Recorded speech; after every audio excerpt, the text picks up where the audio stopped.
Hi, hi. Hi, hi. Hmm. I assume everyone's doing well tonight.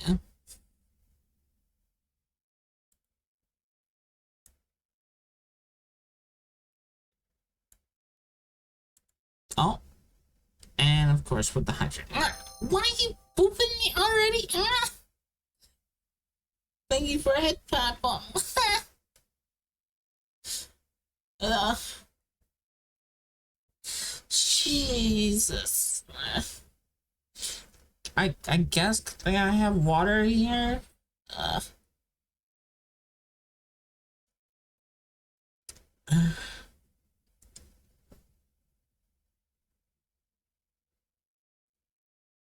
hey, yo! Jesus!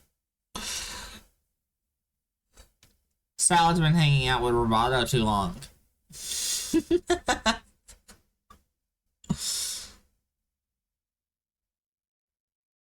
There's a single neuron in your head connecting the sandwich part of eye to the booping part.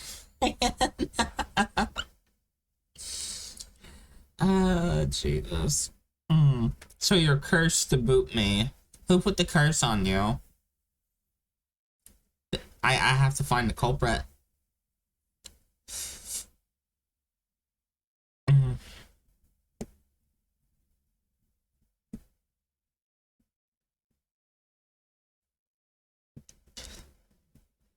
And if I did it by accident, then well that makes sense.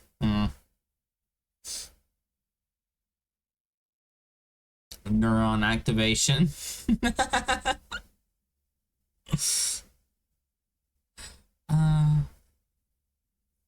And also have a good eat, maidens. I will try to be productive.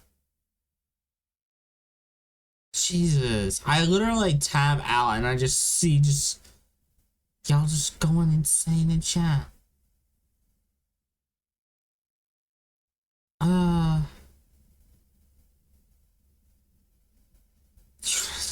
So agree. What the hell? Hi Pika. How is you? Y'all are on Hinge today.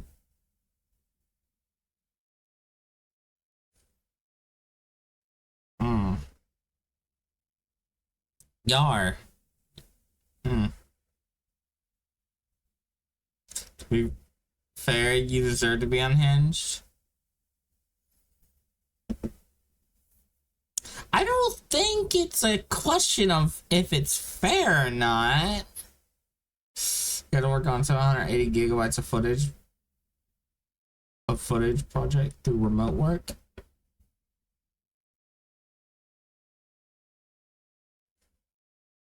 I had to work 780 gigabytes through an internet cable. Well, get wrecked. I download that much if I'm constantly switching games. Because my SSD only goes up to 500.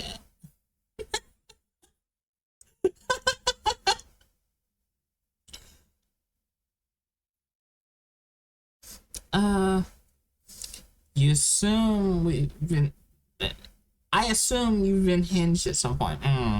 You know what? That's a fair one.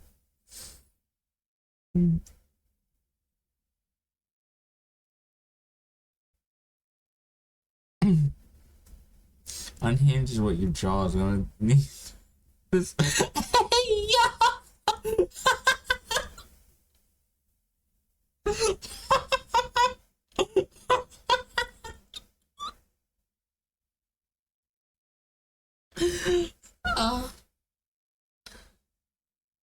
You see yourself out.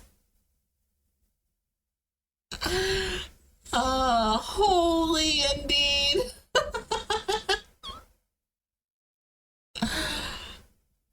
Oh my god.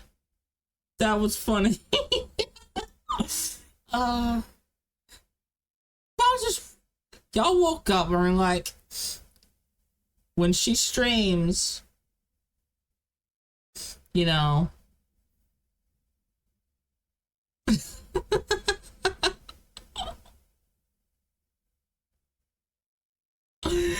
uh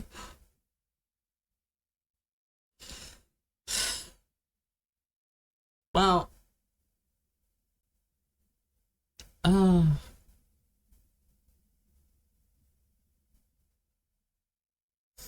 see, with this level, I'm just gonna be like, yeah, everyone's having a good day today. As your ancestors said, used to say, Jesus Christ. uh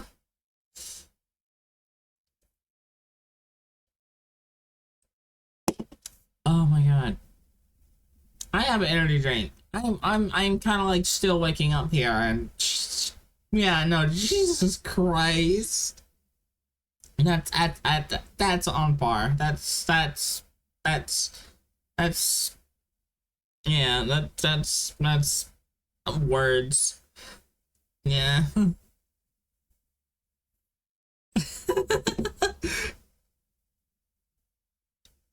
uh I was up much earlier.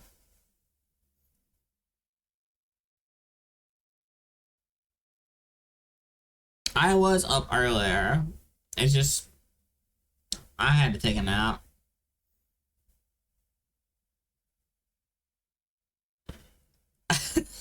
Was it the time you raided the fridge?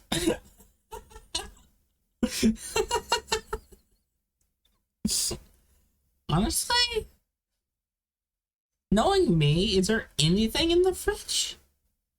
Just because I would forget to get things. But like, I'm gonna. Oh, hmm. There was stuff. There was food.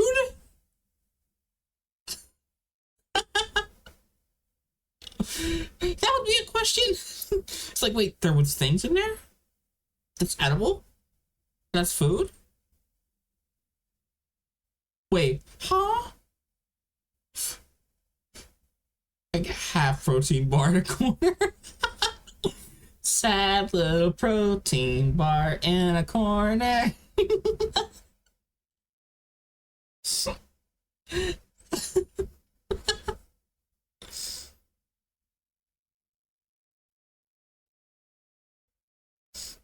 Oh, goddamn.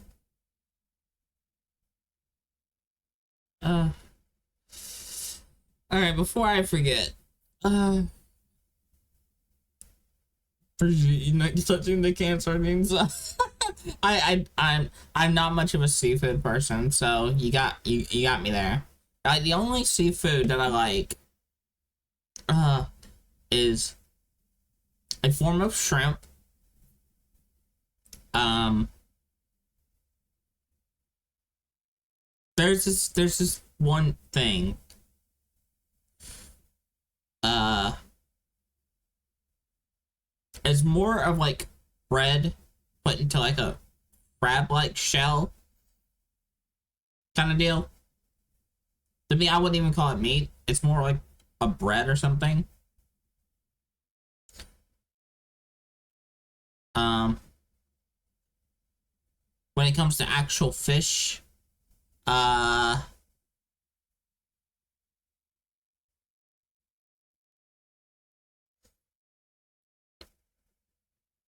uh, not a tuna person. Something about the smell just always gets me.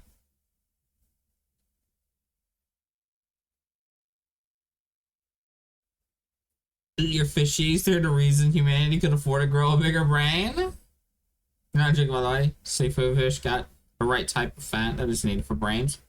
Ah, interesting. Tuna on sushi? I've had sushi before, but it was like a vegetable um sushi. Um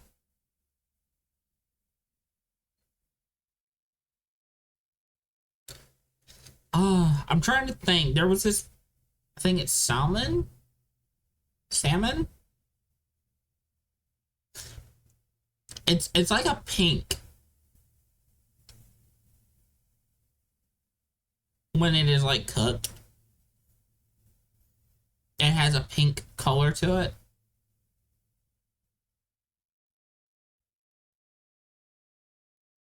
Cooked tuna and raw tuna. It's very different. Well, that's. I don't think it was cooked. I don't like the smell to it.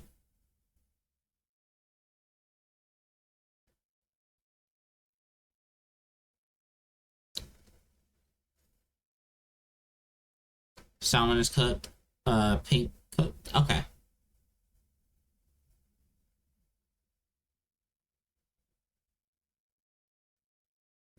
But yeah, I've had salmon. I like salmon. Um, there's a lot of food coloring.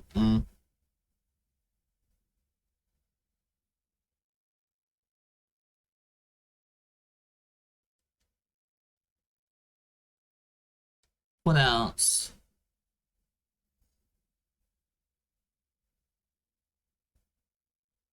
I know around me a lot of people like catfish, and I'm just like, nah.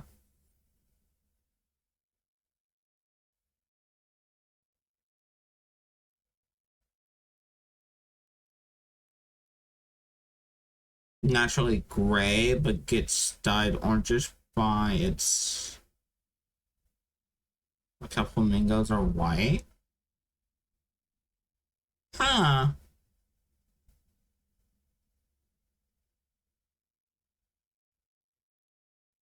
Then give canned sardines a try. So just. Okay. So canned fish food, seafood, so like tuna, uh, sardines, stuff like that. I absolutely abhor the smell of it. The smell is absolutely awful to me. I hate it.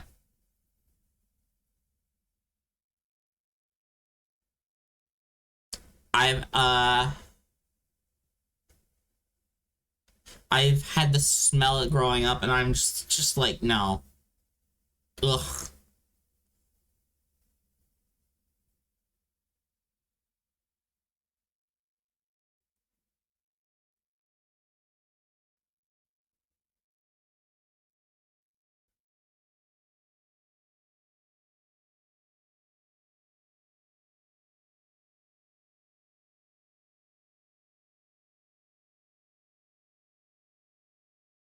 How many salads do you have to eat before you have your skin turn gray? Eat too much and you'll feel sick. Salmon is pretty rich. Uh, yeah, I didn't have much of it. Salmon, but I had salmon before. It was pretty good. Um,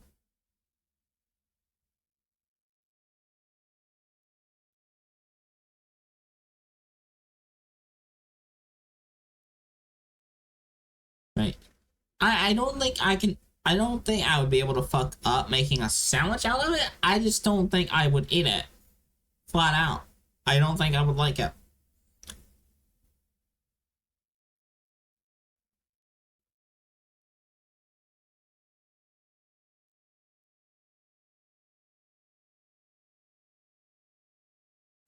Okay, you already lost me. You already lost me with the mayo. Nope, I can't do mayo. You don't know until you try it. I have. I don't know. Hmm. I've heard that growing up, and I try things that I don't like the smell or something too. Then absolutely, it's just like, bleh. Tuna mayo onigiri is punk. Only cooked tuna that is good. Hmm.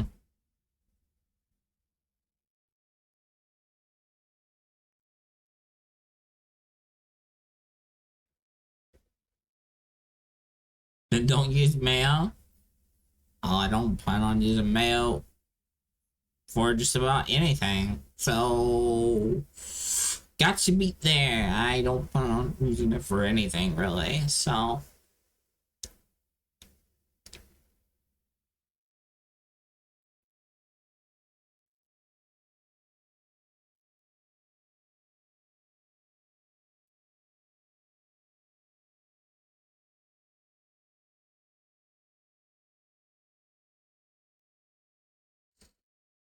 you're not my dad. Do whatever you want. It's silly. uh, oh yeah, like, I haven't had too much seafood, but stuff like shrimp or, I guess salmon. Absolutely, just like shrimp. I can, yeah. Shrimp is definitely a seafood I can enjoy. That's, I like shrimp. Shrimp is good. But, I'll show you the different ways you can make it.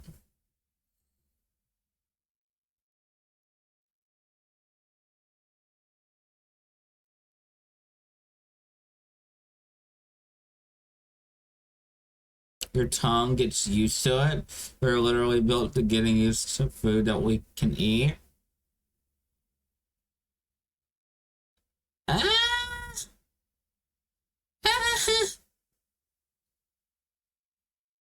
then mine is effective. If it doesn't like something, it doesn't like something. It's just like, nope, nope, get that away from me. Nope, nope.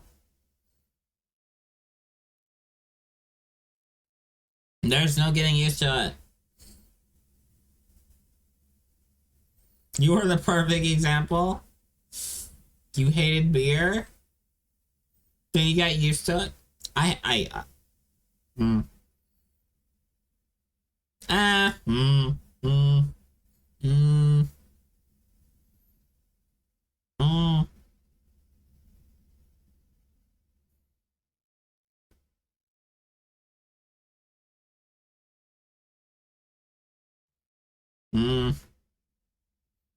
There's a reason I don't drink coffee. It's too bitter, and I'm just like, nope, nope. I've tried. I never get used to it. So,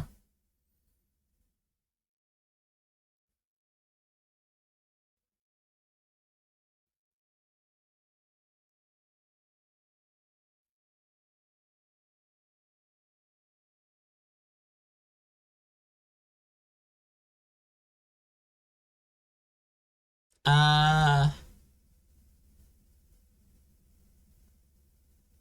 the coffee you get from your, you know, a coffee machine.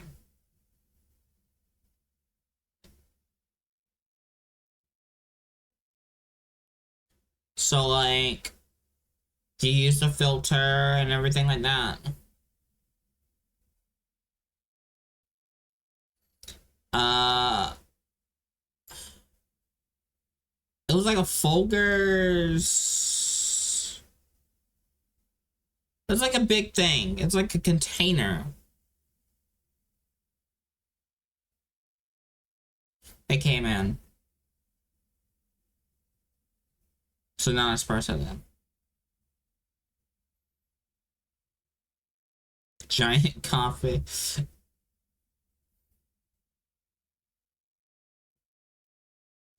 4 liter coffee bottle. You know what? I know people that would. Over there, you're in espresso country? Yeah, here it's just basic coffee. It's like the big cups and stuff. Espresso. If you want espresso, you kind of pay more for it. And then, or you go to like a cafe or something.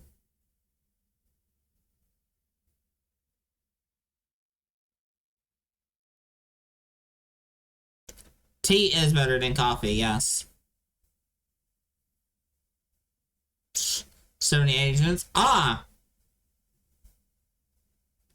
Well, that's the funny thing.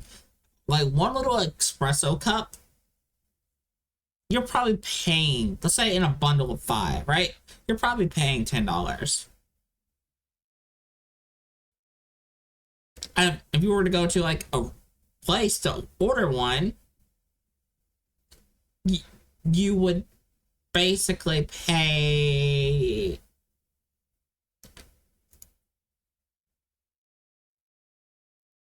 It's like,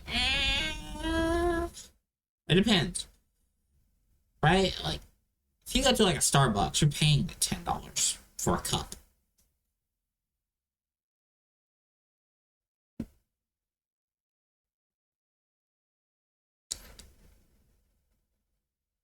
But if you're buying like a little thing for homemade, you're paying around the same much for like a few cups.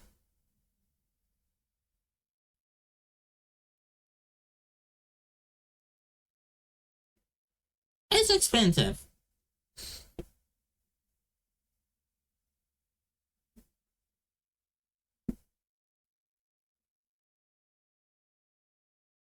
You met, you've yet to meet a sane Portuguese that willingly goes to Starbucks that went there because of the Wi-Fi.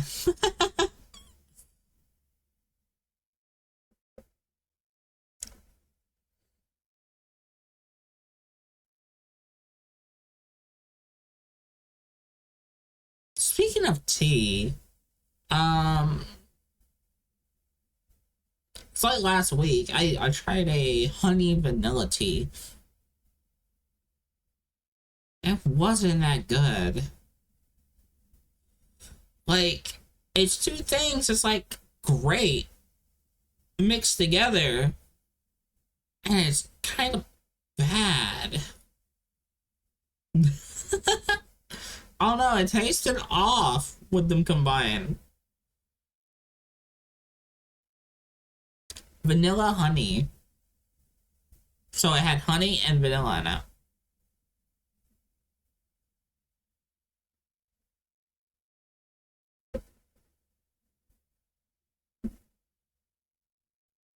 It sounds fine, but you get the combination of both flavors. And it's like, hmm. It's like it's not bad, but it's also not good. It's like, these two shouldn't have been combined together.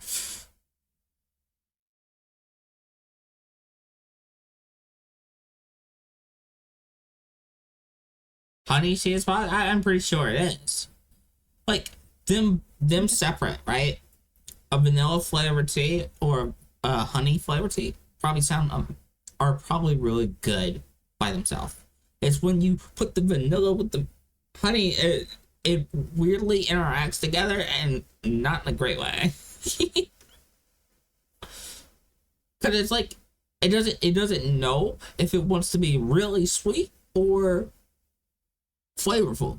So you just get hit with sweet then flavor, and it's like, wait, but you're getting both flavors, and it's just like, it's like if you poured honey on your vanilla ice cream.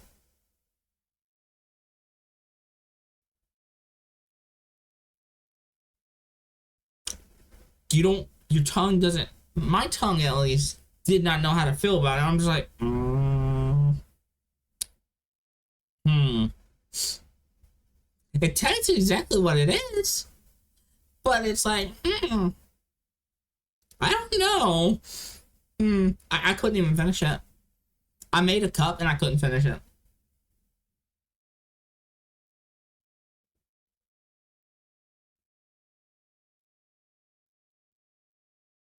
Honey on vanilla ice cream would be sweetness overload. You know what? That's probably what it is. It's too sweet a flavor. Sounds like you're mixing vinegar with chocolate in that tea.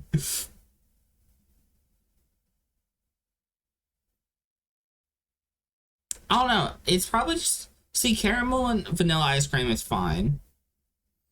Chocolate on vanilla ice cream is fine. I I think it's just that they have similar. I don't know. They don't mesh well. It's weird.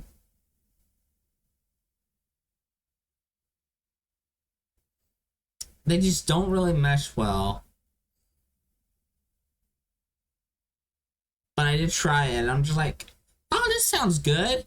It even smelled like both of them, and I'm just like, it tasted like it smelled, which is a red sign. It's like a red flag to me. If it tastes the way it smells, that's a red flag. All right, I will hydrate again. What do you mean?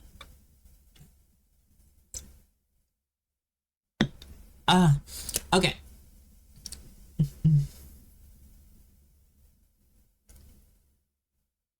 Durian Frizik is the exception. Is it?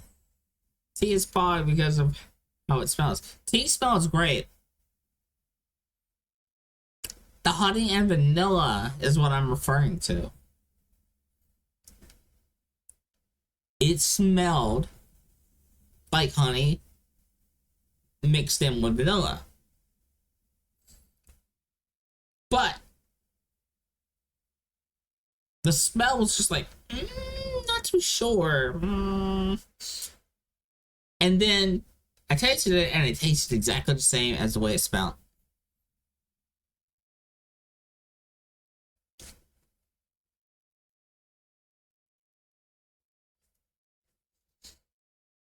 I'm just like, that's a red flag.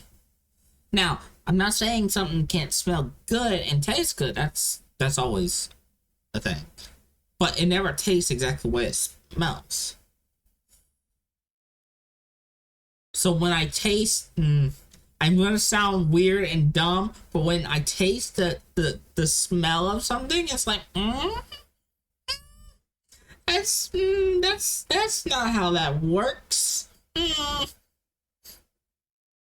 Hold on. Something's wrong.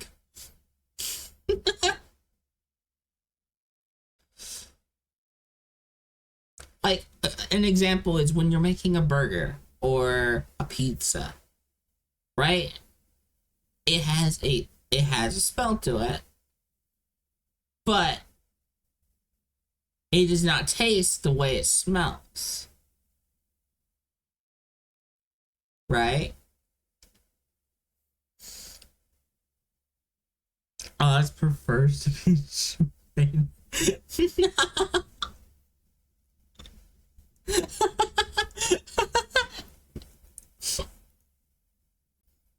uh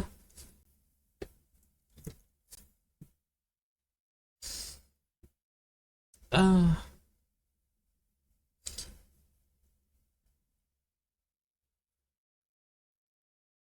you got this one recently, and it's so pop. Ooh.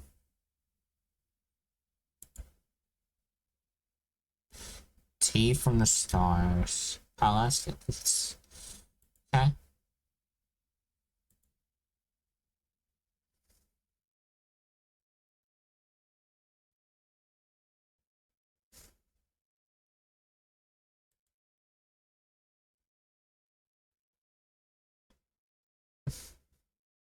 Green tea with chestnut and tonka beans. Ooh.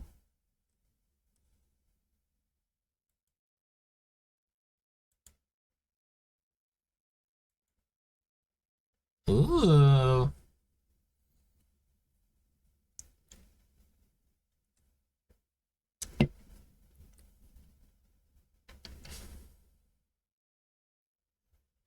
Alright, before y'all distract me any further,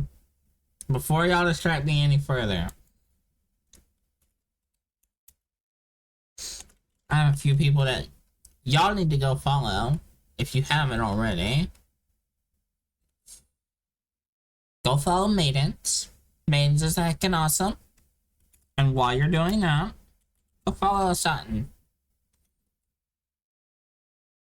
Staunton is also heckin' awesome, and you cannot go wrong. And then,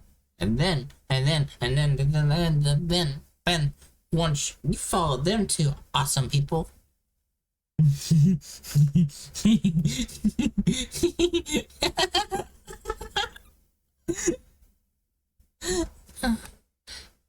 Oh, wrong name. Huh. You should go follow Salad too.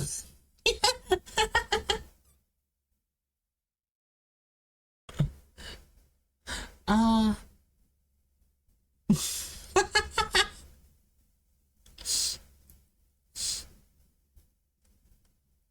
uh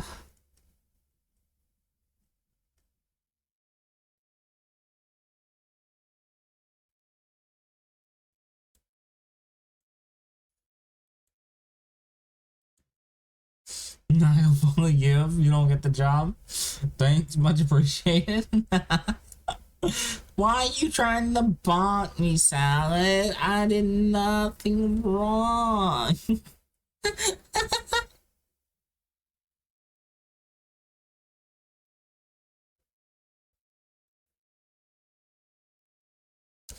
uh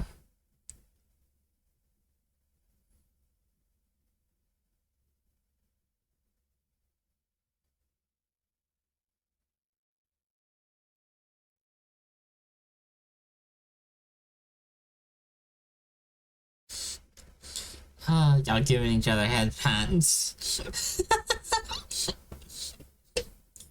Oh yeah, go support them. They're heckin' awesome. You cannot go wrong with those three. Maiden does hunt and plays the games. Asante does it's making the cool roguelike. And Salad also does the gaming. So yeah. Do you want to join? Thank you for the pats.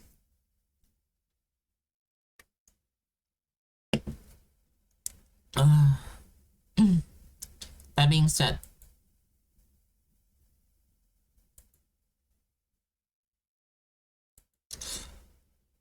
I should be productive. We've yapped about things for like 40 minutes, if not 30 minutes. Honestly.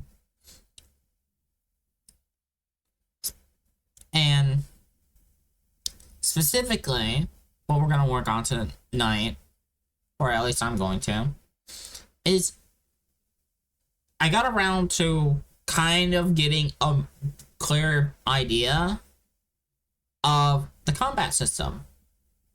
At least half of it. And I'm channeling Devil May Cry energy from it.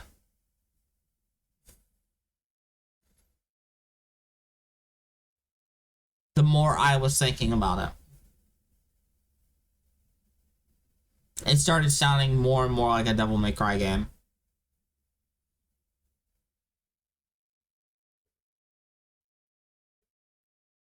Which is probably just being my brain just latching on to the fact that I enjoyed Devil May Cry games.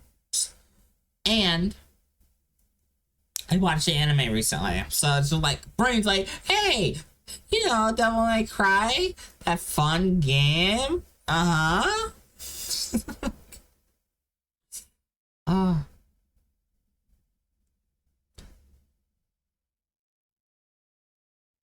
And then was trying to think of like different ways players can like play styles and things like that and stuff like that. So, but yeah, to give y'all an idea, let me actually pull up my document here.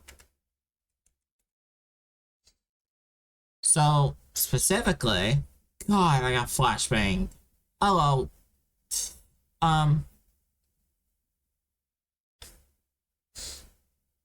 So we'll have light and heavy attacks. And it will automatically detect if it's close or ranged. Right? So, if an enemy gets too close to us, it will automatically swap any inputs that you have to a melee format. Alright?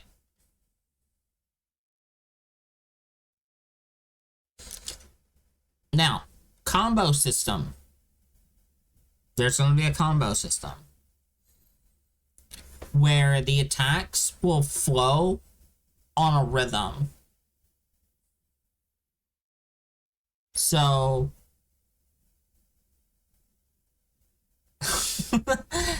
that sounds like something you would do in Bayonetta.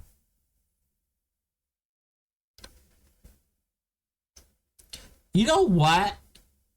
You know what? I just thought you know what? This is honestly the best idea. Salad, you just came up with one of the coolest ideas.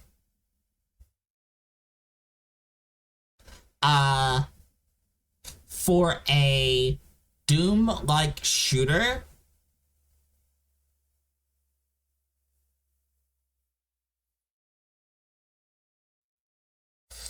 So imagine Bayonetta, but it plays like a Doom shooter.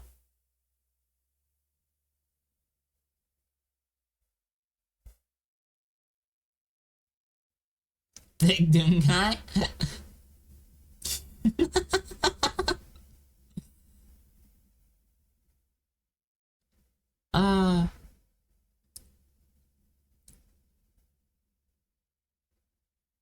Oh, why'd you have to give me an idea, Salad? Jesus. Off of that one sentence alone.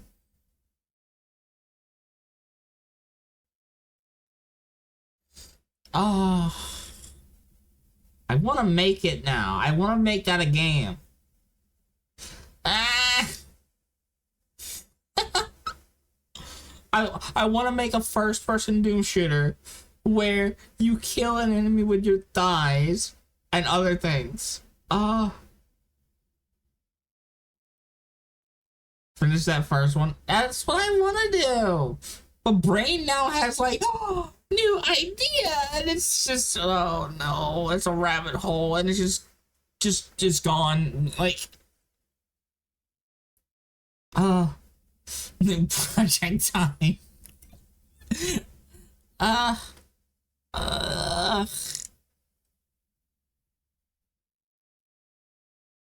Salad titty sounds like before you can have the Bayonetta Doom dessert.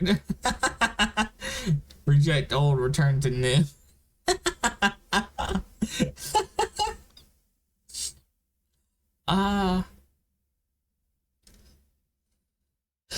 But I'm gonna finish this with, even if I have to force myself. I'm just gonna note it down somewhere, honestly. Which, you know what? That's a great idea. That is such a... You have no idea. But that's such a good idea for a game. Bayonetta meets Doom. You don't even need the gore. It's just the fact that the finishers and things like that are, and enemies are a lot like Bayonetta, but it's all in a first-person like Doom shooter. That'd be a nightmare to program for, though, and animate. Jesus.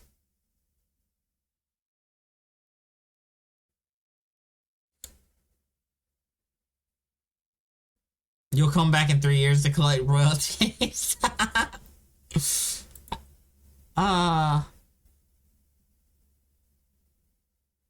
That's if I'm able to even get around to making it. Jeez.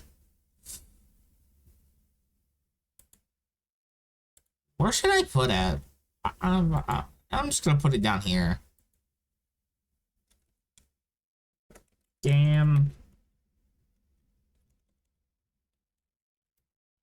Idea.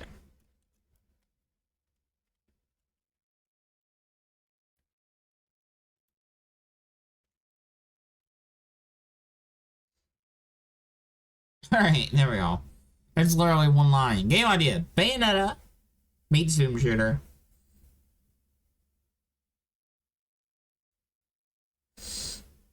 So just like the Bayonetta aesthetics, into a Doom shooter.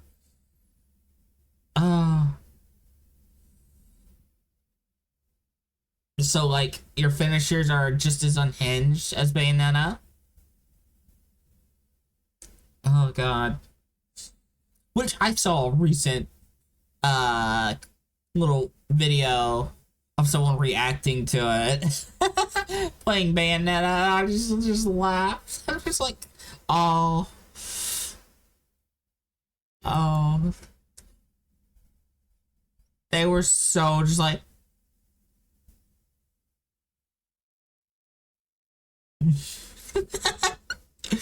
I'm just like, oh, you know what you were getting into. Don't act surprised. Then again, it's unhinged, so. Uh, but it was genuinely funny. Anyway, so like for this current project, the combo system will have like a rhythm and a flow to it. So like, and the idea is you're gonna be able to basically do all your attacks. So let's say like a combo length of like 4, right? So there's 4 light attacks and 4 heavy attacks, right? In one combo. You'll be able to swap them in and out of each other. So you'll be able to go like heavy attack first, then to a light attack, and then a heavy attack. Or heavy attack, light attack, heavy attack. And it will correspond to those attacks. So let's say you heavy attack at the start and the end of a combo. So that's 4 attacks, right? It's gonna play the first and the last heavy attack. Whereas 2 light attacks in between would be basically the 2 and 3 light attack in the combo string.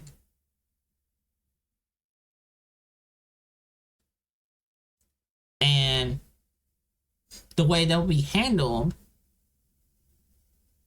is a lot like a Souls game, of where you have to wait for the animation to finish,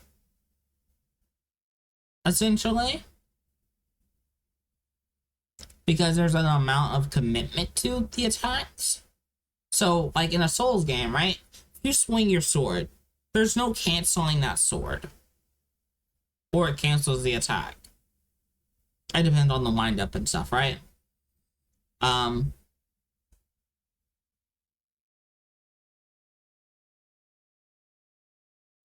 But the idea is there's going to be some commitment to these things.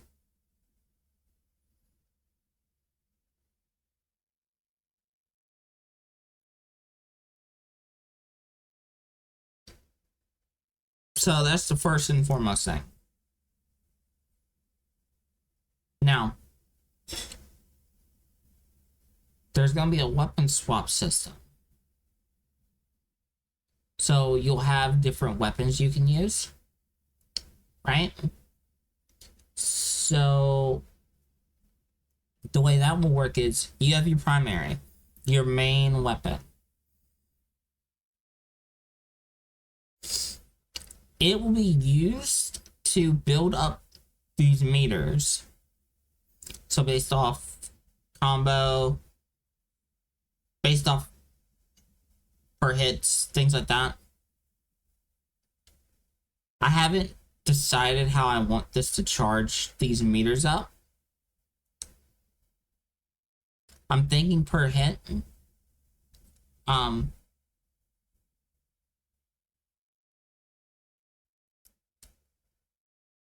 But these are your base attacks, right? These are basically basic light and heavy attacks. When you swap to one of the other 2 weapons, I'm calling them rune weapons because I have a visual on how they're going to work. But what's essentially is going to happen is that little meter, for whatever weapon, second weapon, or third weapon you're using will be expended through use. And they'll have unique things about them. So, like, let's say one sets things on fire, or does this, or does that, right?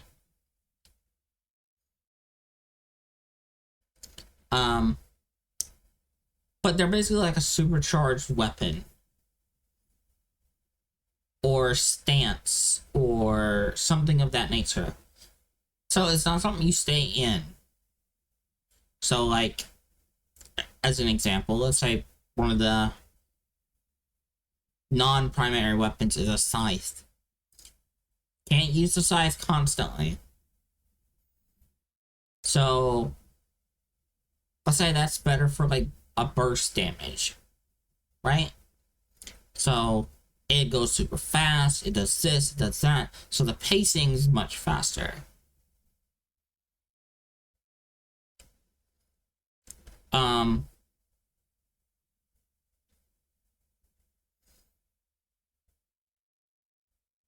So think of them like kind of like stances, essentially,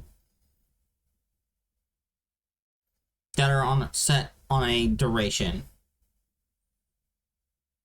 Now I do have a stretch goal with these. I may include multiple weapons. It just depends. But I want to get the base ones done first. So essentially,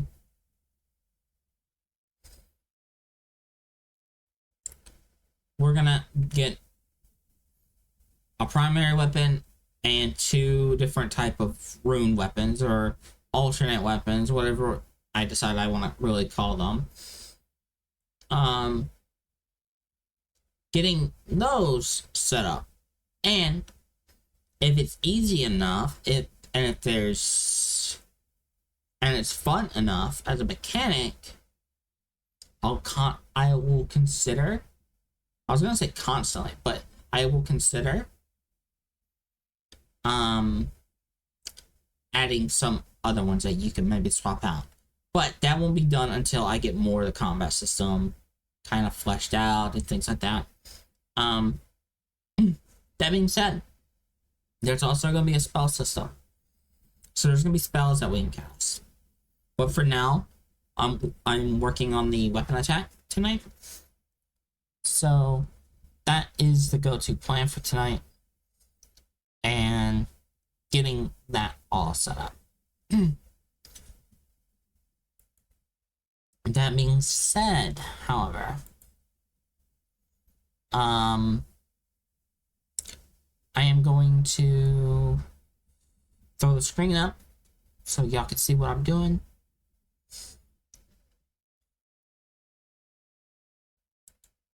There we go. But yeah.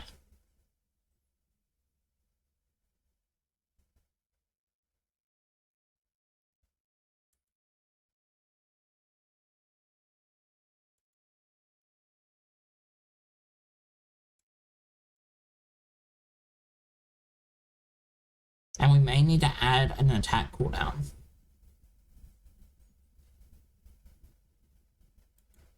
For the animation. May. I don't think we would need it. Because our animated sprite thing, I think, can send out signals. So, yeah. Anyway, now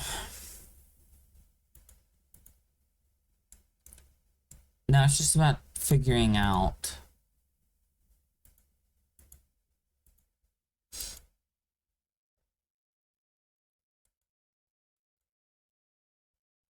how we're going to do the weapon, right? Because they're going to be more like stances or actual swapping out something.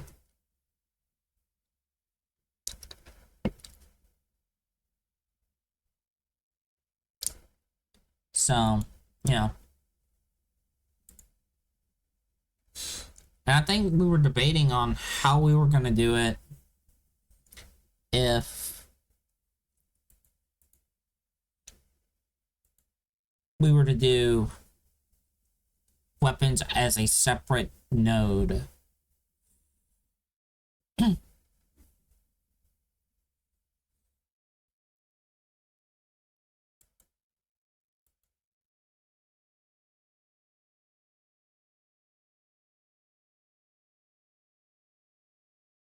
So, yeah.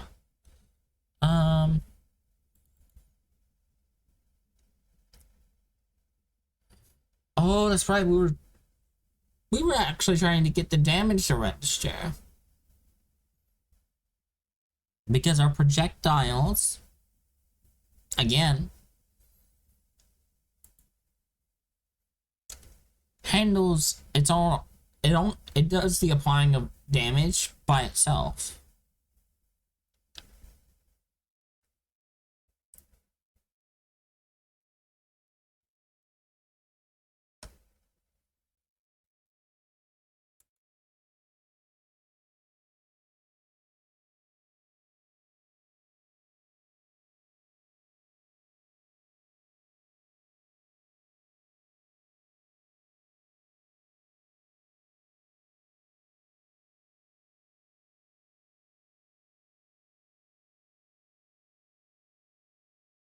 So, yeah.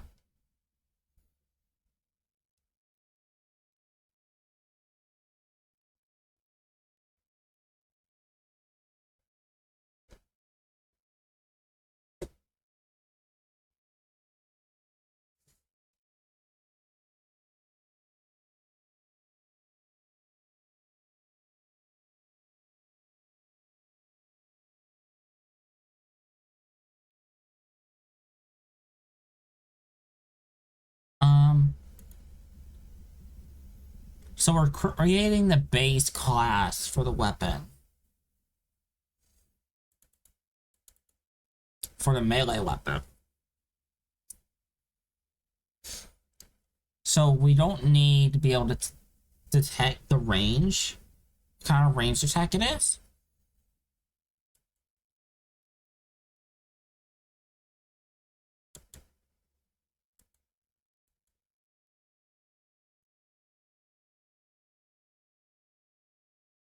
We need just the amount of distance it covers.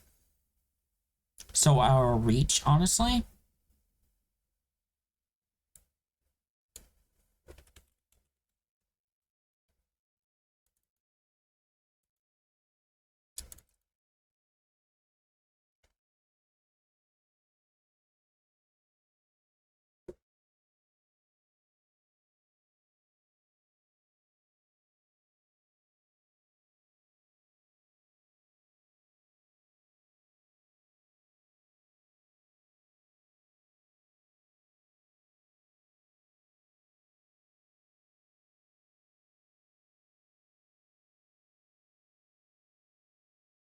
Hmm.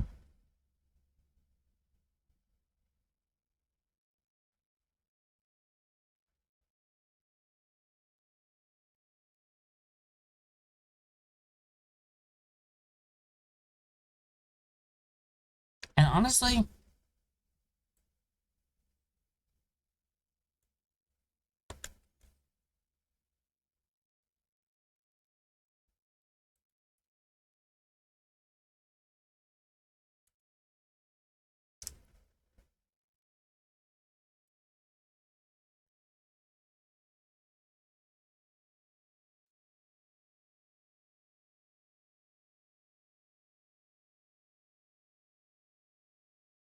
so we want attack type.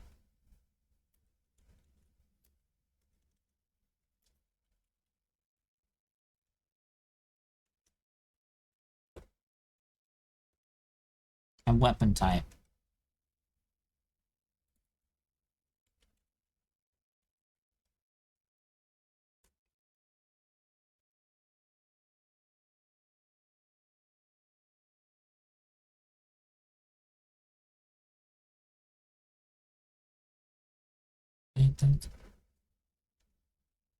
There we go. Get the music on. My stomach. I don't want it. I want it. Yeah, you done it.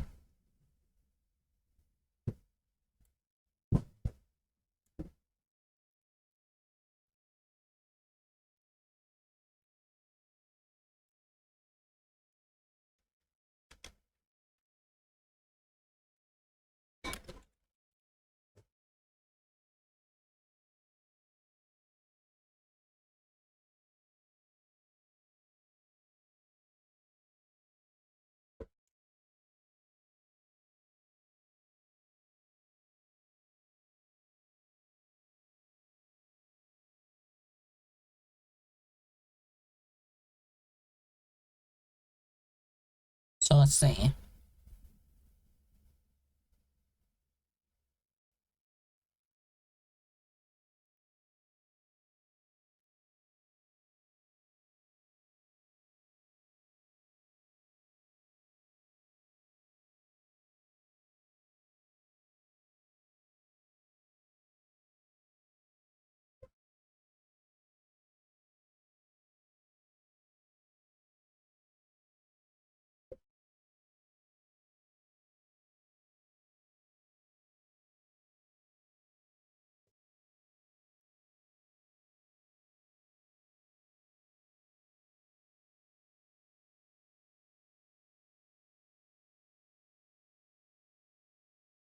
Okay. So we need to be able to get detection, right? So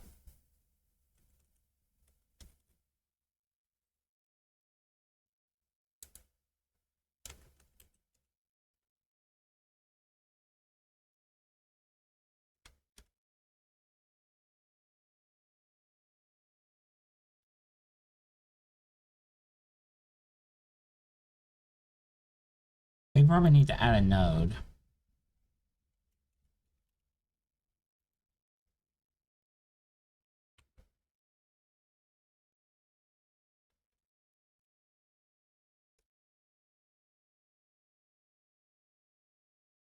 A weapon node.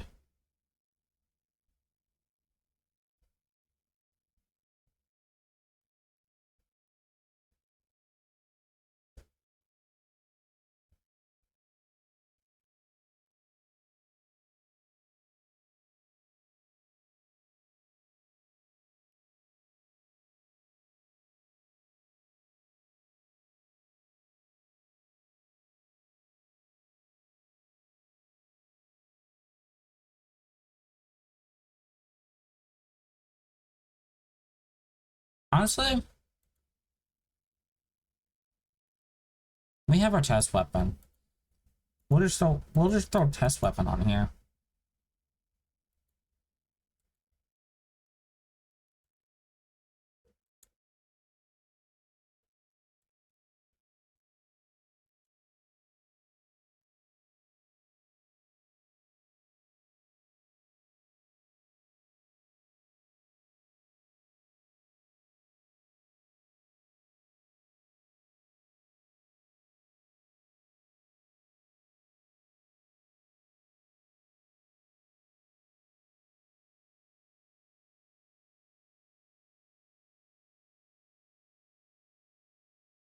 Okay, we want to apply our damage, right? So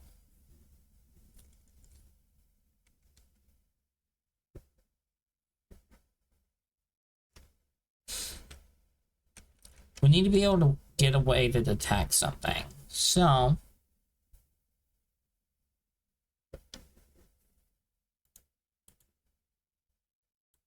in this case, honestly,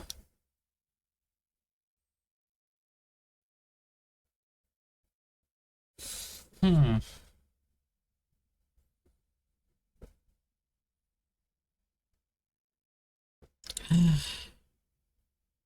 It will be clunky to swap the script out on a single thing, right?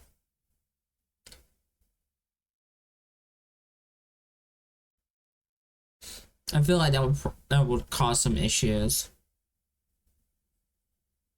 down the line.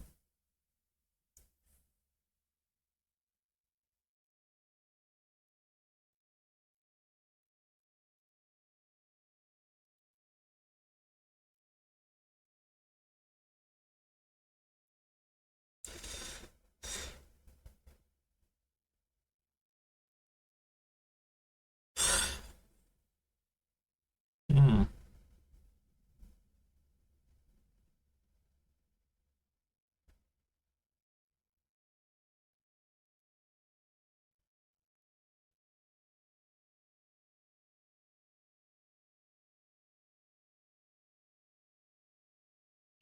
We're gonna have to probably restructure this. Hmm.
I've been trying to find this one thing. Hold on.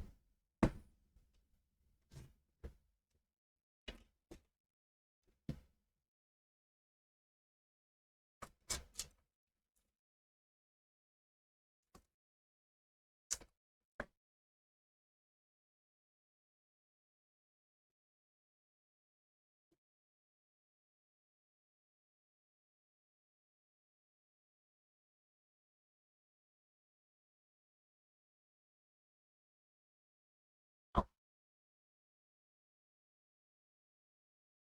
1 second, chat. Yeah.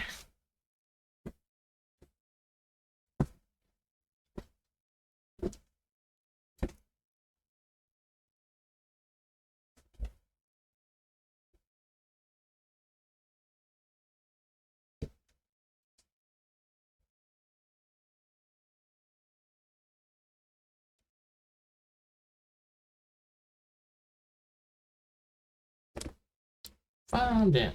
Let's go. Alright, I found the thing I needed. Or I've been looking for a while.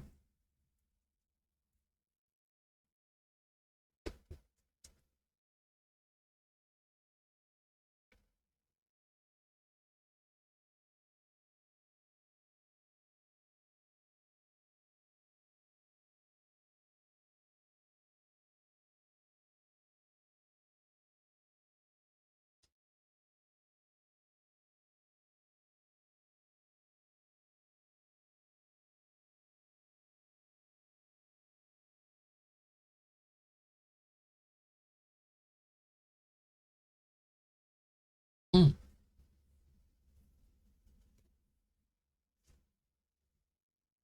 okay. Mm,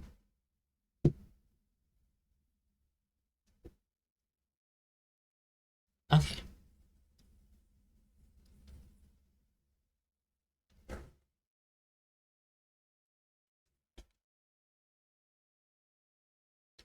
Boom. Alright, there we go. I need to.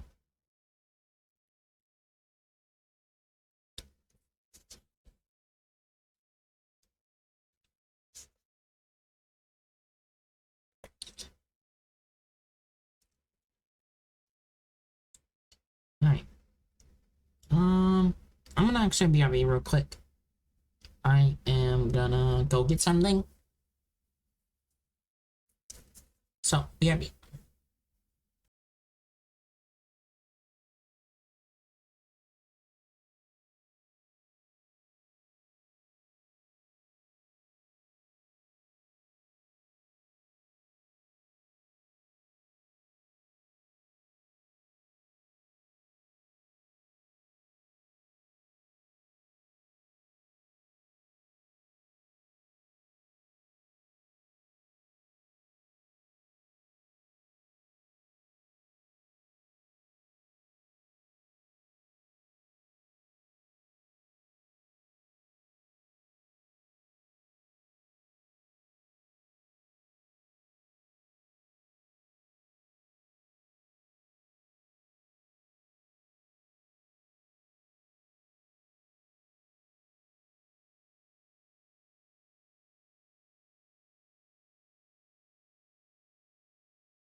Alright, I am back. There we go.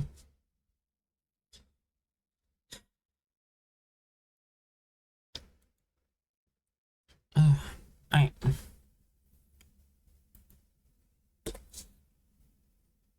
So, we're gonna have to rework the player a bit. We're gonna need to offload the attack.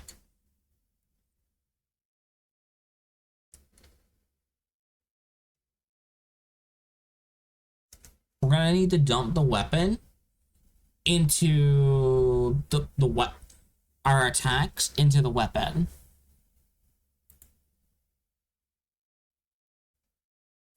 So, in this case, and our dictionary, our damage dictionary, our damage chart table thing here is going to be set per weapon.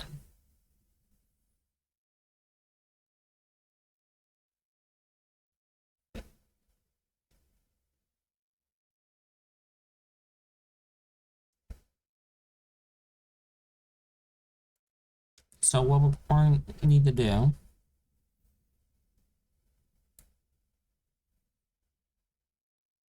we're going to need this. We're going to need a boolean. We need our combo number, our max combo,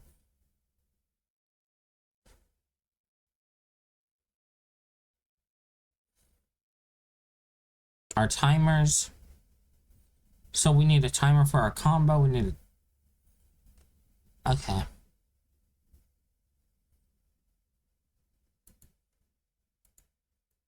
And we're going to need the wind up as well.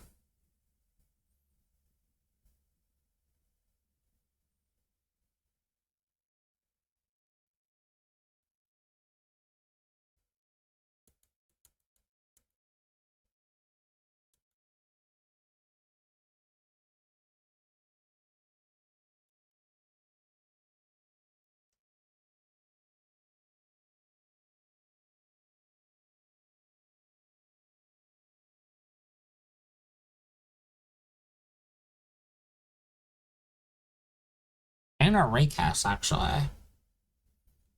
So we're going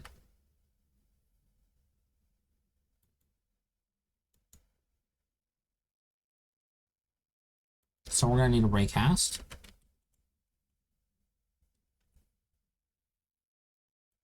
We're going to need a timer.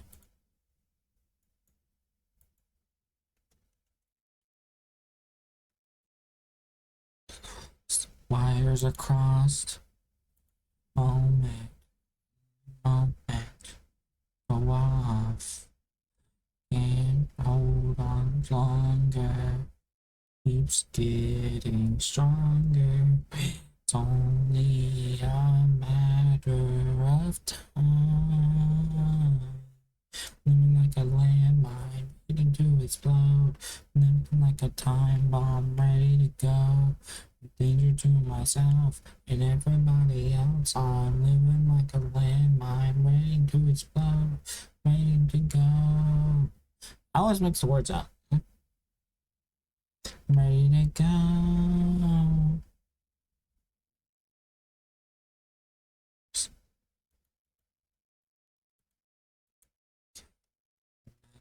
Okay. Fire, living fire.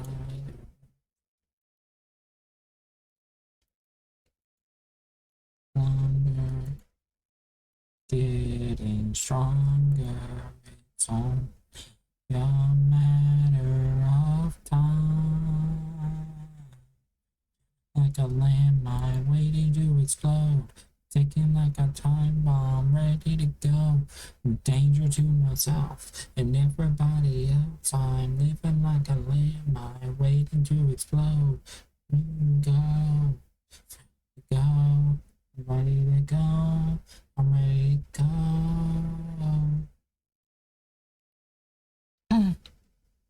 Alright. I need water.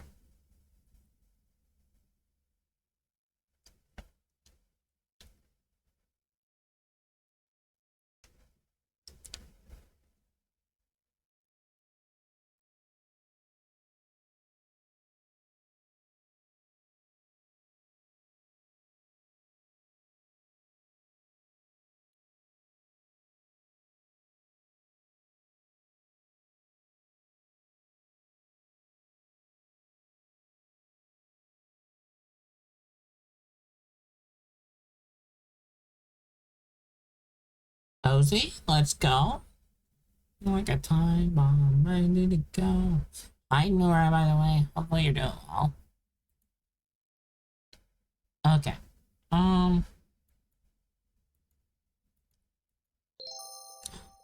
Thank you for that hot thing. Let's go. Like a lamb, my flow, waiting to go.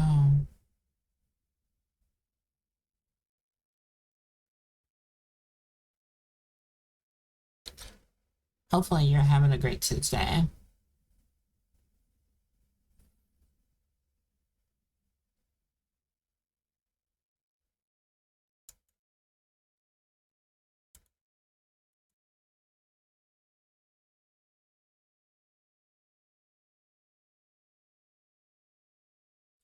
You forgot to warn me? It's fine. It's not loud for me right now.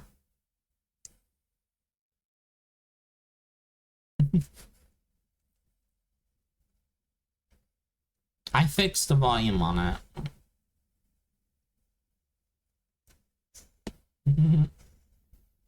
But you're fine. But I know it did make me jump because of the sound. And yeah, no, I fixed the sound, I think. So, not to mention I also have my headphones kind of turned down a bit. If anything, the music's louder than that on my end.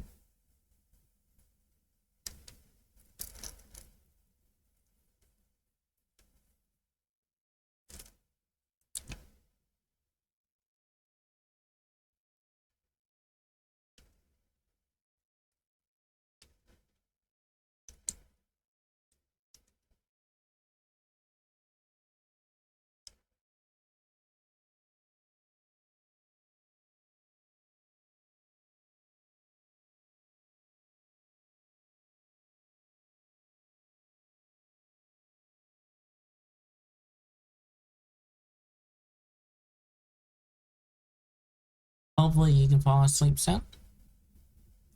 I hope you get really good eats.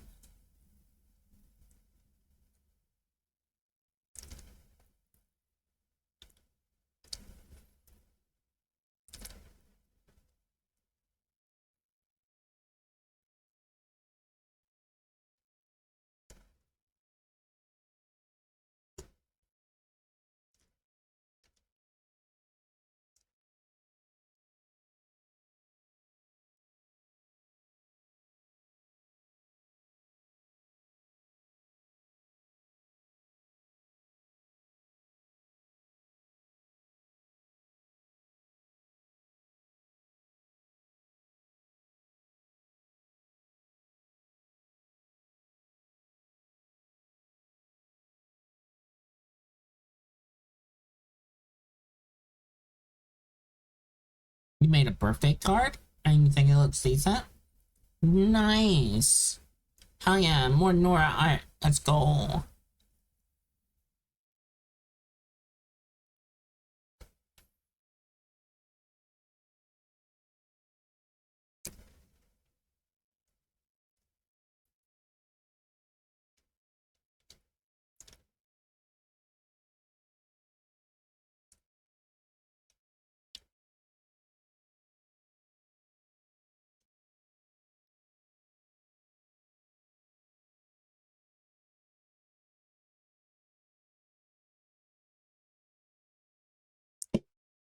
Alright. um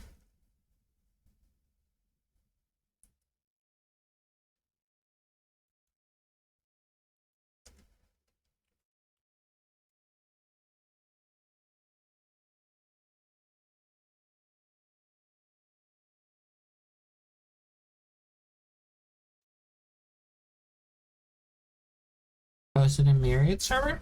Alright. I will take a look at it.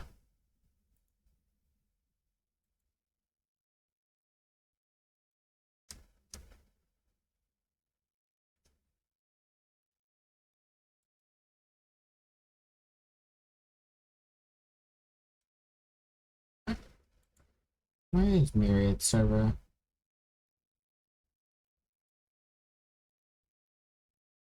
There it is.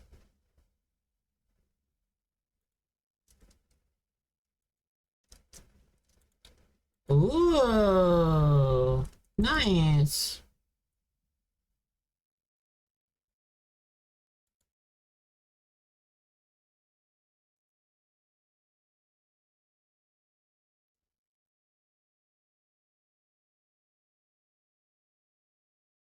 Hell yeah.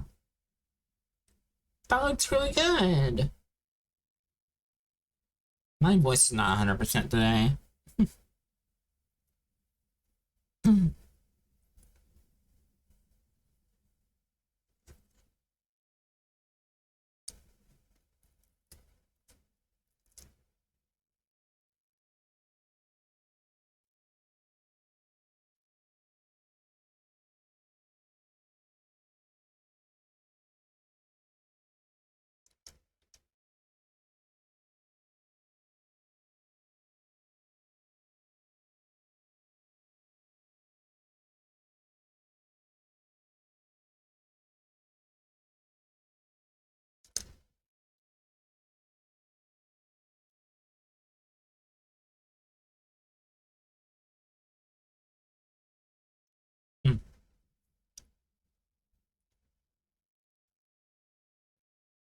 But hell yeah.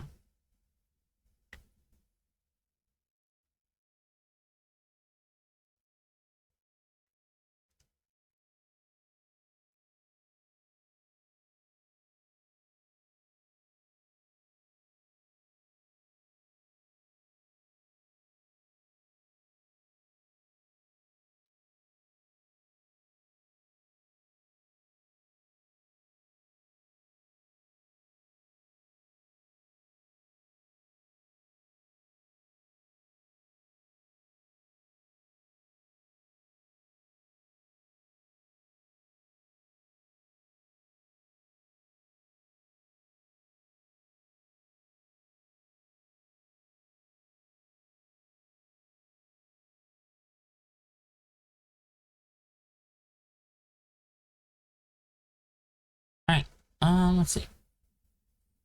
What else do we need for a weapon?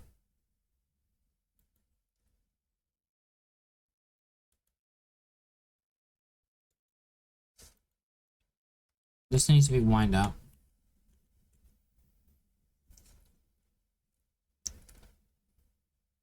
Actually, no, wind up needs to be on a player.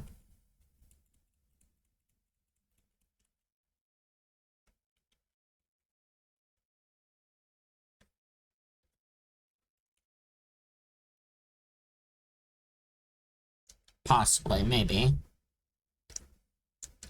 You also have 10 failed attempts. Wasn't as straightforward as you thought it'd be, but you did it. Hey, you did it. That's all that matters. And it looks good.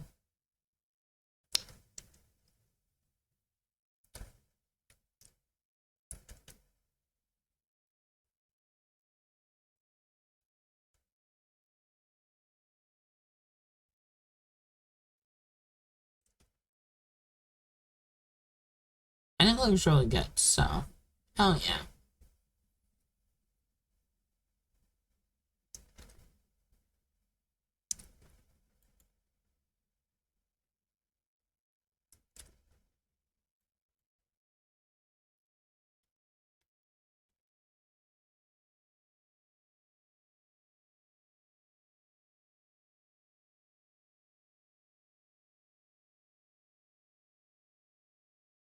Control K.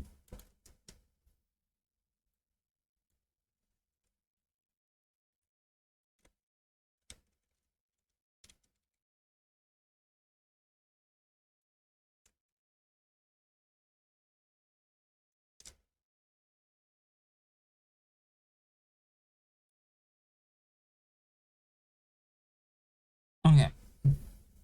So we need to register our inputs here.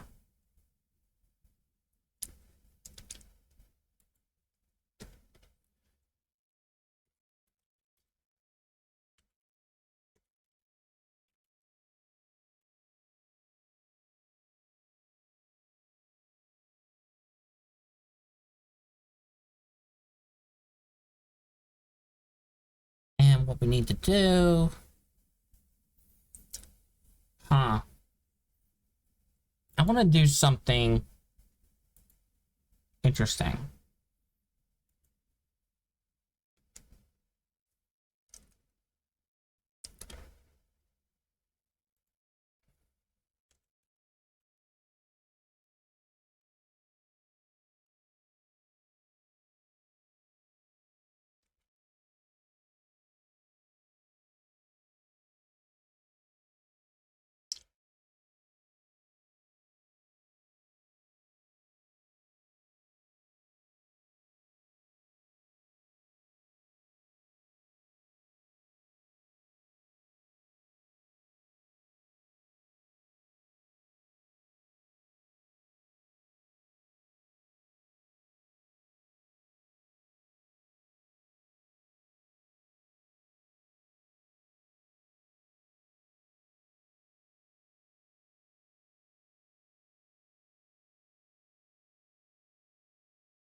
I don't want to have the game store the projectile type on a base scene.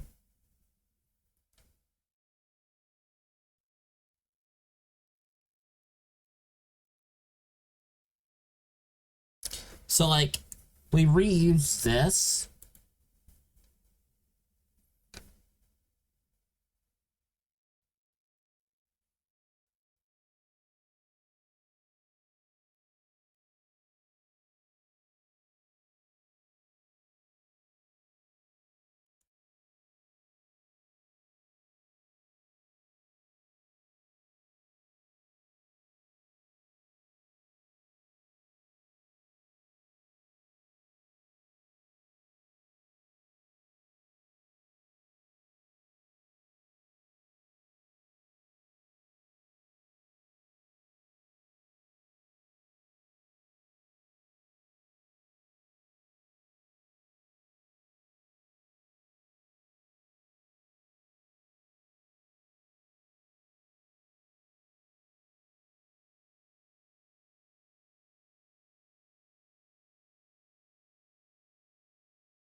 Hmm.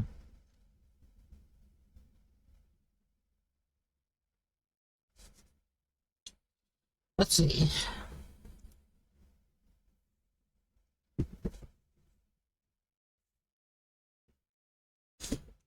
Let's see.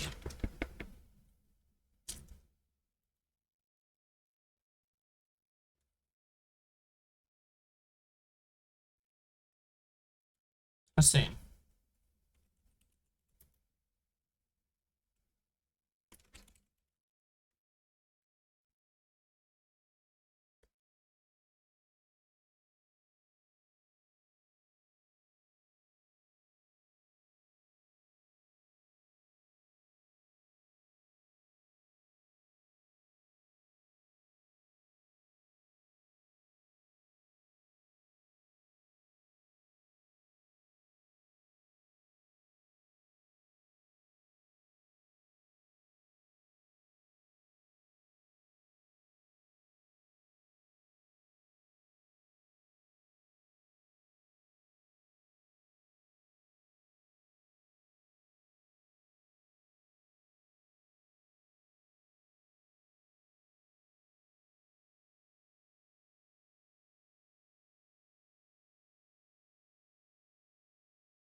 Hmm.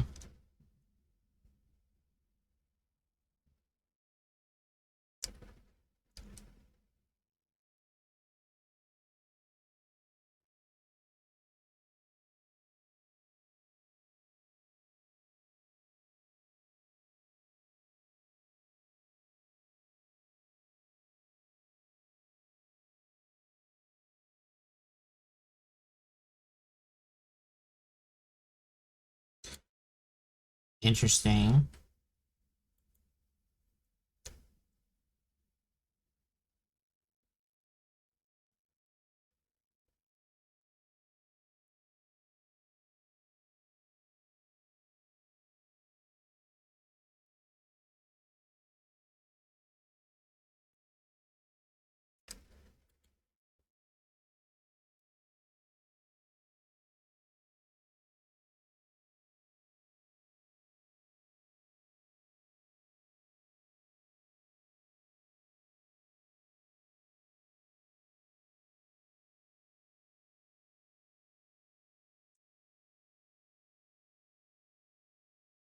So I need to make resources. Gotta.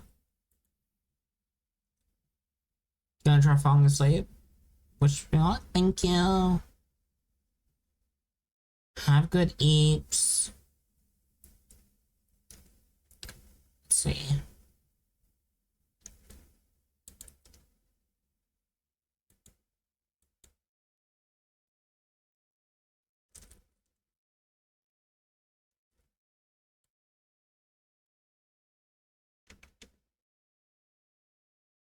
Hmm.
Skin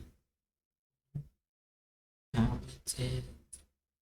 You got me open. Won't you watch me bleed? Right.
Part of something we wanted to be part of.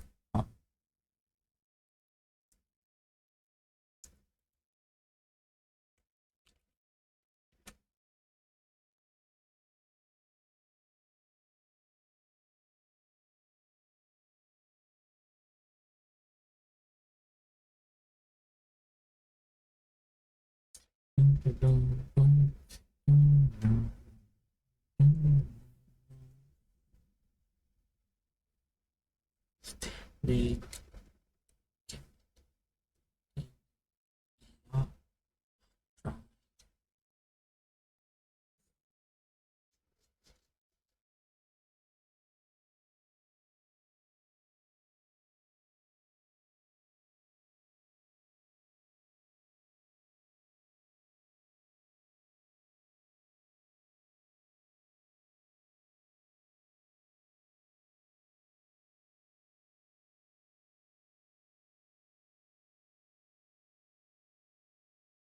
the higher places.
I see.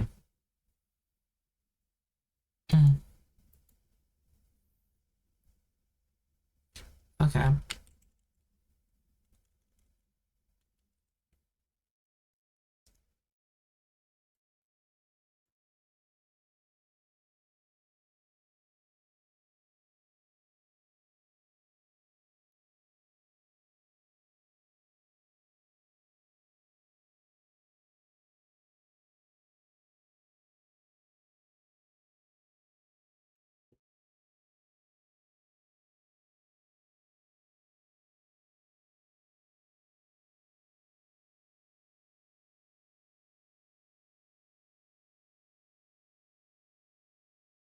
Okay.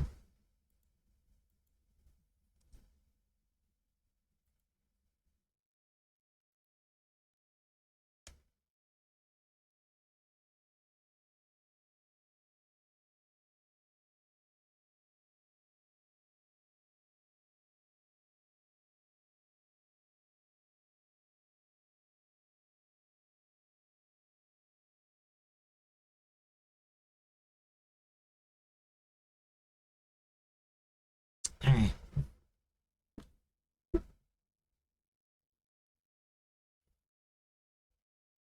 Let's see.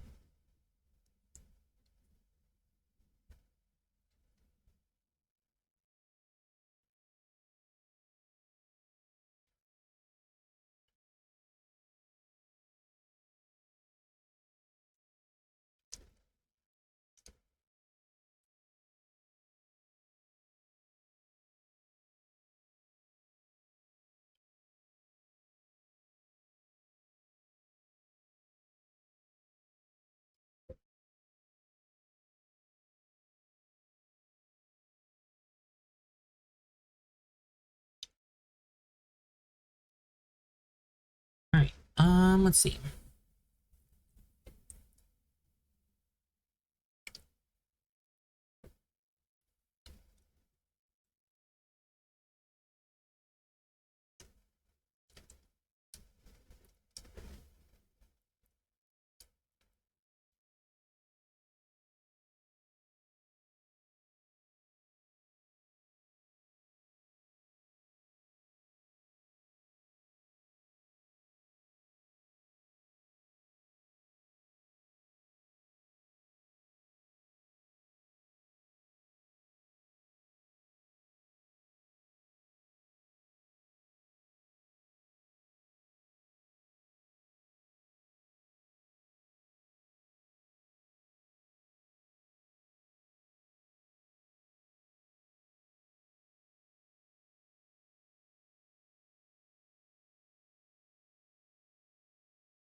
Um,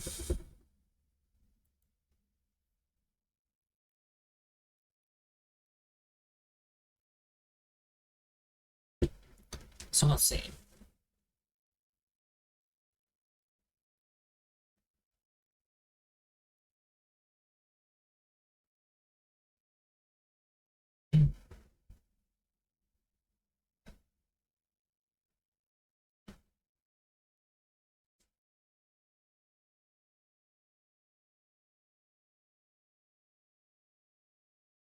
Okay. Um,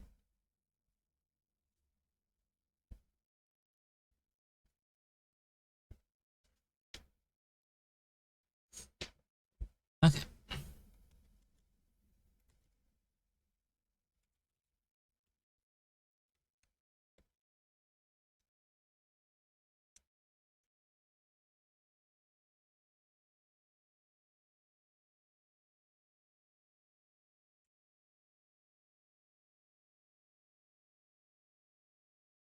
Okay. So let's get our attack start up, okay? So, I want to drag my weapon in here.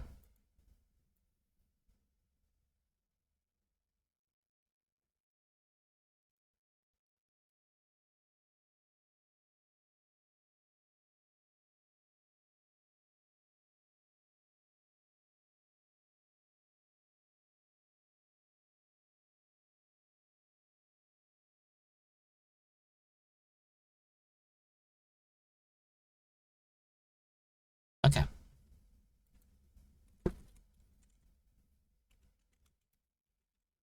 Function. We want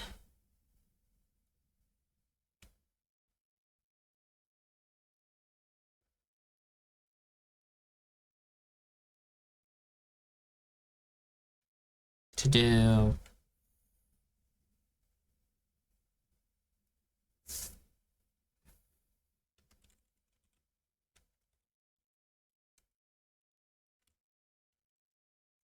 attack startup.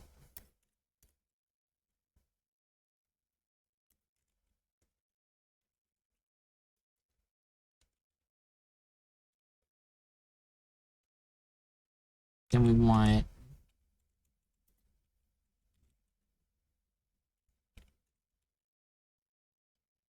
attack finish.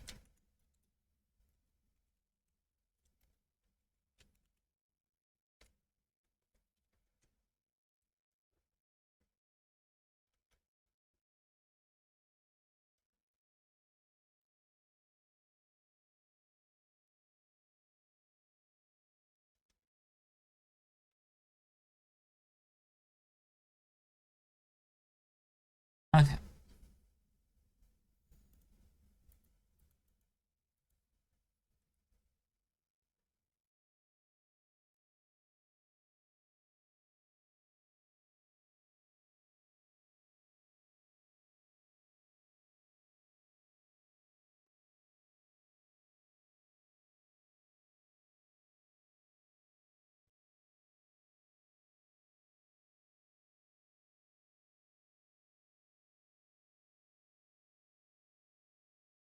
What other things do we need here? We need a timer. We need the boolean. Okay.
our attack startup has escalate melee. We set our boolean.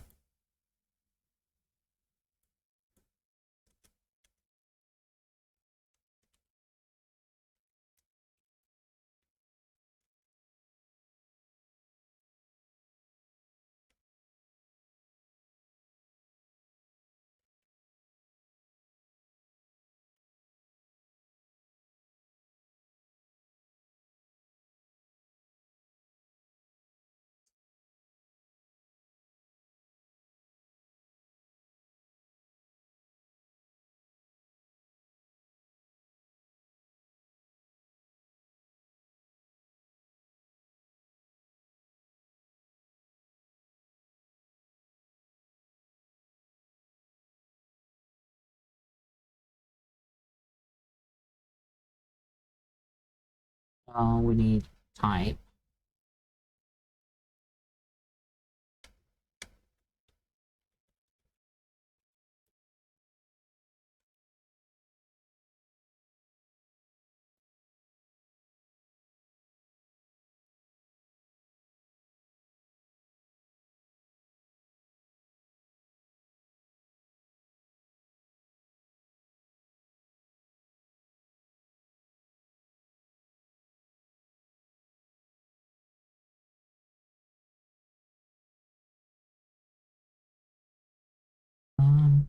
Hi Zen, how are you?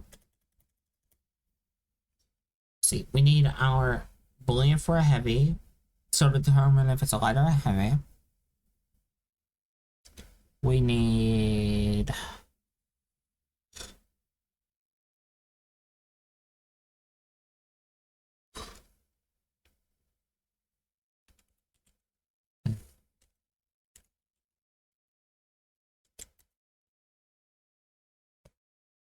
and weapon attack.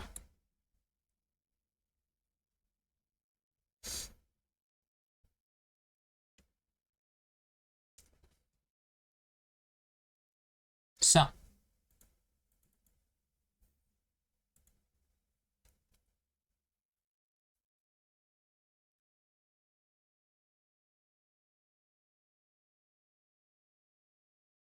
let's see.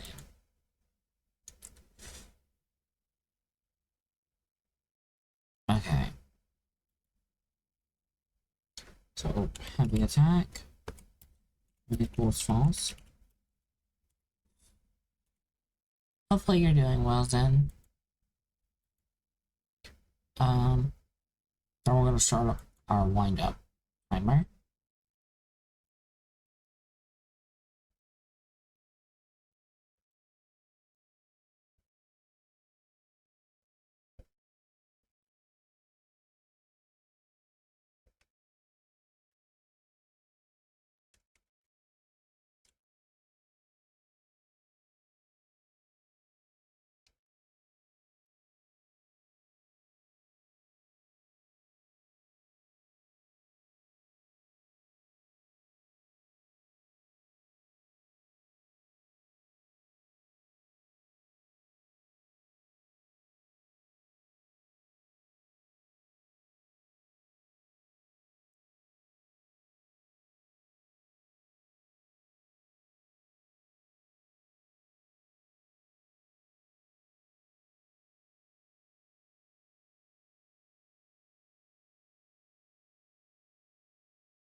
Point 4 seconds.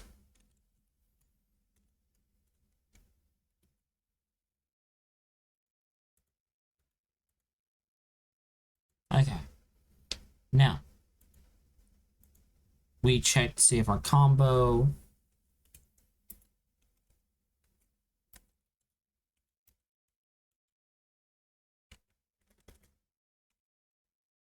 equals our combo limit.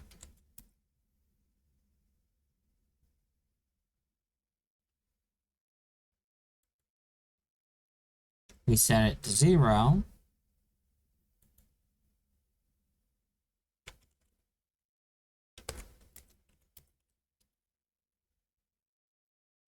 You just woke up? How's coding?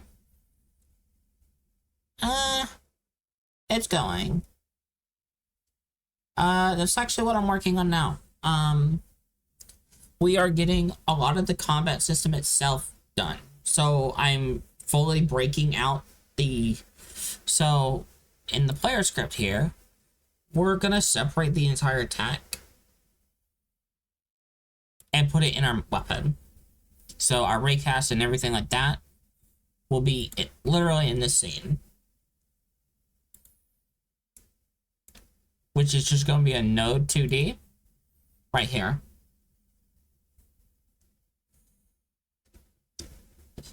Because I was looking at things on weapons and how like other games typically deal with this, and a lot of games handle them separately.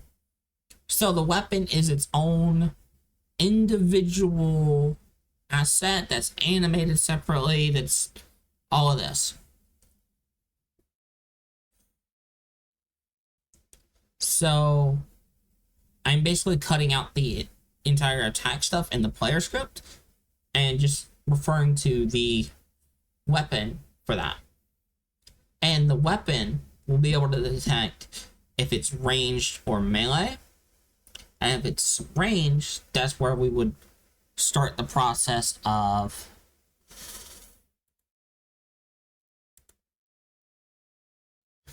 where is that? Being able to spawn the projectile. So the weapon is going to be completely responsible for all of the attacking.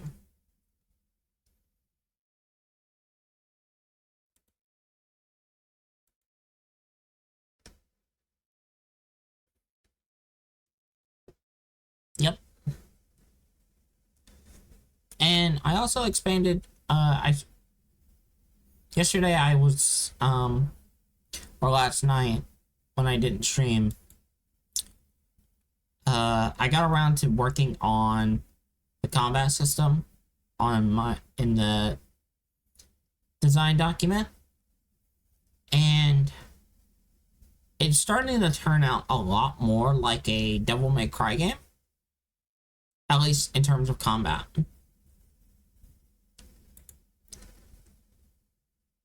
So like you'll have your light and heavies. It'll have an auto detection if it's melee or range. The combo system will be able to register. It will just play an animation. So like if you heavy attack then light attack, it'll play the first heavy attack, then it'll play the second light attack in that like string of animations.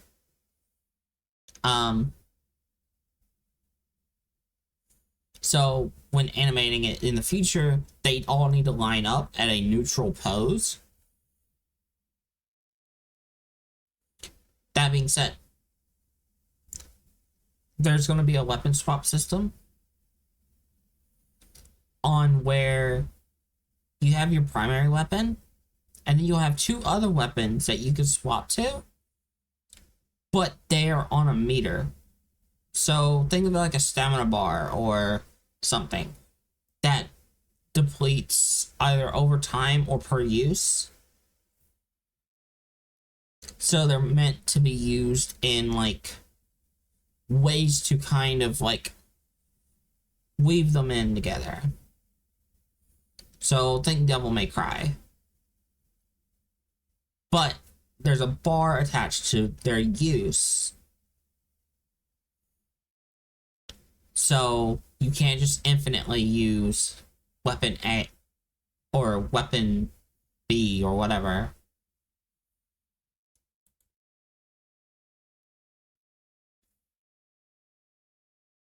Combos. That's very cool.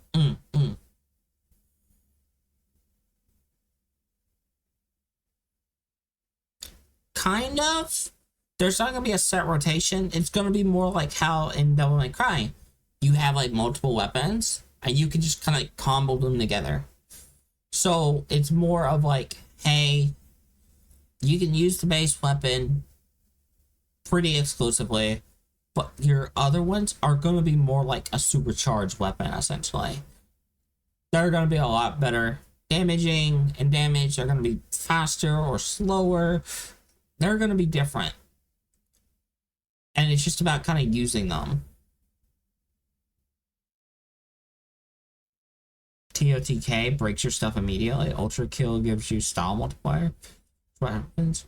Or they get stale and have your points. Yeah, I'm trying to figure out how I want to do it, because Devil May Cry does it through style points. So, like, every if you keep your combo up and use different weapons, that number goes up. I'm thinking of maybe you get more out of your base attack if you do it. I'm trying to find a fun way to do that. Because the base weapon will be responsible for charging up your meters. So you could argue they're gonna handle like an offshoot of a limit break from Final Fantasy games.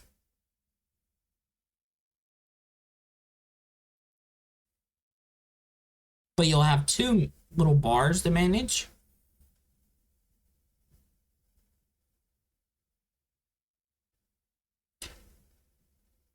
Yeah, they wouldn't be combo finishers, but they would definitely be something you spend your combo stuff on. So maybe the base weapon will build it up by combos and parries and things like that. So per hit,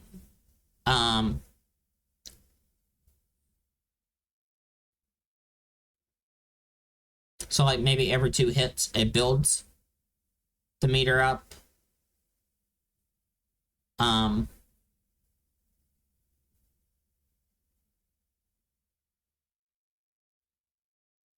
Build meter, spin meter, build meter. Yeah.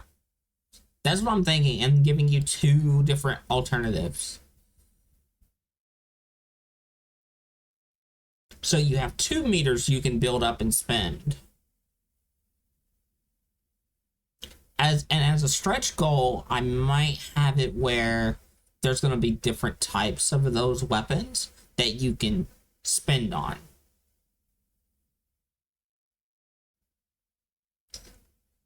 Right now, I'm just going to plan out the 2. Get the 2 that are like that working first.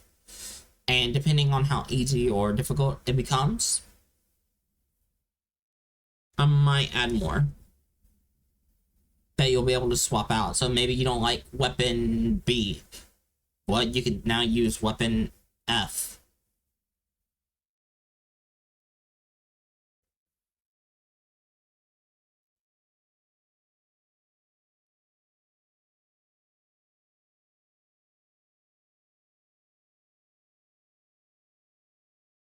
So it's Devil May Cry like. And I like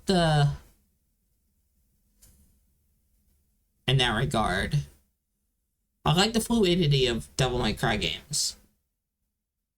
And how everything kind of weaves together, flows into each other.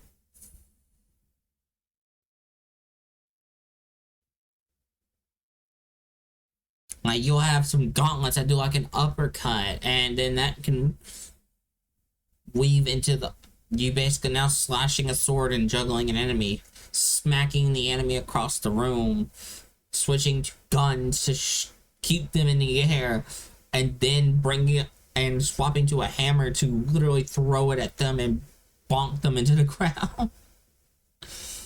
To me, that kind of like combat system, like combo system, is so fun to tinker with. They're usually difficult as hell, but they are fun.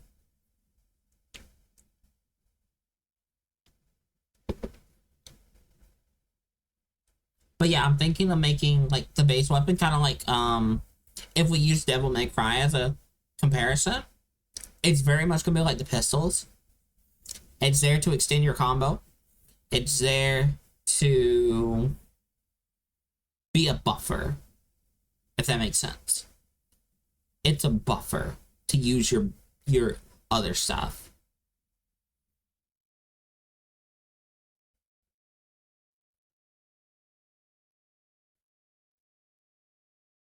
Which are gonna hit harder, faster, etc., etc., etc.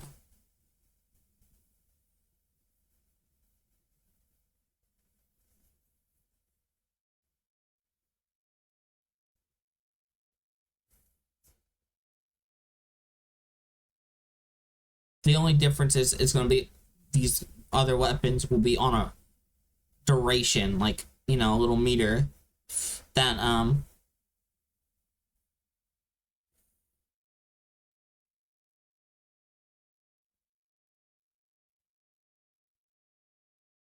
but yeah, I was thinking about it last night, and I'm just like, ooh, wait, because I went to go get, I think, something to drink, and I was thinking of Devil May Cry. And I'm just like, ah, I like the idea that you have a one, two, three. You have three weapons, and you use one, two, and three on the keyboard for that, right? And I'm just like, okay, that sounds nice. And it's like, And I started thinking about Devil May Cry, and I'm just like, I went to go get something to drink or eat or something. I was doing something. I got up from my desk, and I'm just like, what if I use like a stamina bar or like a duration meter? And I'm just like, wait, what if there's two and they're like in the corner of the screen? I started thinking the UI and how that would kind of look like not the most like prettiest UI kind of thought, but more like, wait, you know, huh? And honestly, funny enough, it makes me now think of Red Mage from or reverse Red Mage or Machinist from Final Fantasy 14, because both of them are about building a meter and spending it, and there's two you have to manage. Like Red Mage, you have to balance the black magic with the white magic, so you're playing a little balance game of alternating between the two to do basically combination of those attacks.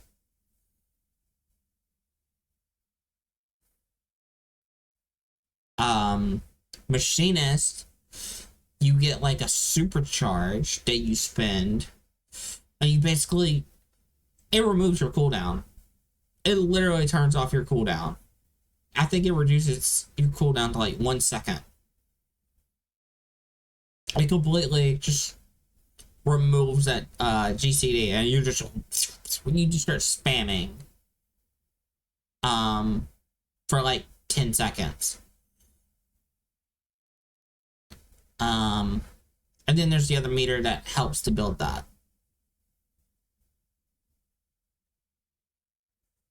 Actually, a lot of classes in Final do that. You'll get a meter to help build another meter, or you'll get a meter to build the use specific attacks that will also contribute to another meter that will do more attacks. Magic and stabbing, the two resources. But yeah. And this is just for the weapons. I plan on doing a spell system as well, where you get 3 spells. That will be on Q, W, and E. So your left hand will quite literally be your So honestly, movement wise, it's looking like A and D, S for the little like defense mechanic, QWE for spells, 1, 2, 3 to switch to a weapon.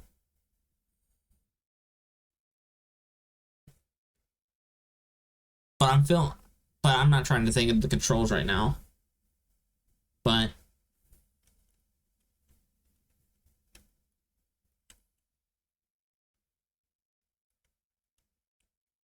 yeah.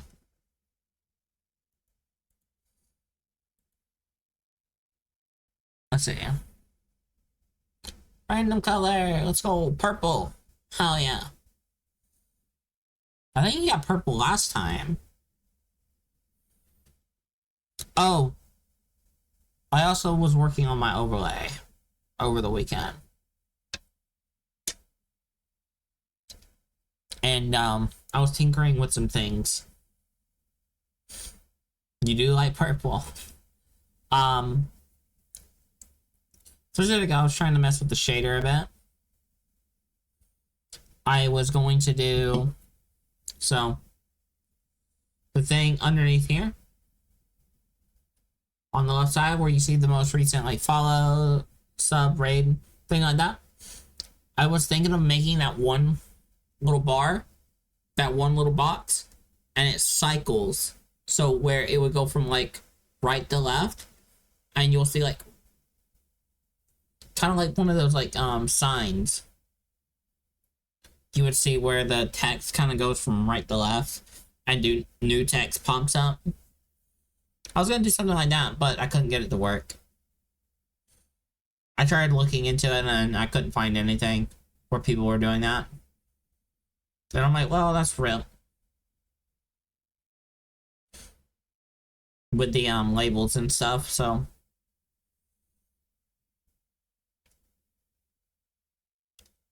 I might try to look back into it, but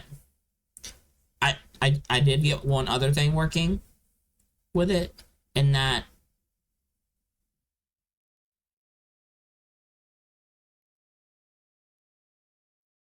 what's the fun of it, you guess? Yeah, possibly, yeah. You want to try a thing, it's like, oh, can't really get it to work, or it's just like, ah, shame. But hey, another thing, the overlay color. I have that where it can save the file. Not currently, but whenever I push out a new version of my overlay or export. So how it's purple now, if it doesn't change when I in stream, it will be purple when I boot stream back up or boot it back up. So it'll load the actual color of the overlay that it was last on. It will never reset the blue. So it will be continuous.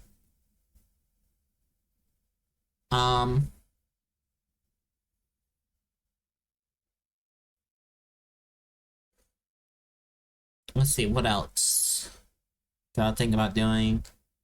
I was thinking of, so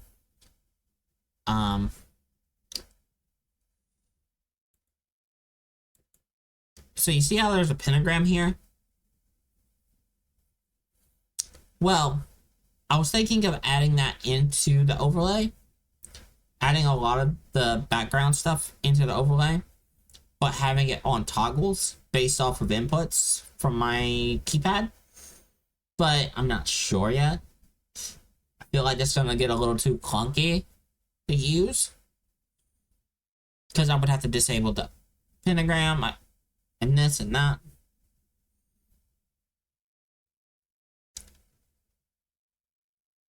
And I feel like putting too many inputs into an overlay, the toggle, is gonna get tedious.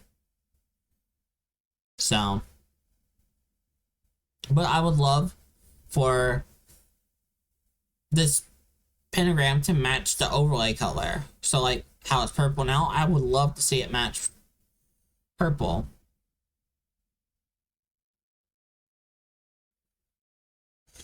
Sounds like a great thing to do as a project, but cost is high for the outcome, you know? Yeah.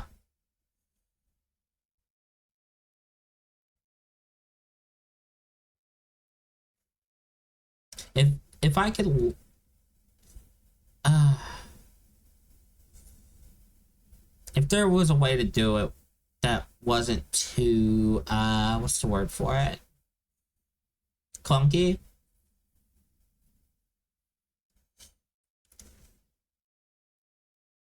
You know, be different.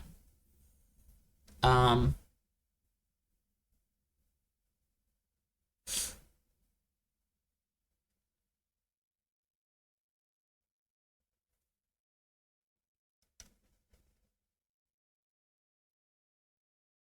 One thing I was thinking of doing is putting the border on the screen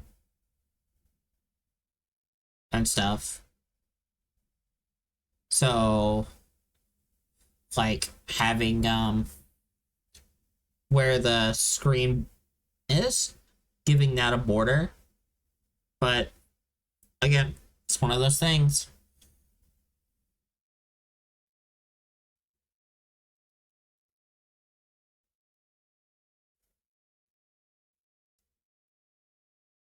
Besides that, I'm working on making a better background as well.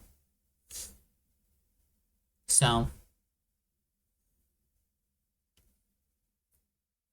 because right now, right, it's just a static image that I made as this background.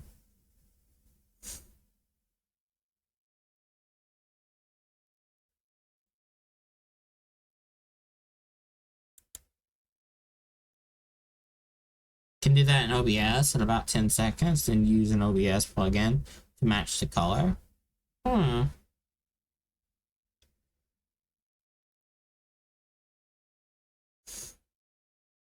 Interesting. I would have to webhook it, wouldn't I? I would have to create a webhook with the overlay.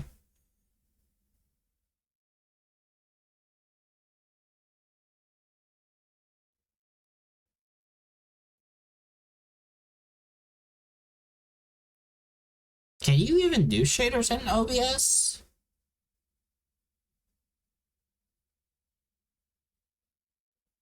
I feel like that would also drastically.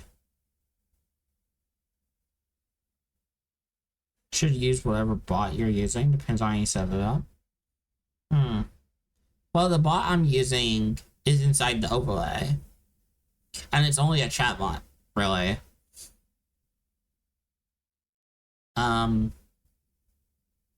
The rest is off of Owl's library.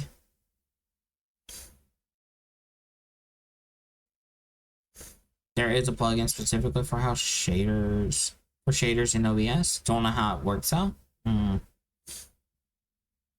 Got it.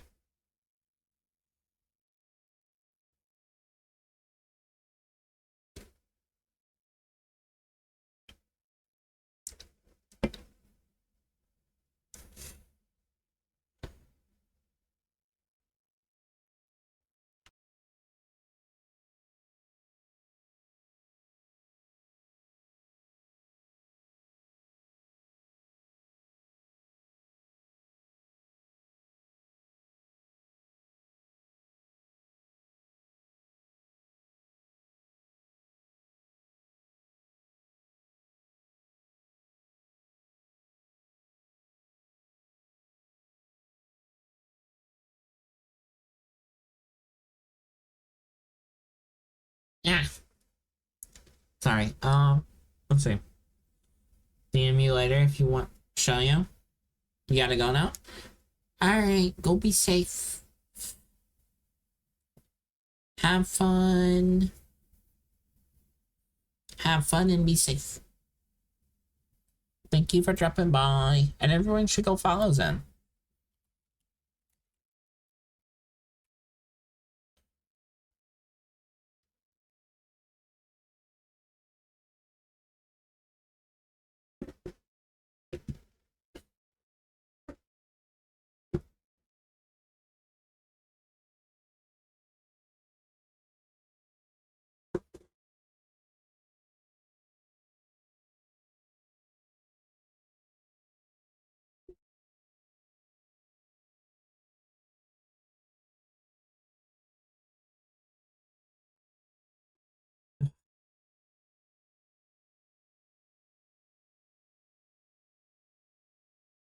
Let's see.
Alright.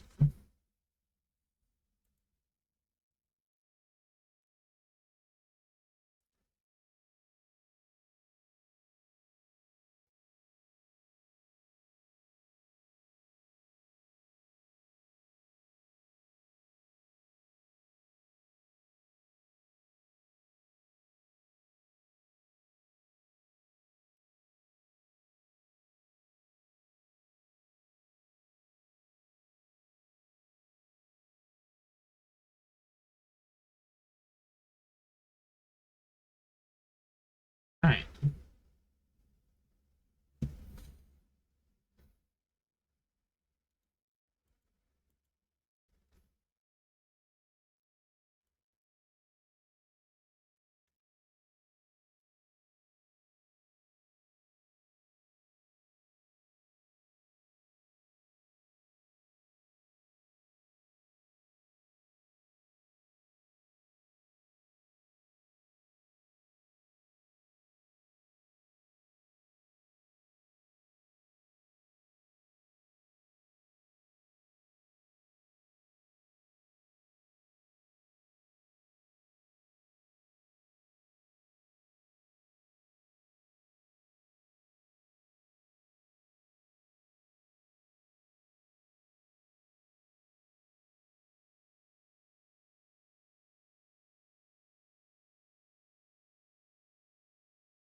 So we want to wind up.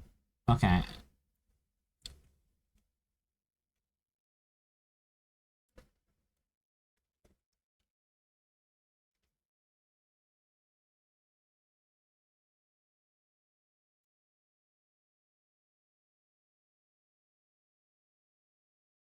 Okay.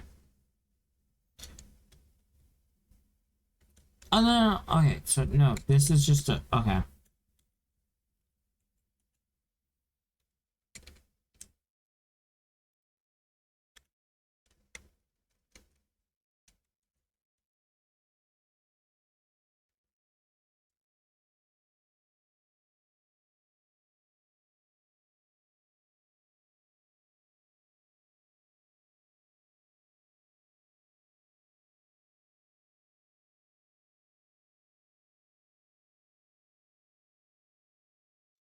Honestly, this should only start at the end.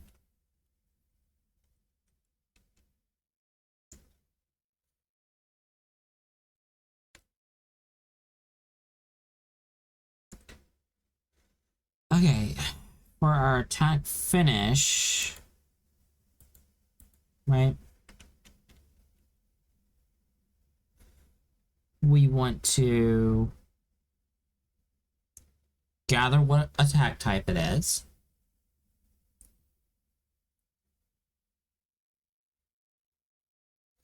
We want to we want to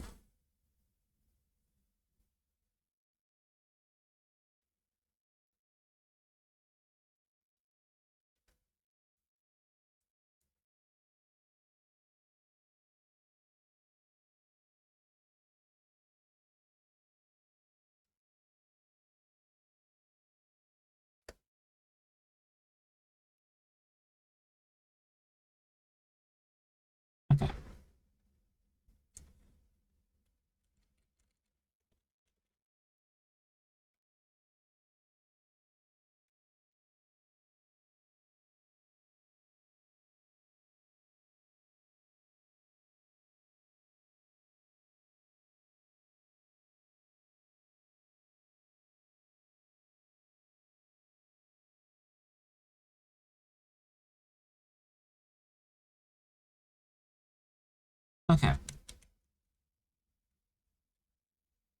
So.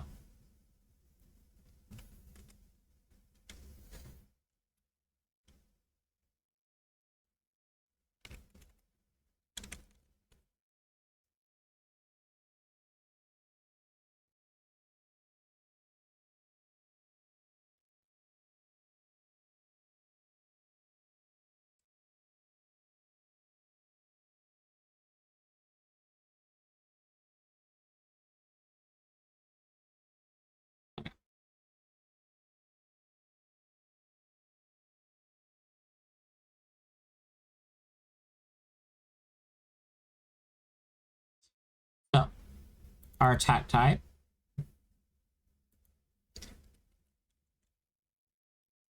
plus weapon type.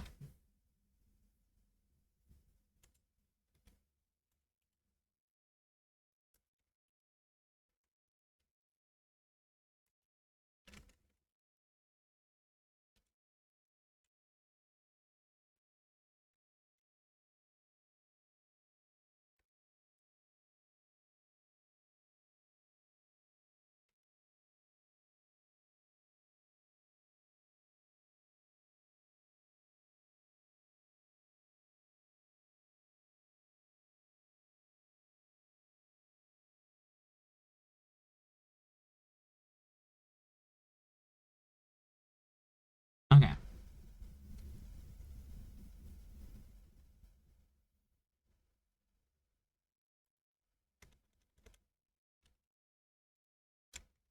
Attack strength. Okay.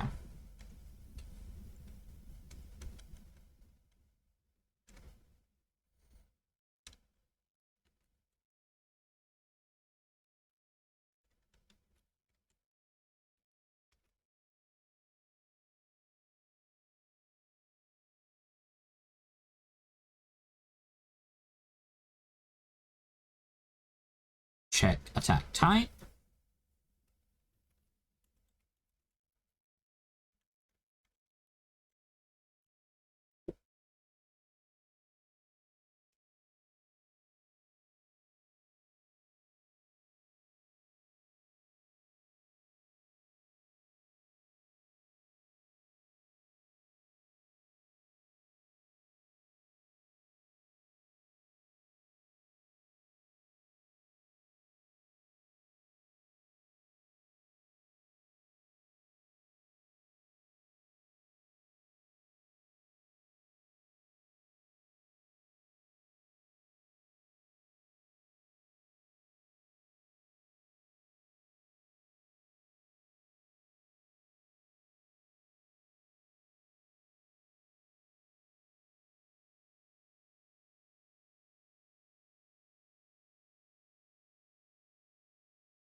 Let's see.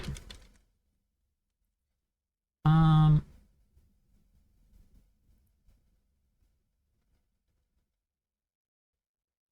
we need a boolean, so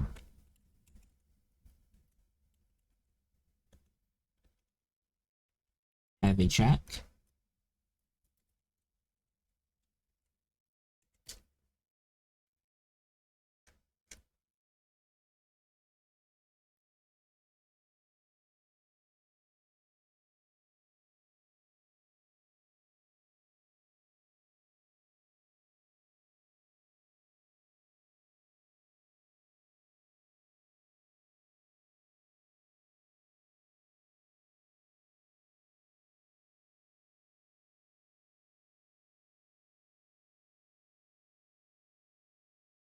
Attack type.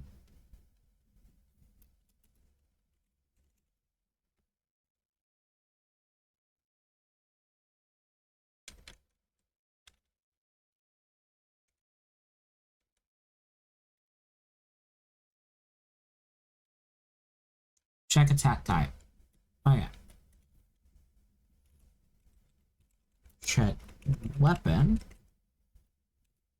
type.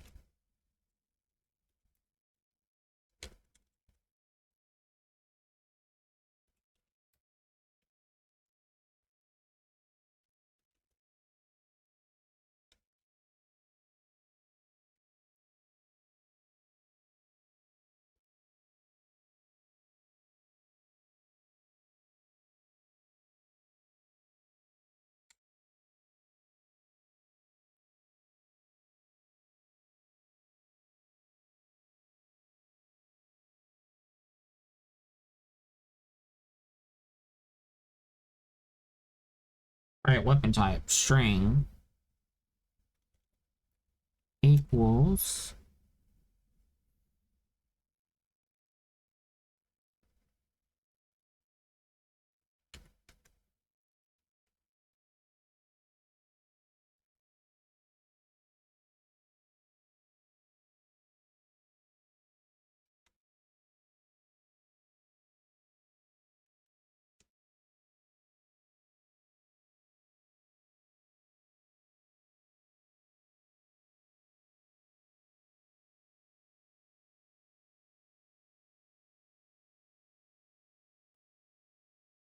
okay.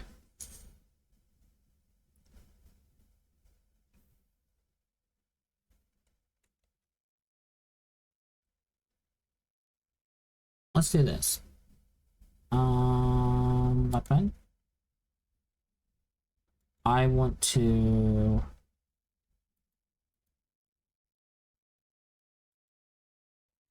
get a timeout on this.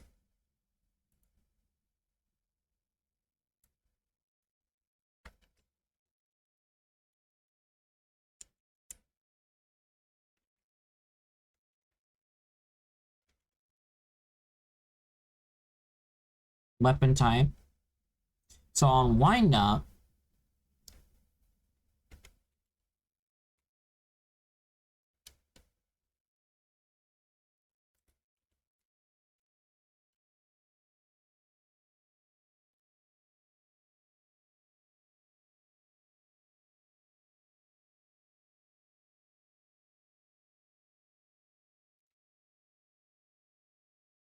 heavy attack will equal true.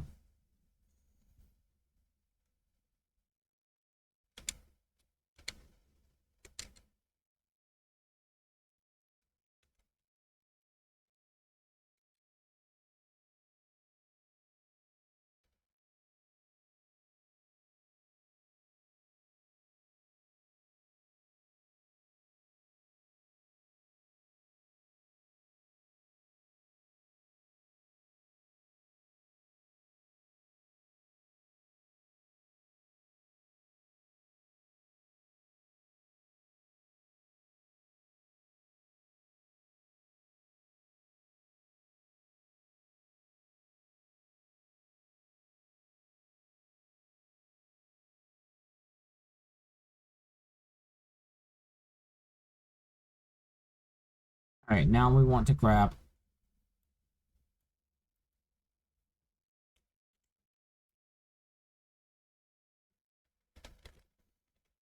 our weapon string. Okay. Now we want to grab our attack string.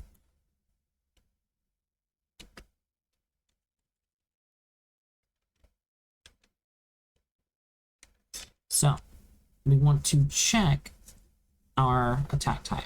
So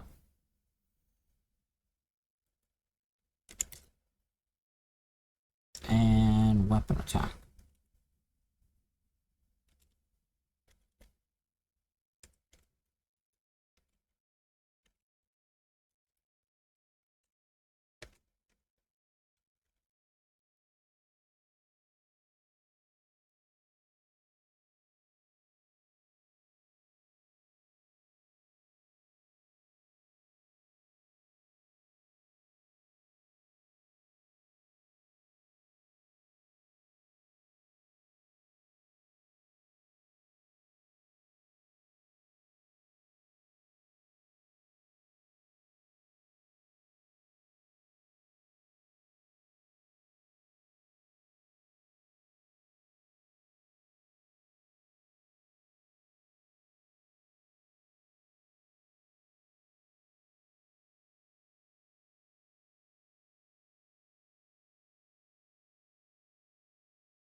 Okay.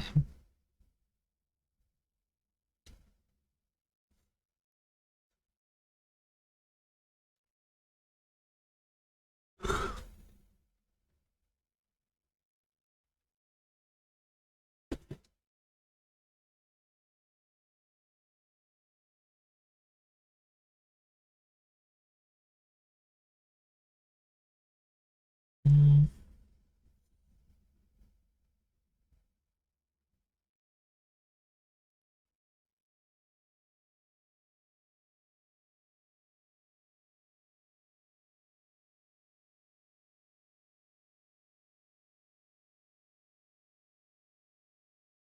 okay, so now if damage has this attack, return damage. Otherwise,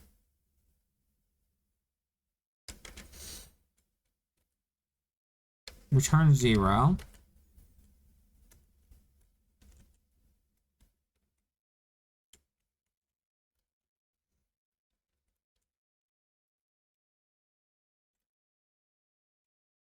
No attack found.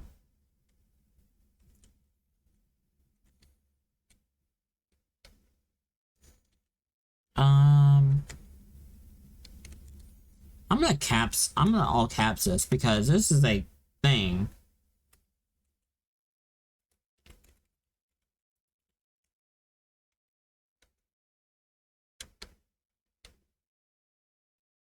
Is there a way to do an error?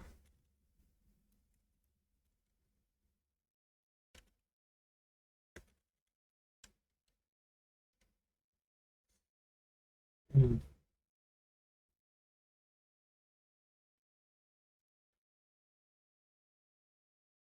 I guess there's probably a way, I just don't know it. Okay. And now,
okay.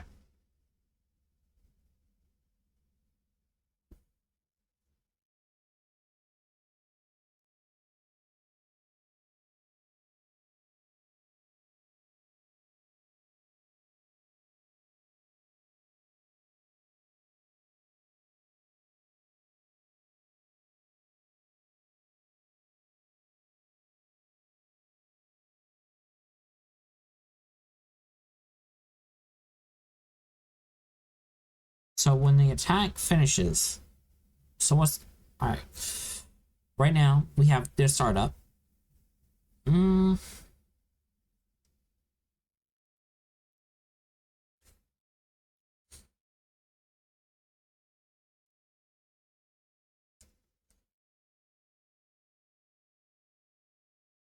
hmm.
I should change this, shouldn't I?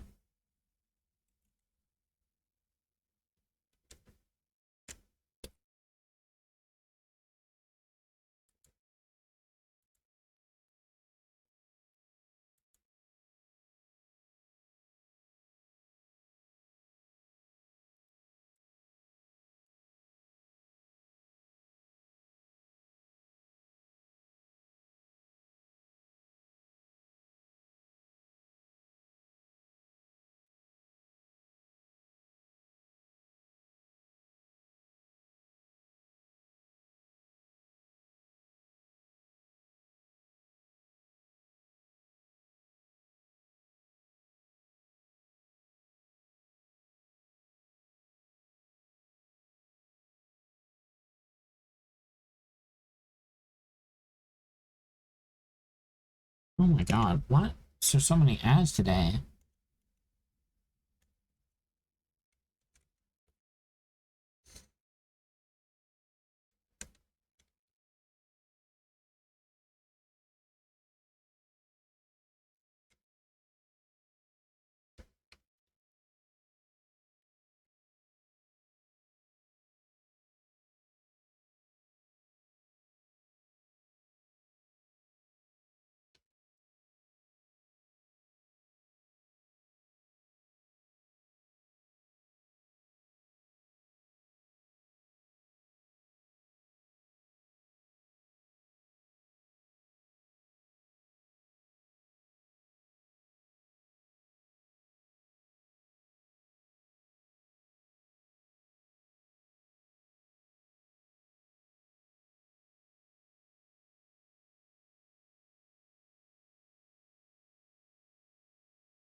Turn attack.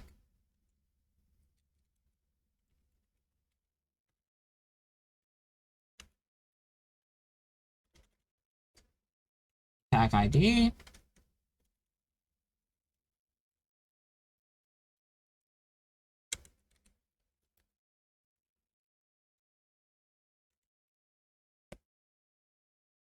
So,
o'clock.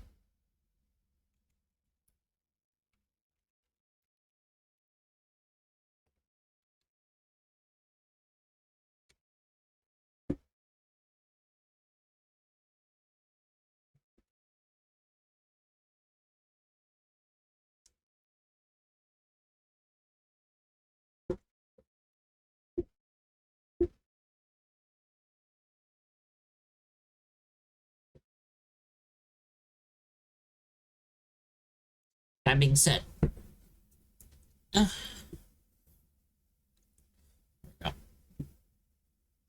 um,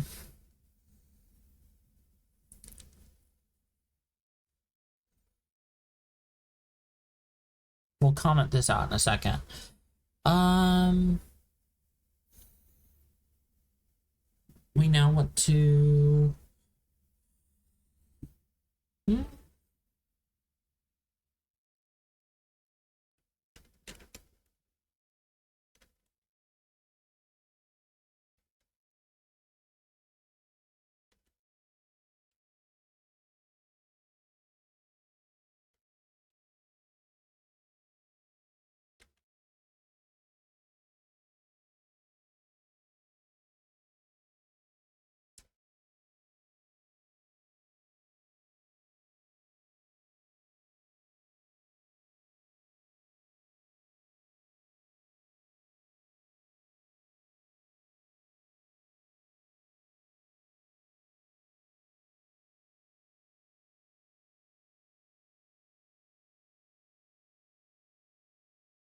I guess we could do a hitbox, right? On the thing. Hmm.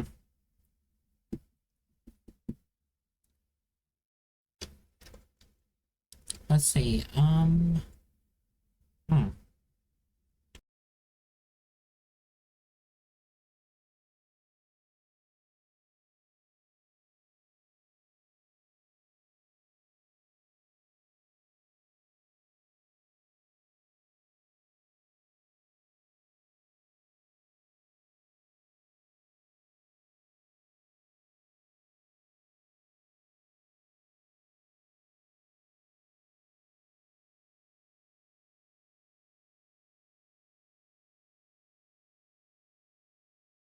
All right.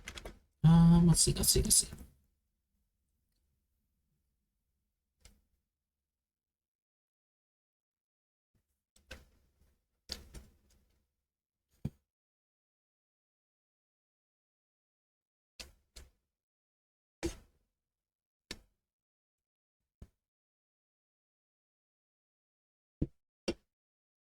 Um.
let's say if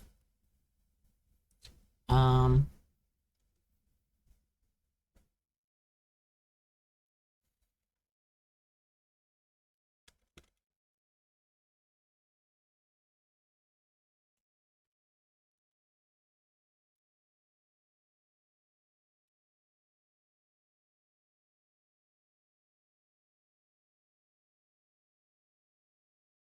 this is melee attack in general. So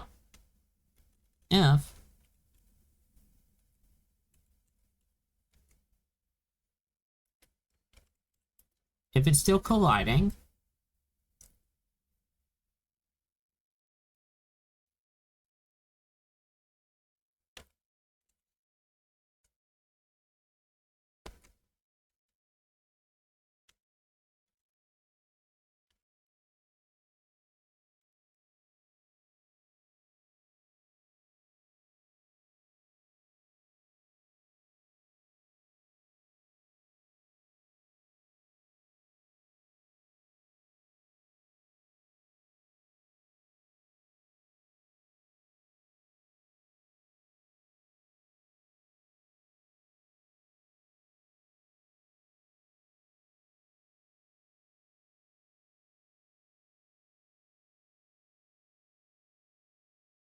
tag miss. Okay.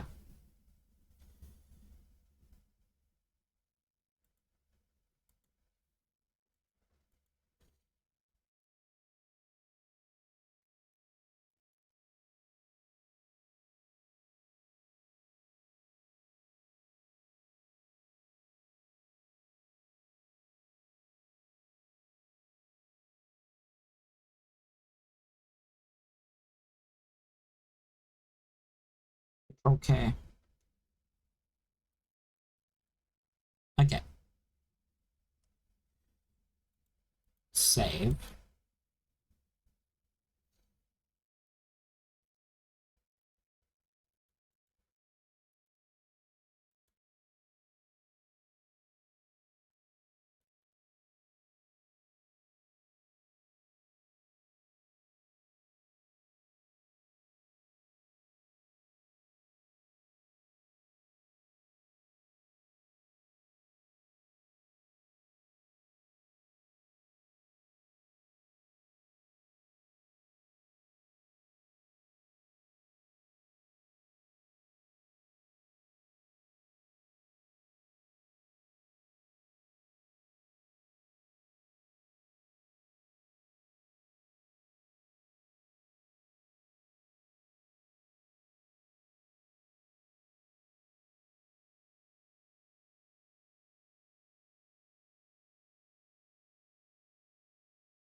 Um,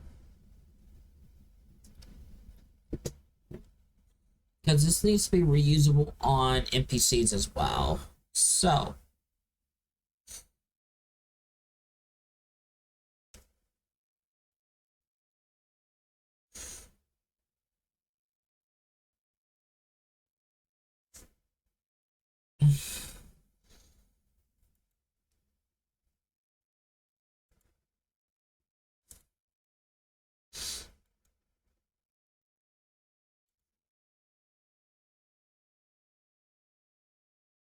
let's just do this. Okay.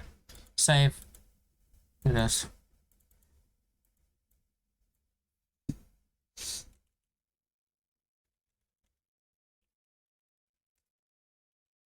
Weapon base. Um,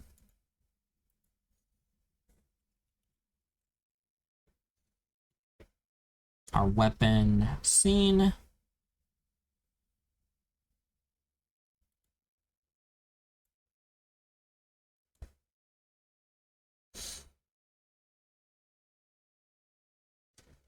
Okay.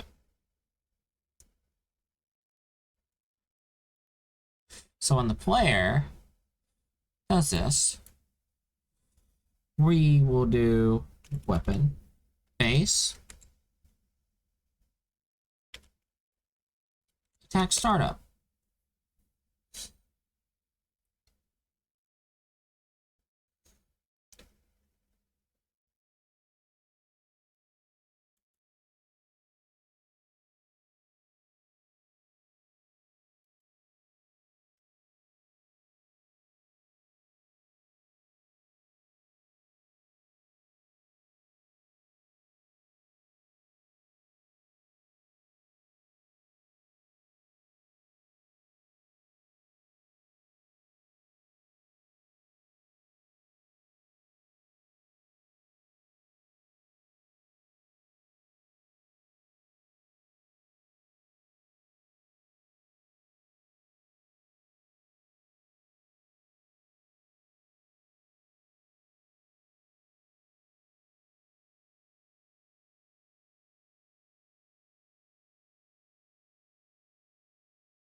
We also need to do this. Combo. Connect it.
Okay.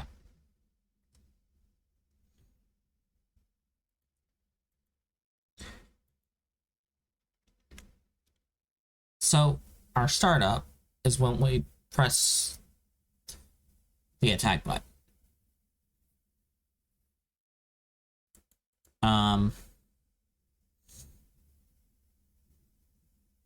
So we should do attack string.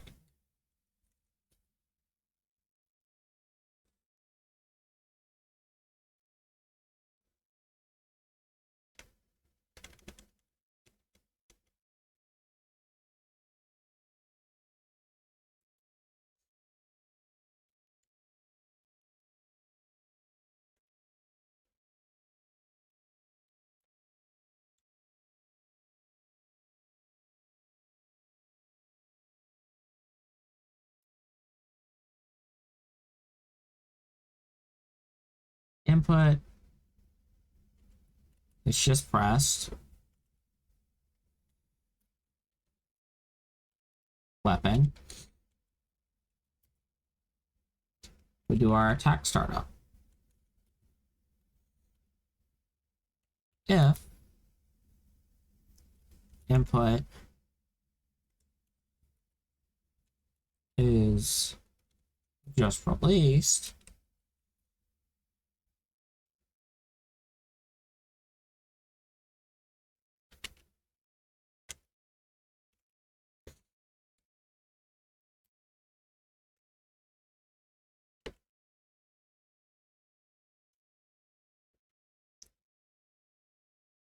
we want to do attack string.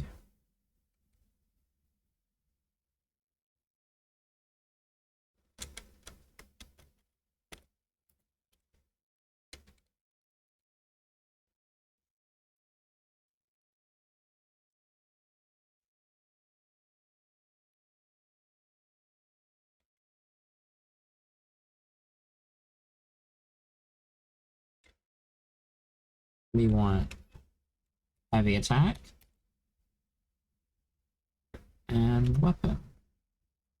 Attack there.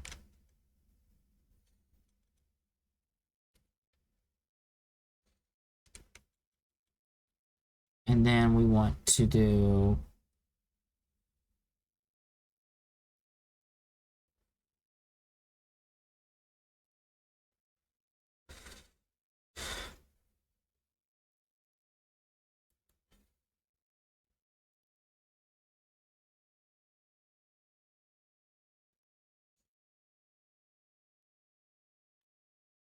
attack finish with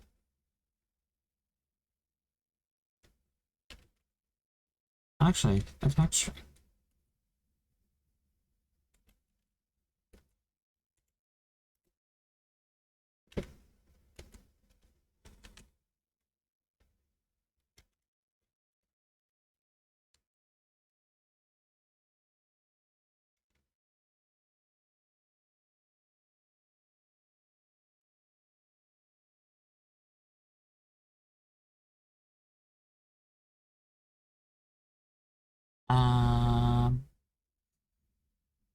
Projectile.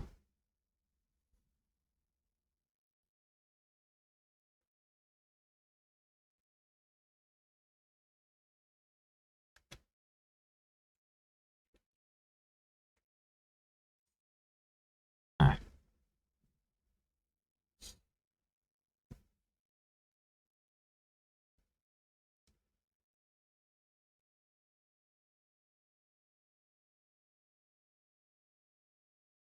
I see.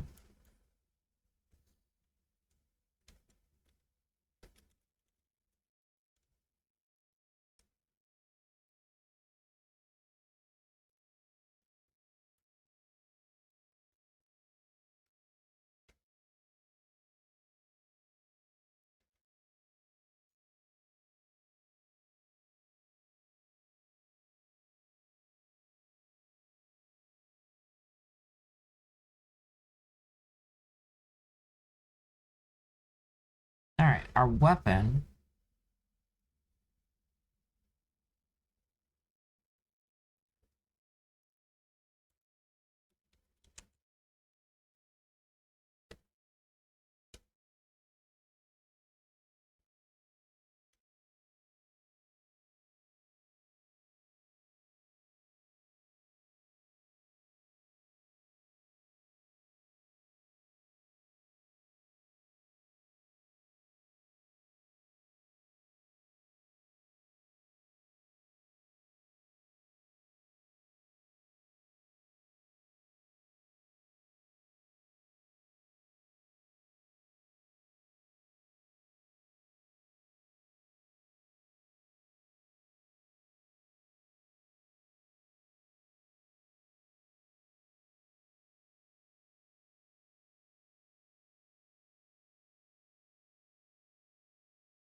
Is this in process? It is. Okay.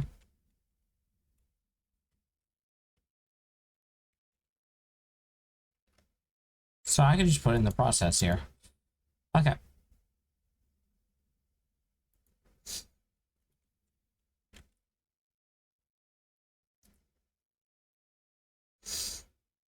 Let's see.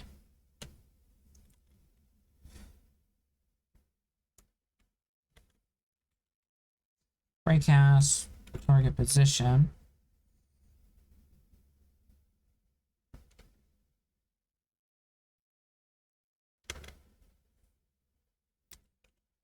Equals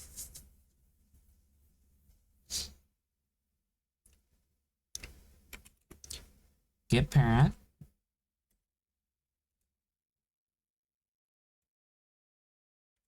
position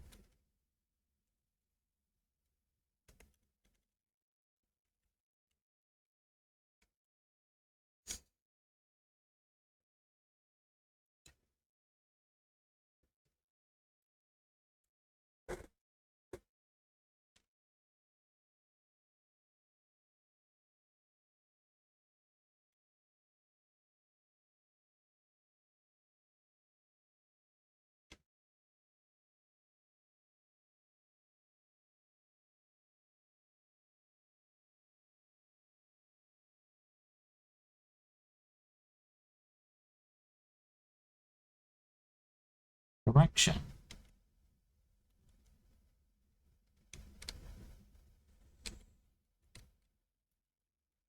times reach.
That does not exist. That's good. That means... Okay.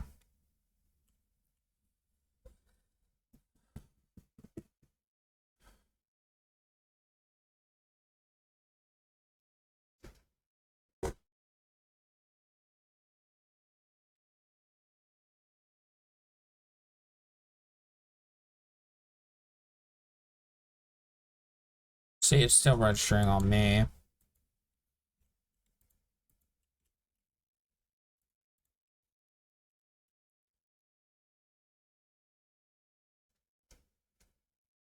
Okay. Our weapon base is pretty good.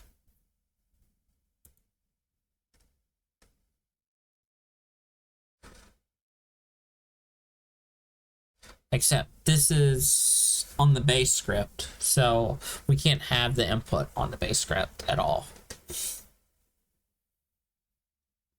I would need to associate this with a subclass. Oh, okay. But it is working, which is good.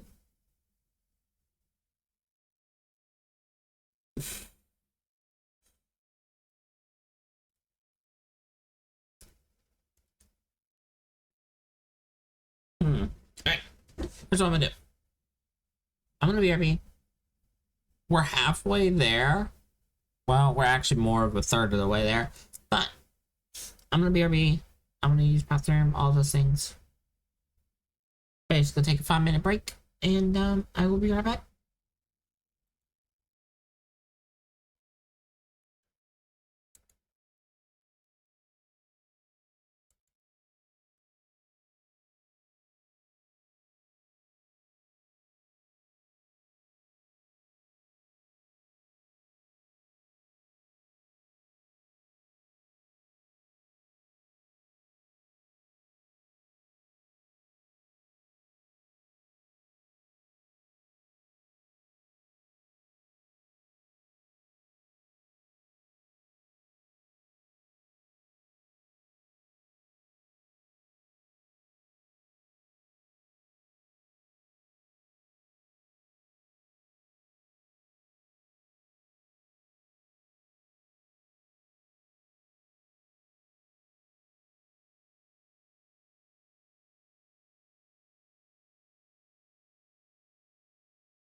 I'm back.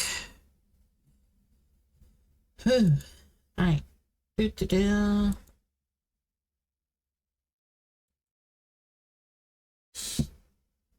Okay.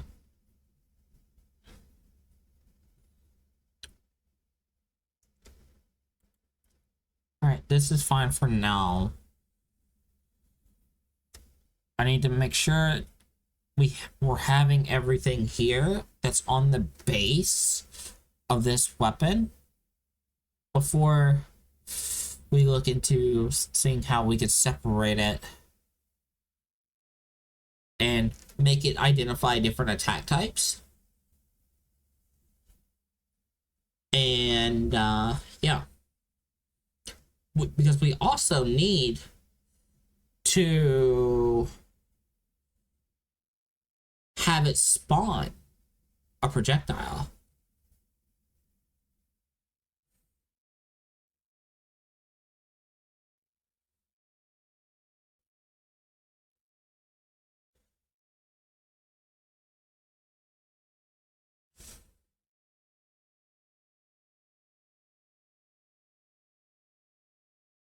Hmm.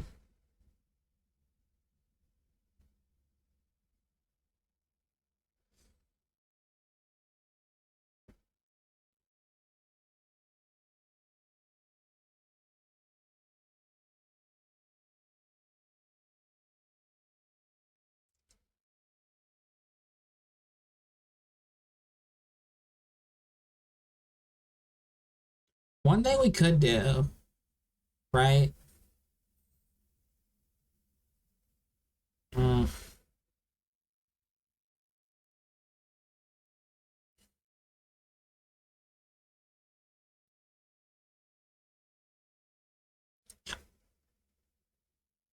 I know how we set up resources for some things.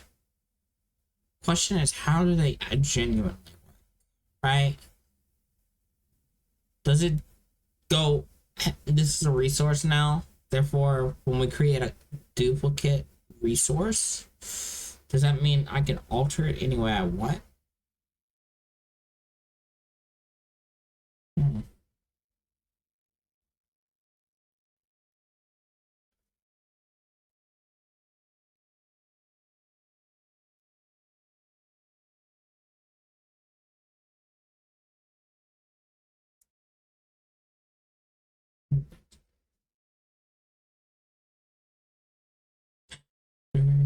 Of time, mind waiting to explode. I'm all ready to go. Danger to myself and everybody else. I'm living like a landmine to explode. I'm ready to go. Ready to go. Ready to go. I'm ready to go. Oh. All right.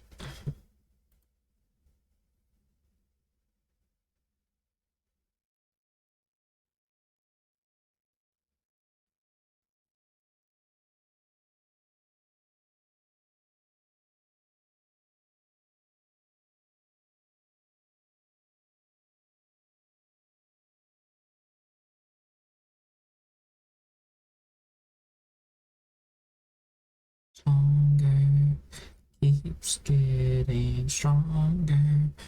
Only a matter of time. Living like a landmine, waiting to explode. I'm ticking like a time bomb, ready to go. Danger to myself and everybody else. All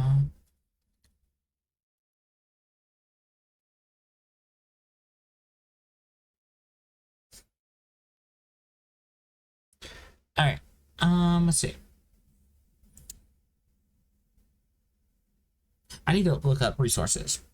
All right. I'm vibing too hard to the music. Um.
How do they work?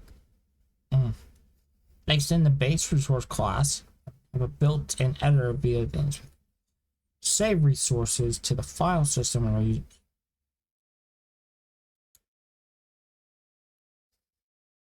okay.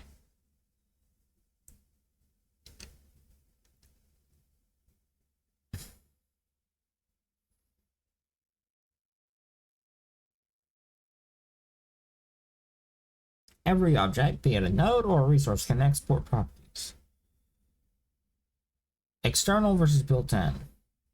External to a scene saved on a disk. Built-in, saved inside.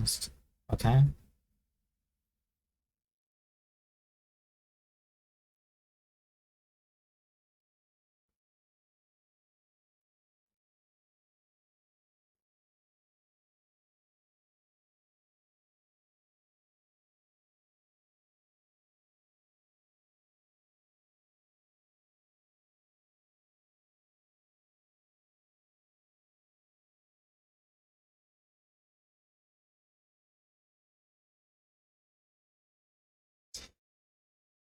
Uh-huh. Okay.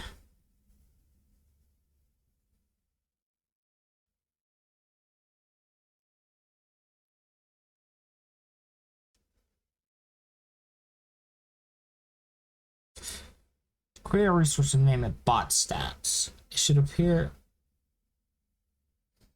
Okay.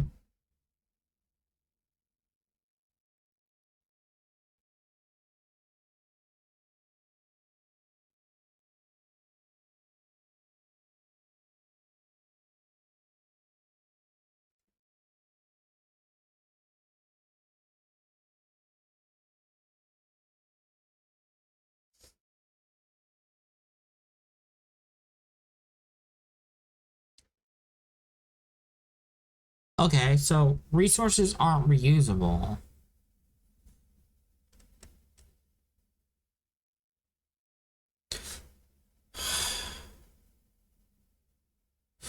So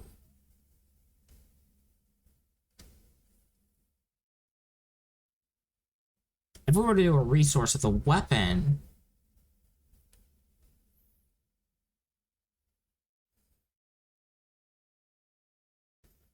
it would be the animated sprite.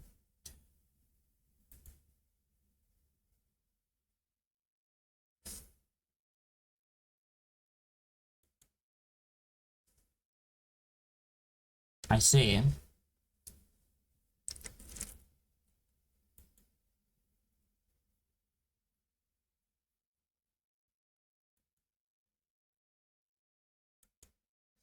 Okay, hold on.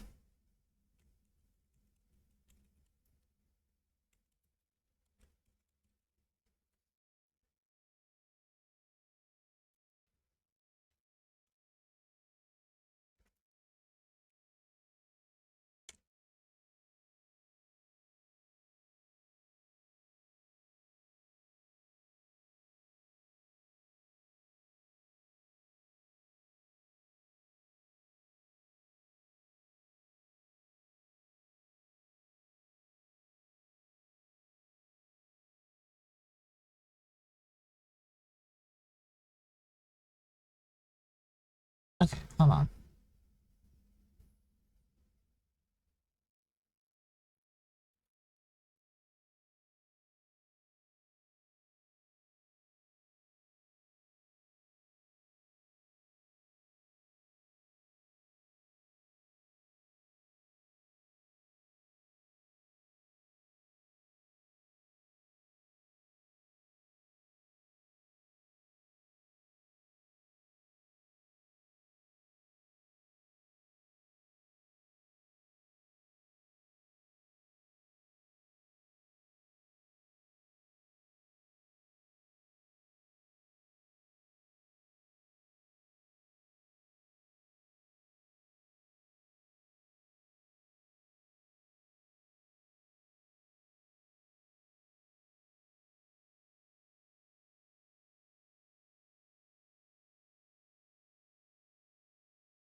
I say.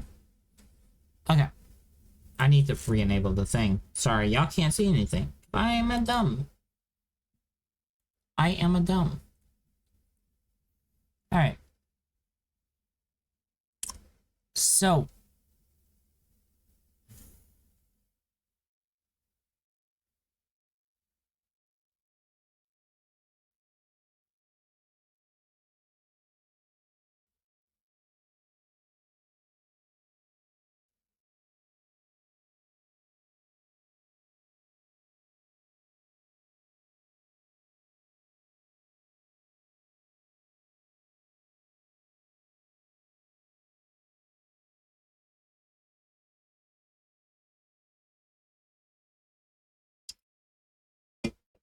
I have a little bit of my energy drink left, but I have tea.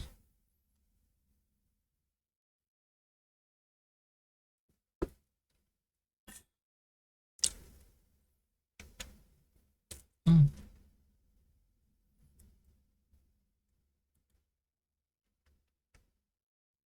Alright, so let's see. So in our case, a resource for this would be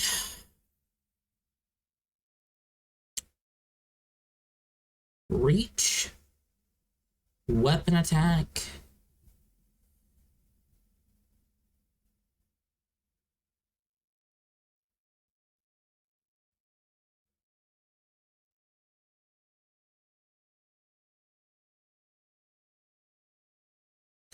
so okay.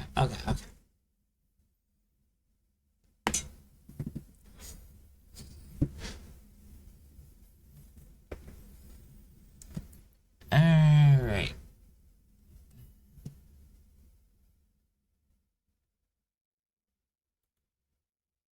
The weapon should be fine. But our resource is gonna be this.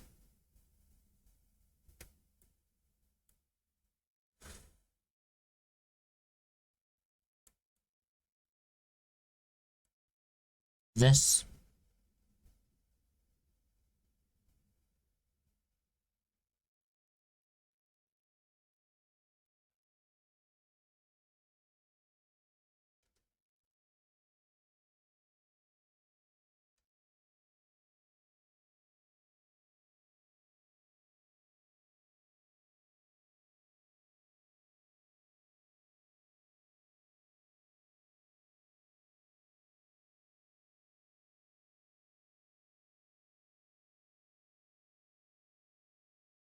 Mm.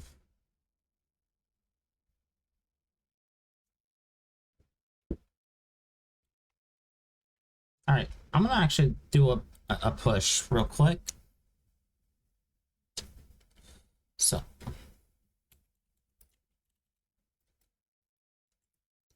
get add, get status, modified dummy player, rename projectiles, deleted test weapon, modified the weapon script, and added a new weapon scene. So, okay. Git commit.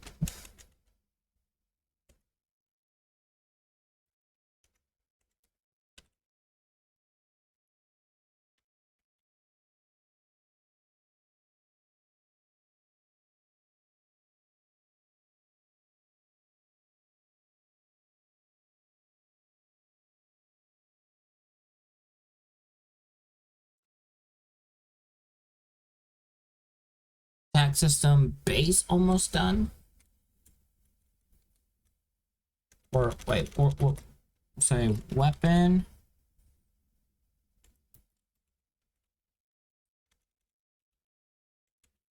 Weapon scene.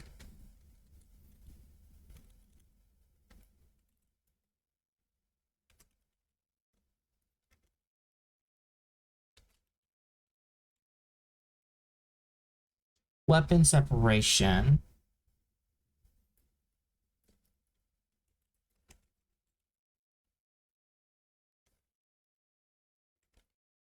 and base setup.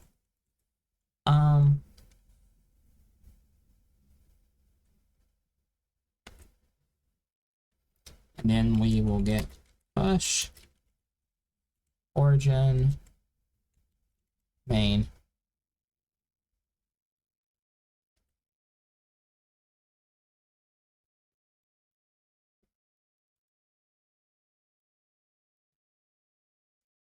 Weapon separation and base setup. Nice. Okay.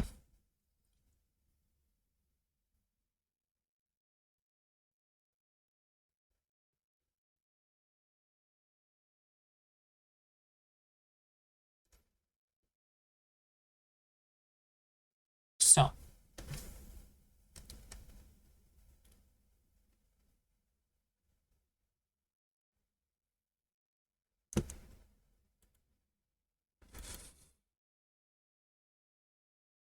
um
ah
Hmm. I'm reading through some things. Sorry. Um getting I'm getting into a lot of discussion on what is the best way to do detection when it comes to melee oriented weapons in a video game. And a lot of the straightforward answer is colliders and things like that. But there is also tons of people going, you could do it a lot of other ways as well. It just depends on what your game is and things like that. And going into detail on how like, different games potentially do it. Like something like Elder Scrolls or Fallout. There's colliders, right? But if it's something like what is the example? Uh Something like Diablo, right? People are thinking maybe they use like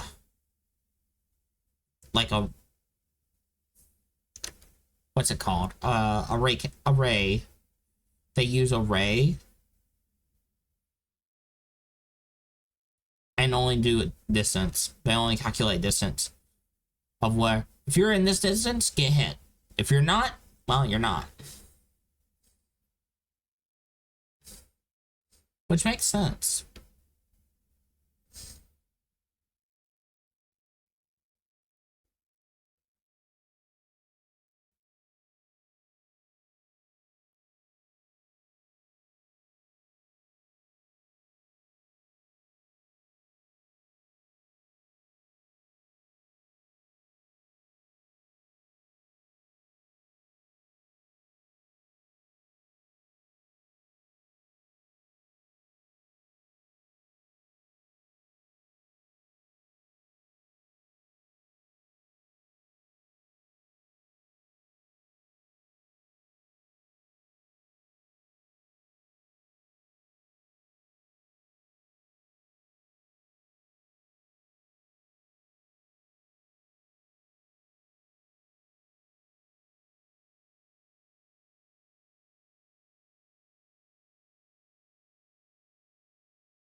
Honestly, I'm not too worried about the animations actually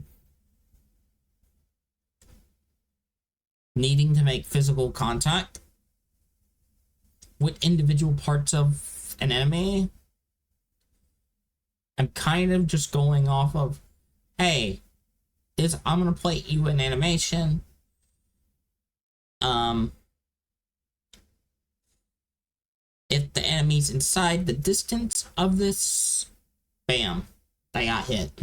If they're not, when the attack finishes, yeah.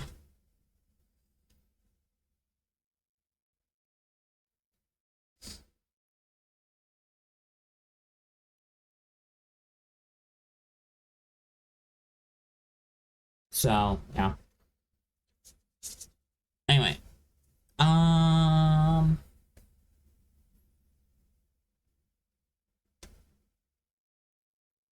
so what we can do?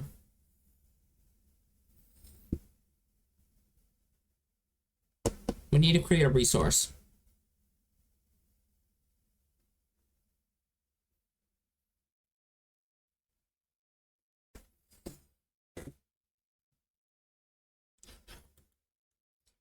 And we need to figure out a way to load this resource.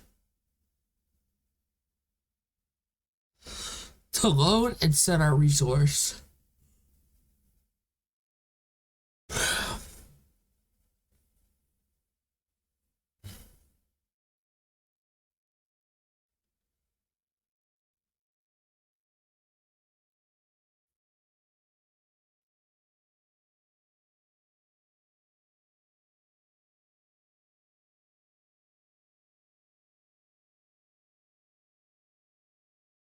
That's what I need to focus on. So let's see. Um,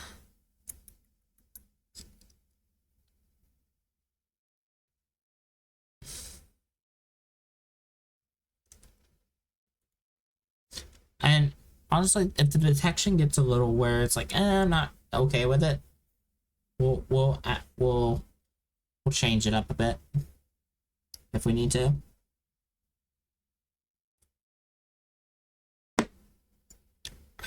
This is just the base stuff anyway.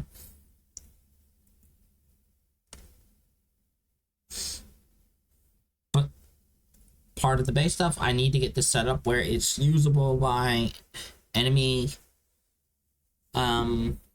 NPCs, player.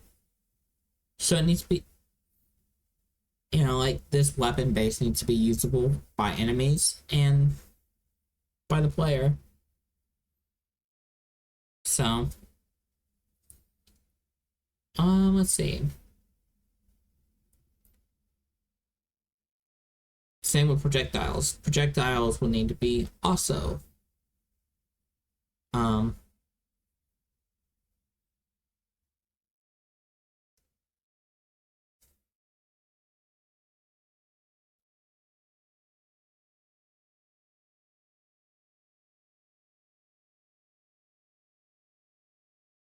okay. I got it. All right.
All right.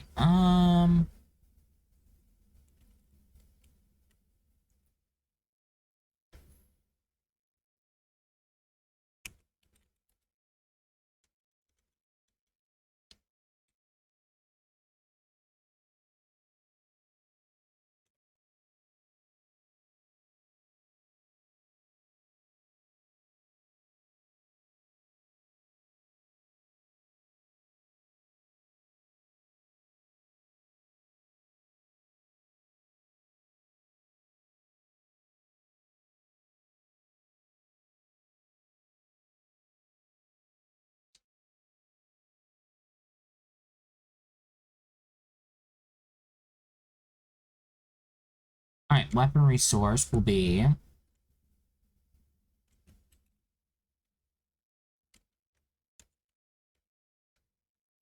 a node.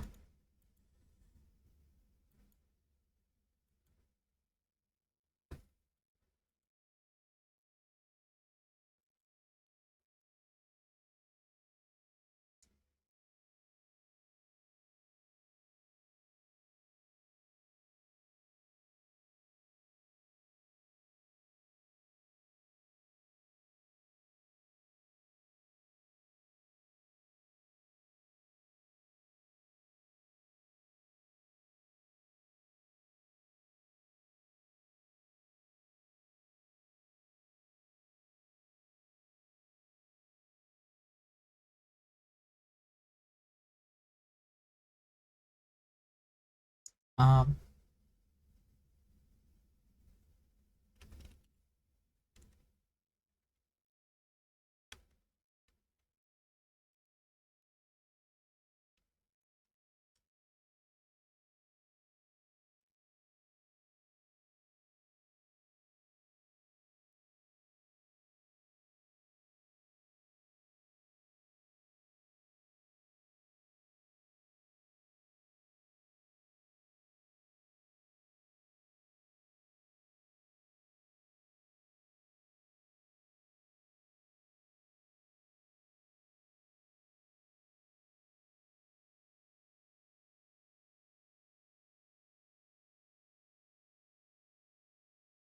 Really?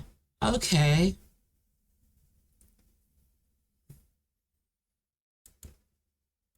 It's not letting me.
Um,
mm-hmm.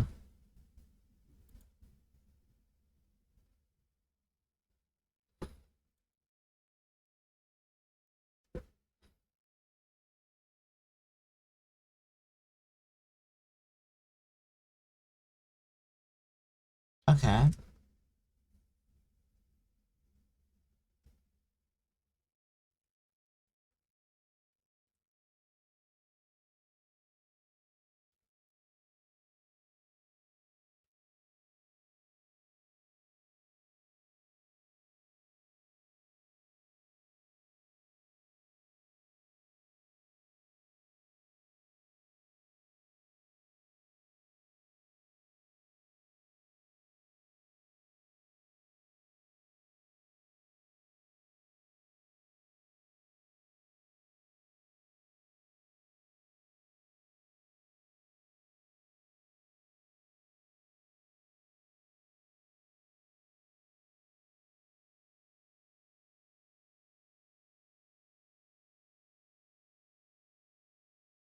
Okay.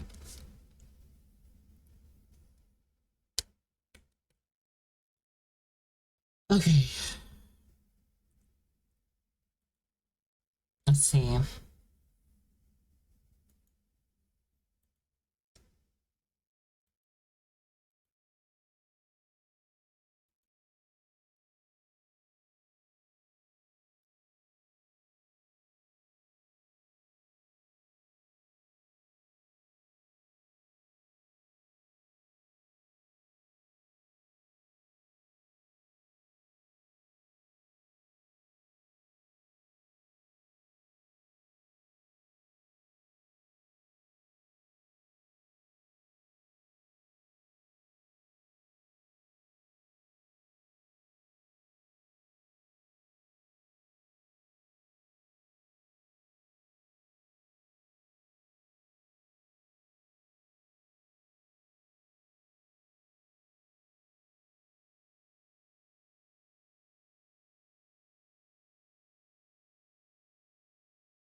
Okay, I see.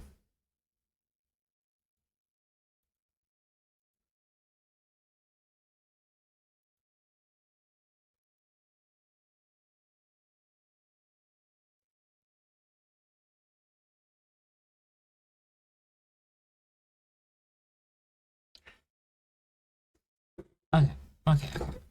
So I need to come up with a script for to store our stuff, which is going to be our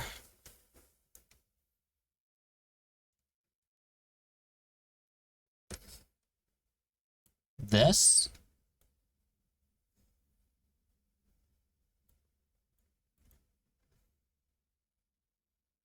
So damage, reach,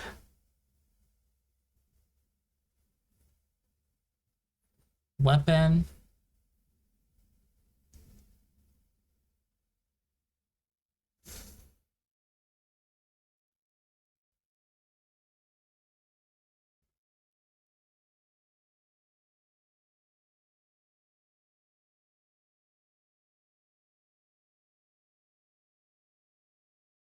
okay.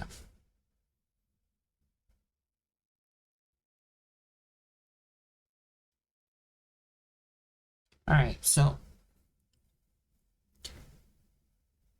now if we make it a resource, how will the thing know what's what?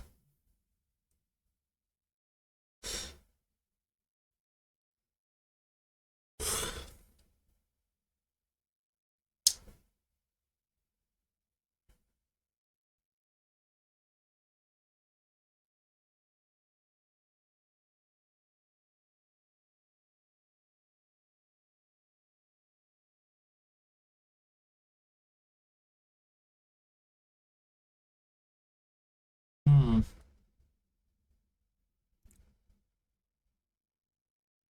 Now, if I was just to use this as a base, right?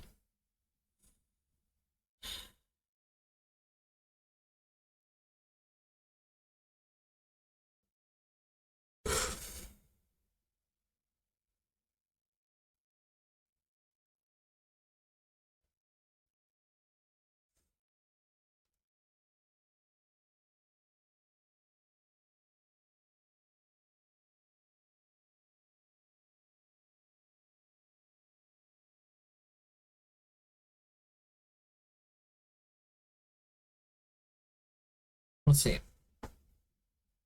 That means the scene itself would need its own script.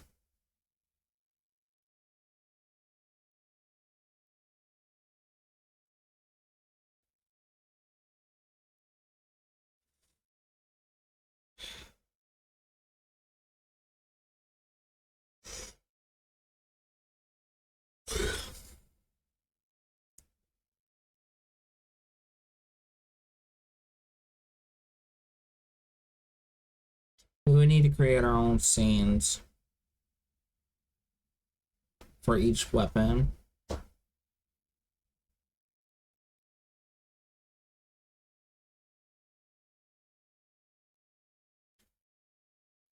But I feel like a resource would be easier.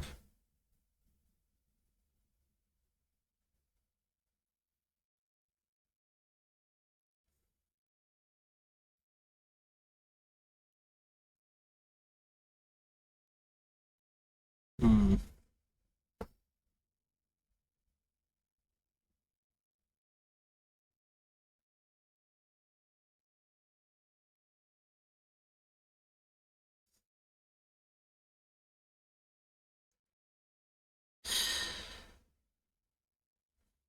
feel like we probably need to change this class name.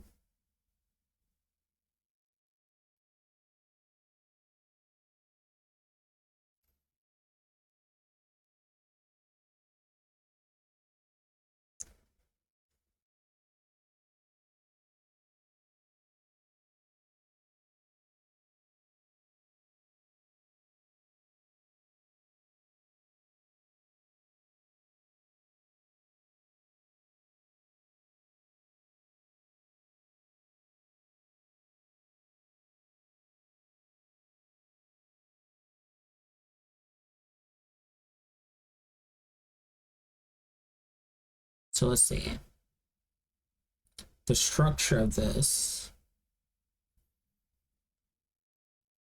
We're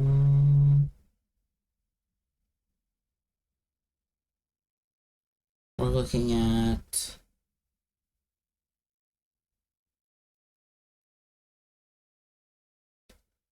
five. Um,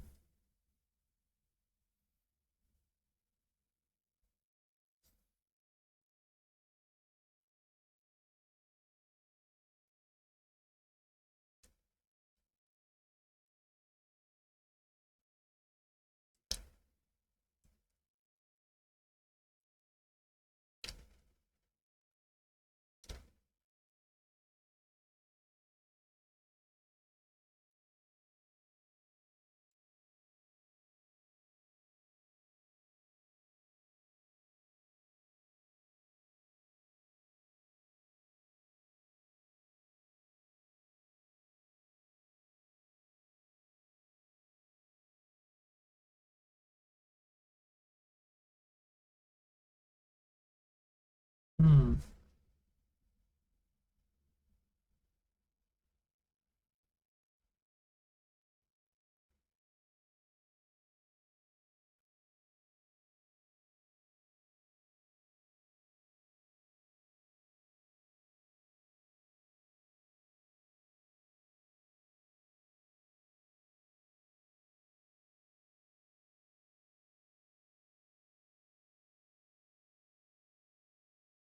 We want to do, I guess on ready, we would load the resource. But how would we determine what resource is what?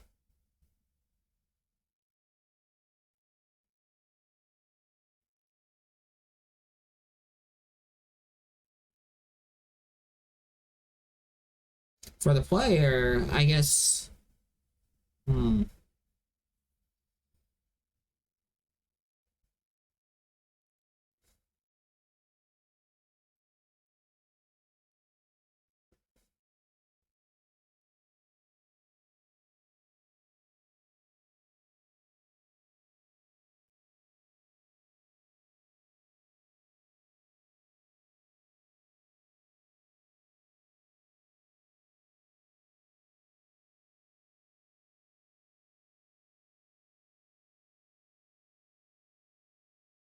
Okay.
Weapon resource.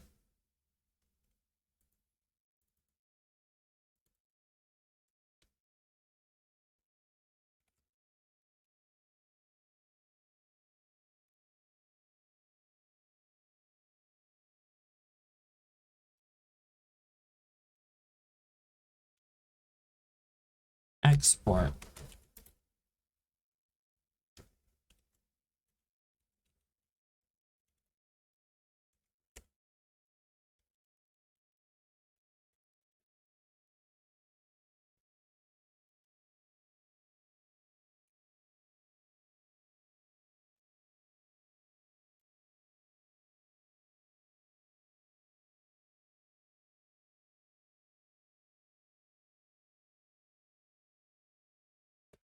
Okay.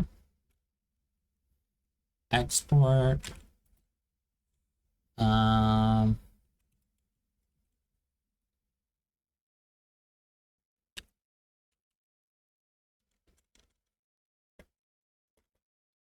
Weapon ID.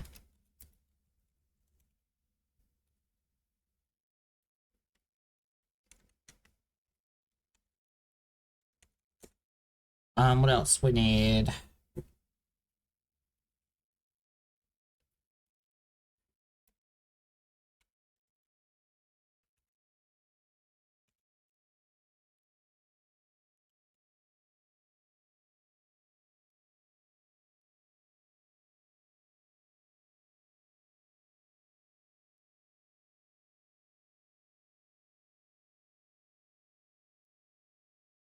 Weapon damage.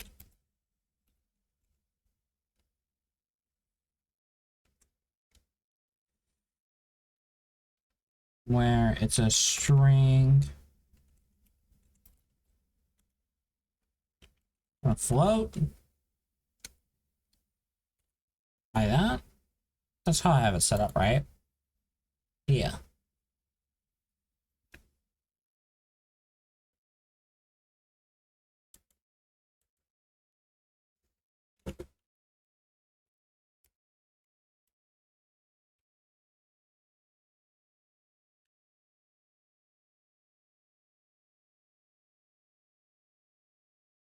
Weapon reach.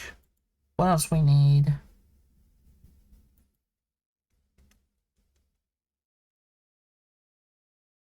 Hmm.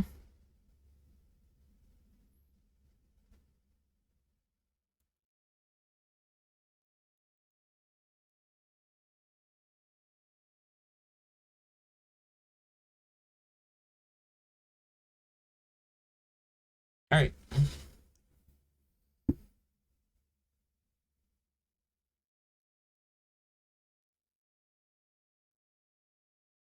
Um, Weapon ID, sprite frame, damage, reach.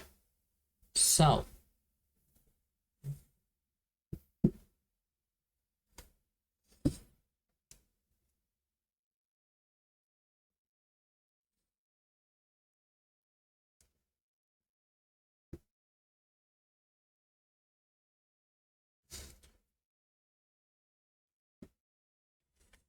okay.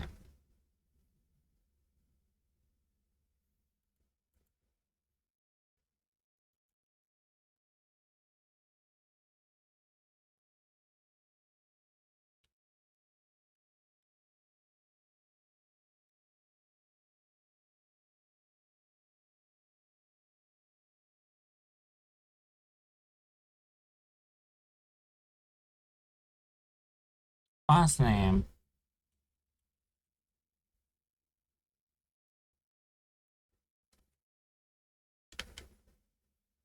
Will equal weapon.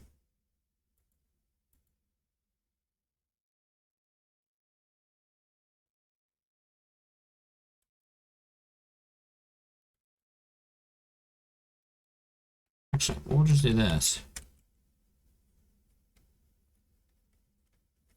Weapon.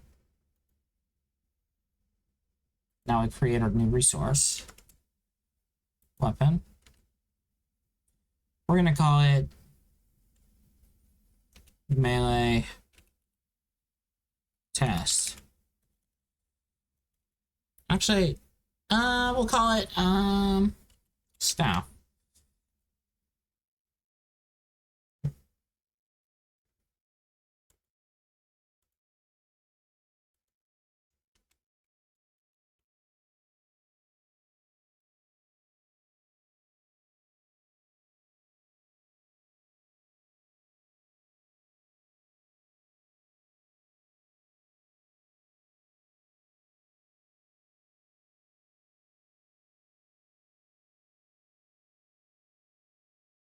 Fight staff 1.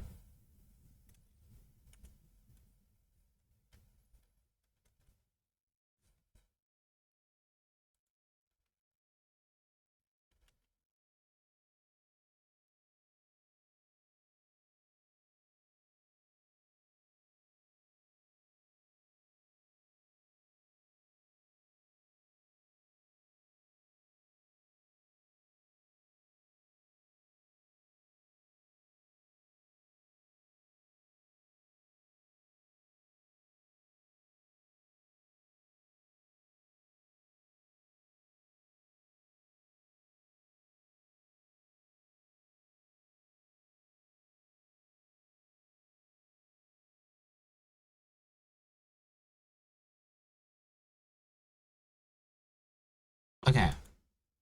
Our weapon reach will be...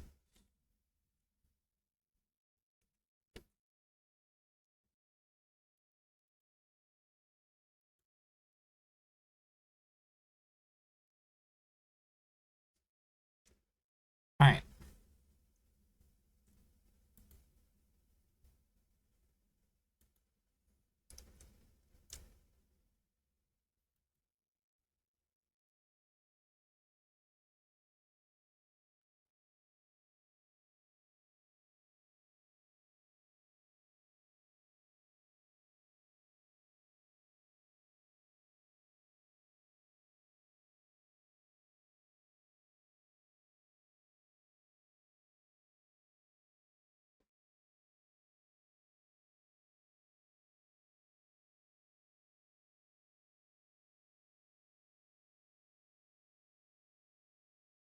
Okay. Now, create a new script.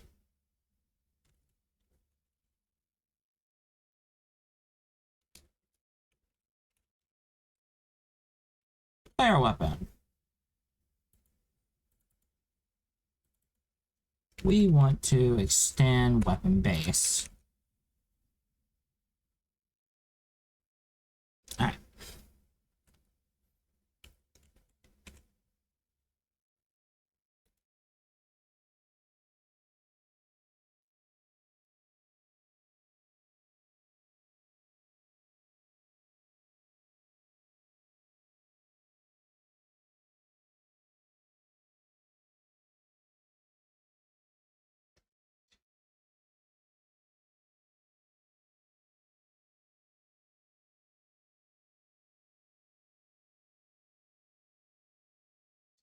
Okay.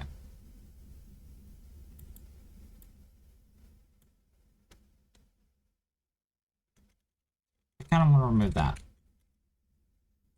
Okay. Now, player weapon.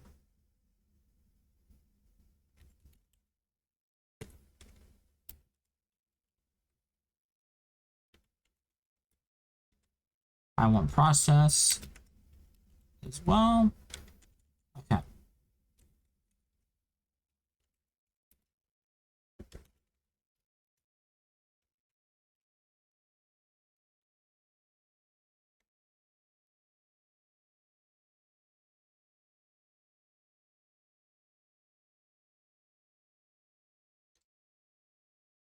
Alright.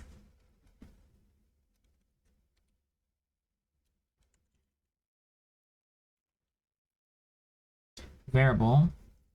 We want to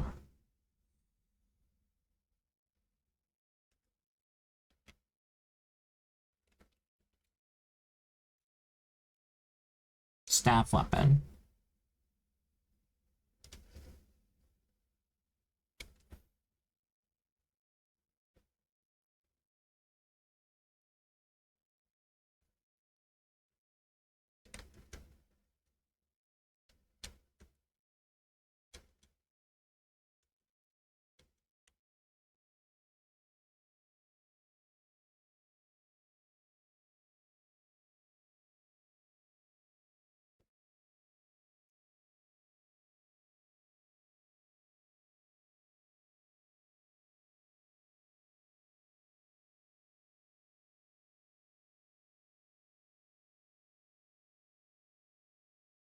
Okay.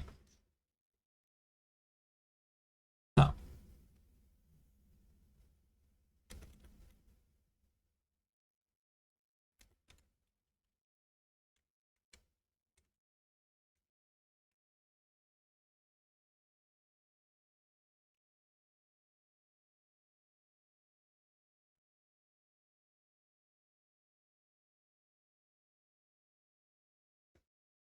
um, function, weapon,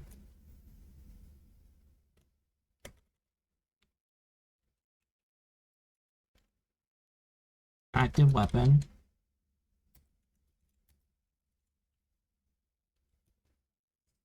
Okay, active weapon.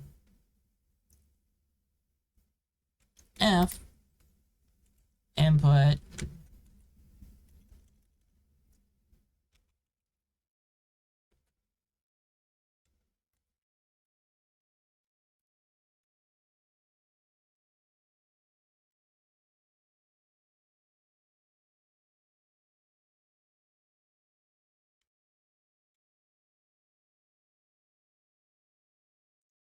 If it's return. So else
weapon found.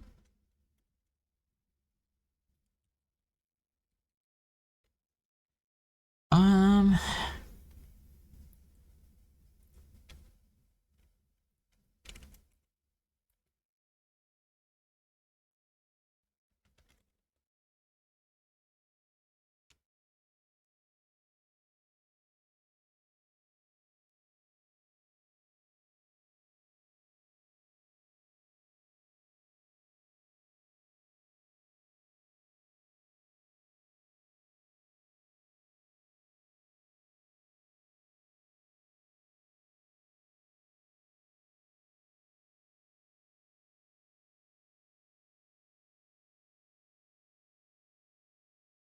input dot is just pressed.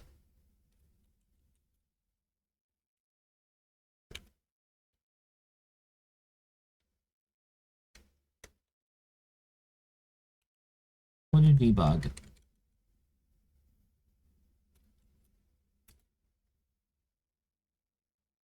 Um,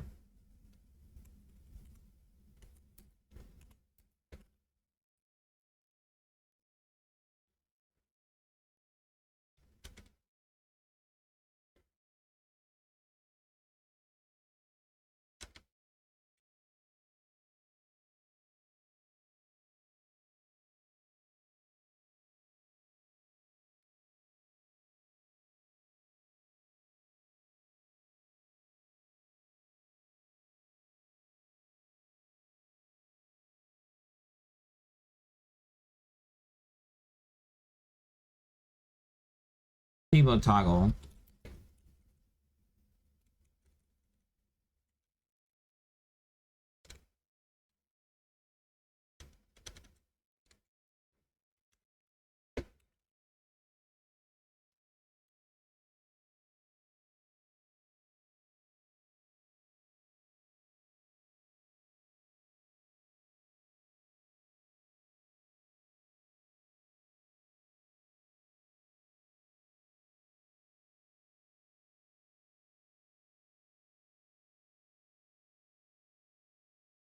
Okay.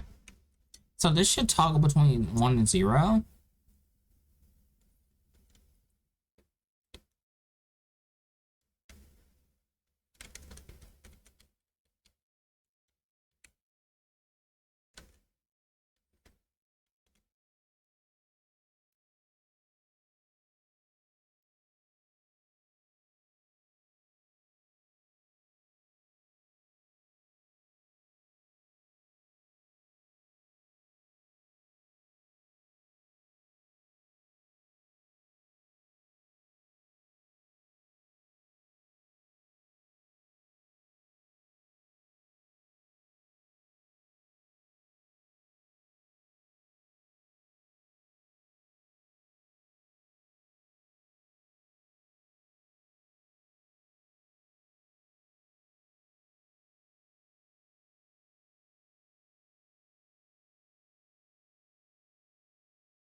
And now we want damage to equal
okay.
Target position.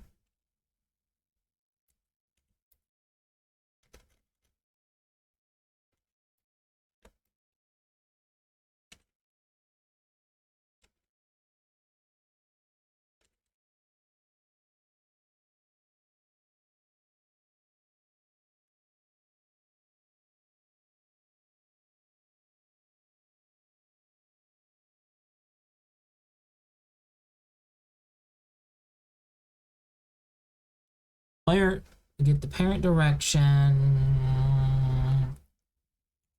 times reach. Okay. Yeesh. Okay. We'll do point X.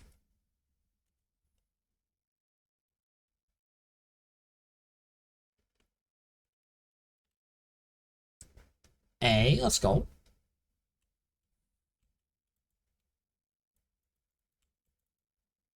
Oh, we need to get our thing. So, oh, no. We need to toggle this. We need to be able to toggle it. So,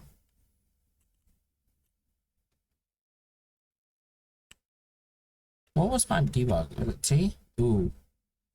Ooh. Yoish. Eesh.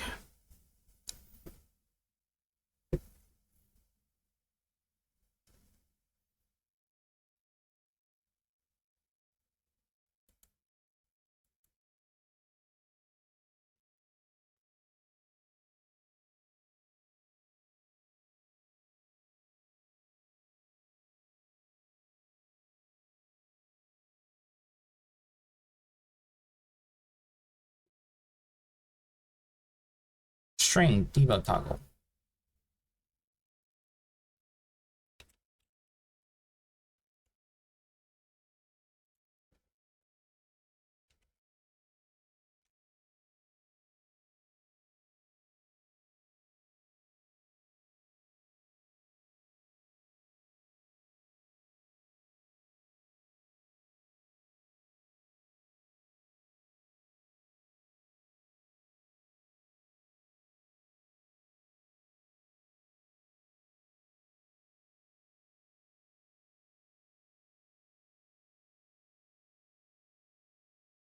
Is there? Hold on.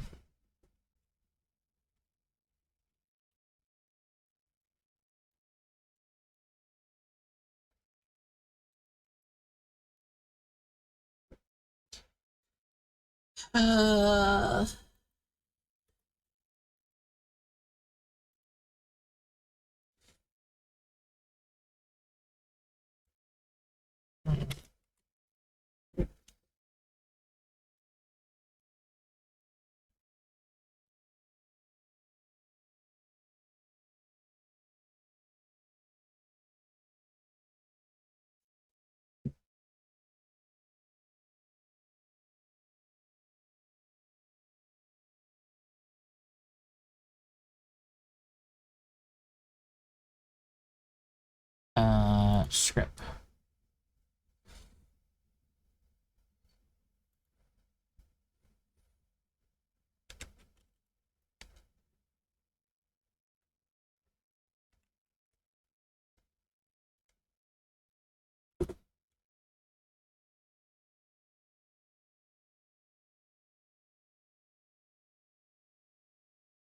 Weapon found.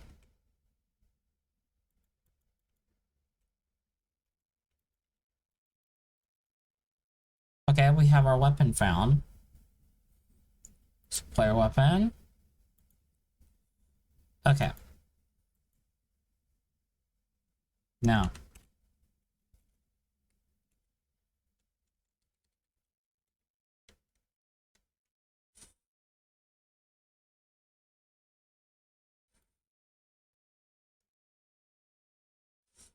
Heavy attack and weapon attack.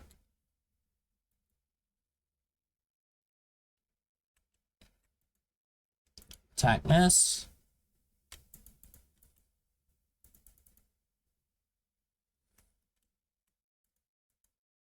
Attack does not exist. Attack does not exist. Really? Hold on.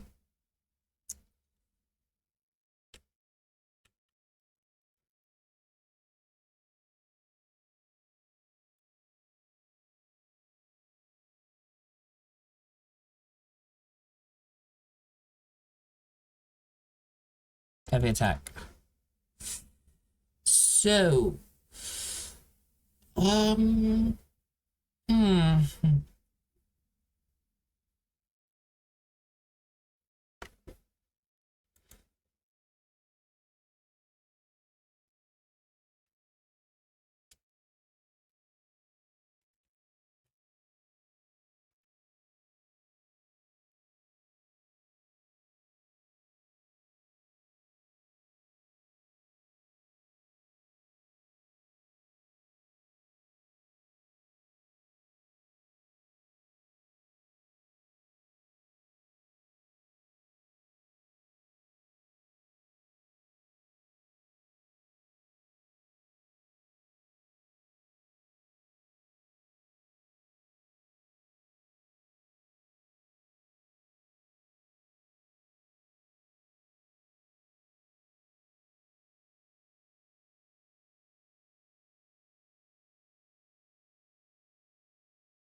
Okay.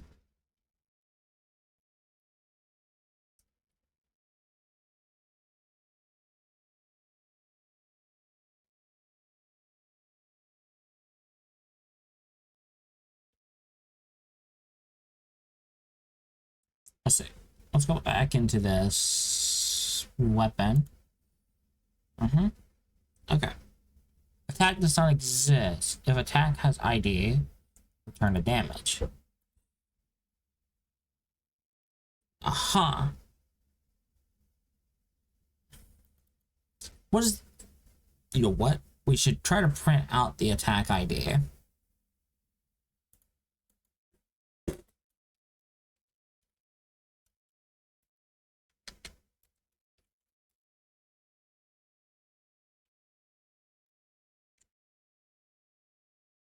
So we see what's going on.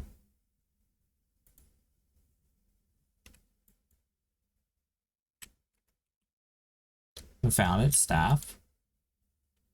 Light staff 0. Ah. Ah. It starts from 0 and goes up. Got it. So, I just need to do this.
Alright, heavy attack 0.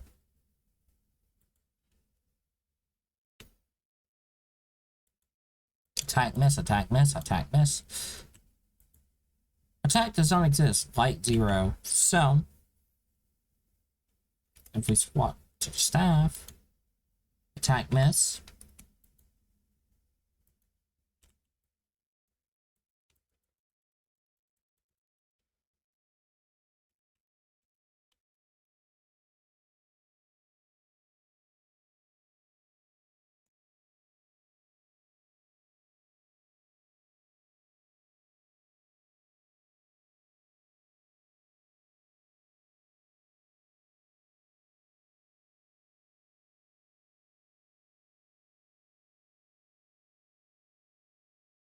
Okay.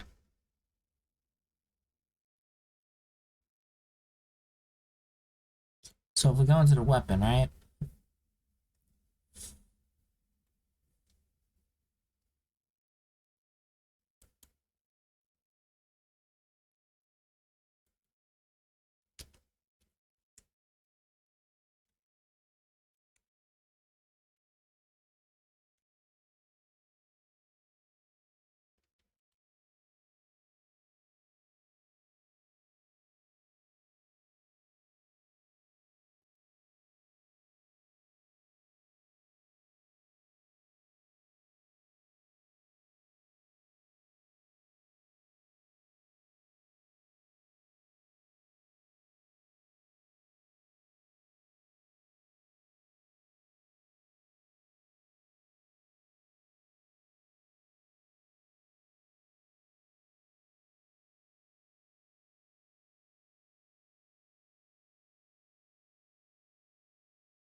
Combo. Ah.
Here's what I got there. Starts from -1.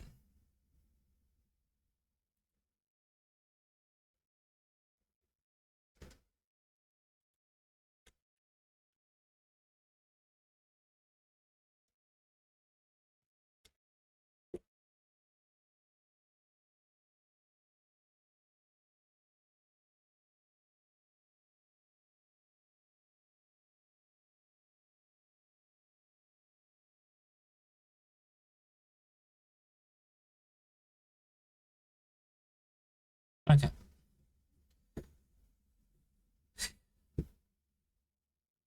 Alright. I think I got the melee working the way I need to. More or less.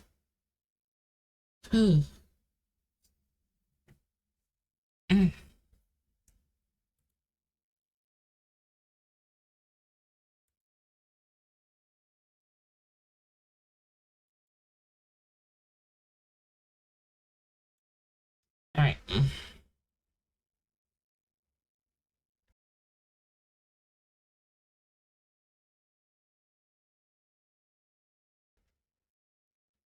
Alright, here's what I'm gonna do.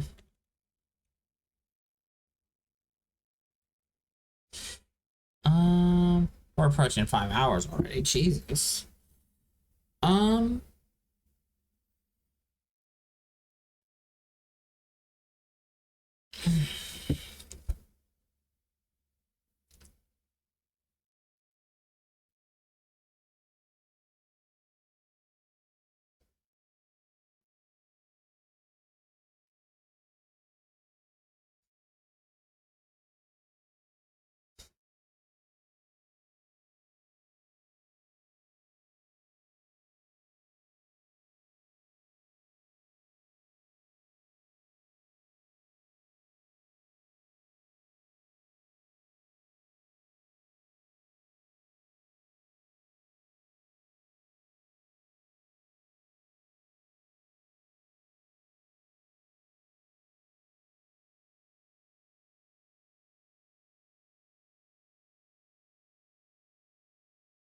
okay.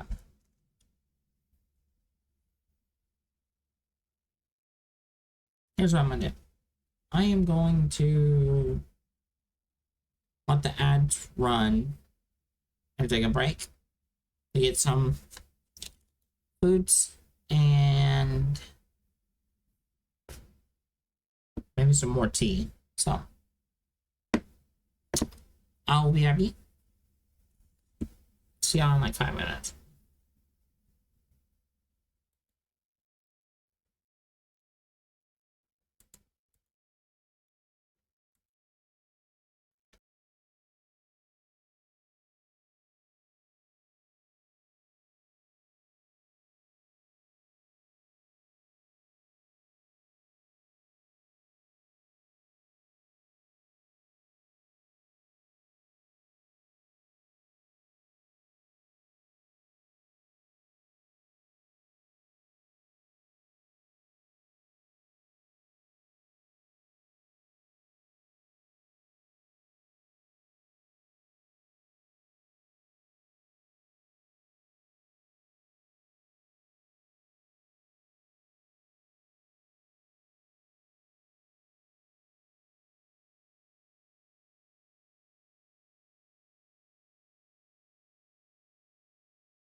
And back.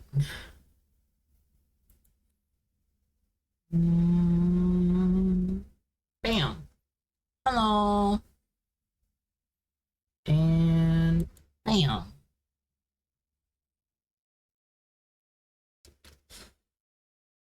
All right.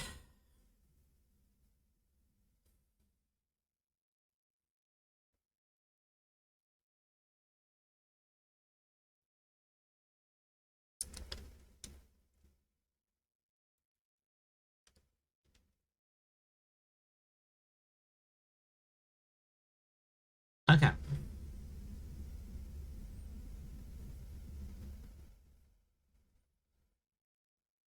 Let's see. Hmm. Well, this needs to get cleaned up. Hmm.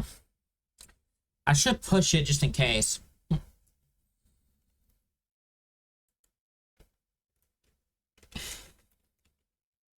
In case anything breaks on it.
Okay. We committed. Now we push it. Get push origin thing. Bam. Um.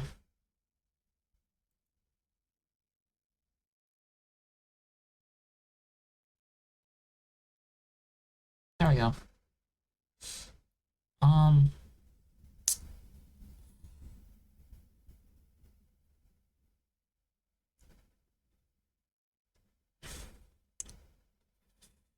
So we have this done. It's a. It needs to get cleaned up, and I may need to add in a queue system for the attack. So like, if you click the button too early, it won't register. But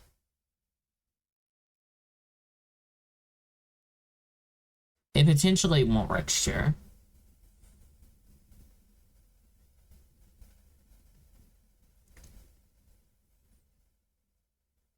Hmm. I'll need to think about animation lengths.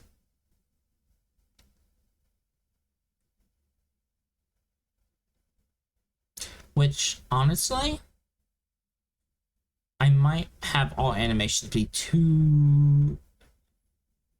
I feel 1 second's too quick. Oh no. I'll look at, whenever I get around to making, like, one of the attacks, that will be the speed. Especially of an attack animation that's like, okay, I like this one. I like the speed of this one. I like the pace of this one. Okay. So.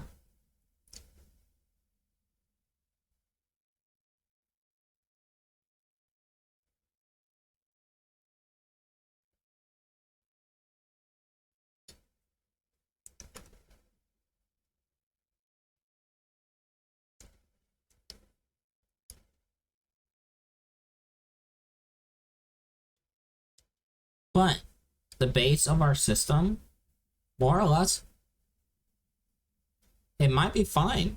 We might be working with something here. So we have our weapon base, which is just our weapon, right? We can remove this actually.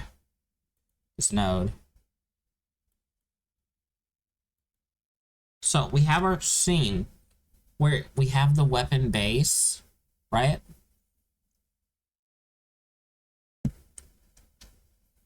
And we just drag the weapon onto the player, which doesn't have a script, and we just associate it with whatever, with our player's weapon. So this script identifies it as, hey, this one's player specific, it does this, it does that. But our actual weapon stats and things is going to be the resource weapon that will set here. So it's like the ID, the string, the sprite frames that we need, the weapon damage, dictionary, the range of the attacks. So, yeah.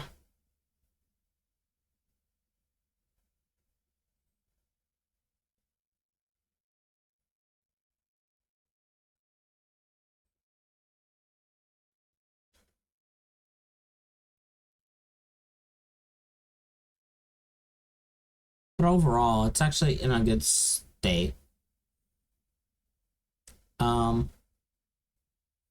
It's not finished by no means. Not in a test to see if this is fun state, right? But in terms of progress and what we've got done so far, this is at least half of it. Right now it's just cleaning it up.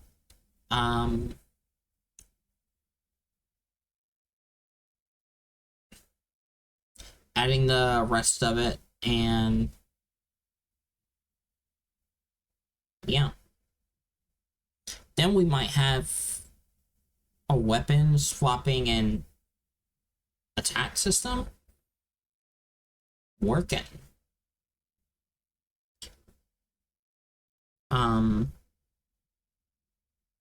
Yeah.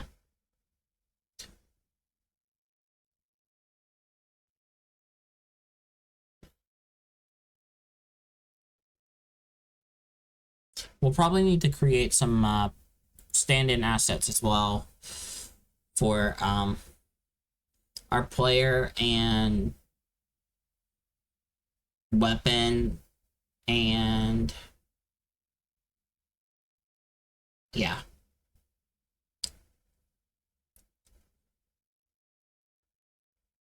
With some animations as well. Meaning I need to eventually get around to getting my tablet set up. And we can start doing some art streams, so that will be a day.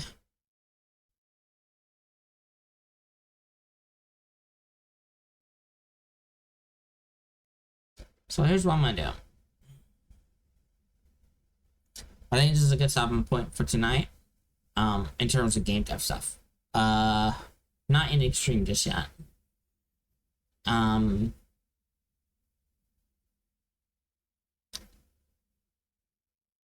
May boot up a game to play. It won't be Baldur's Gate. Baldur's Gate's for Friday. And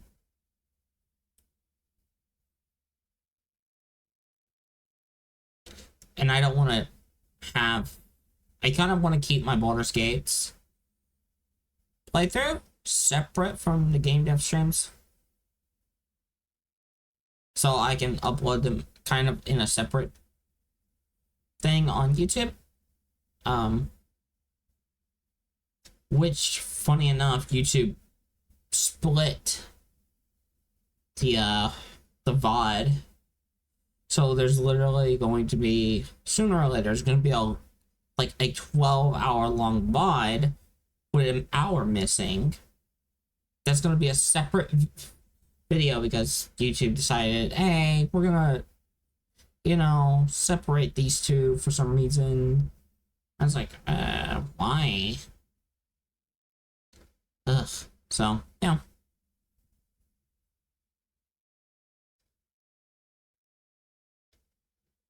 Really dumb. Anyway, the game my boot up is Final. I'm gonna do some new stuff for Final. They have a new thing out for crafting and gathering. I do some of that for a bit. And yeah. And just kind of like just have just be chill. Just chill for a bit. So, yeah. Alright.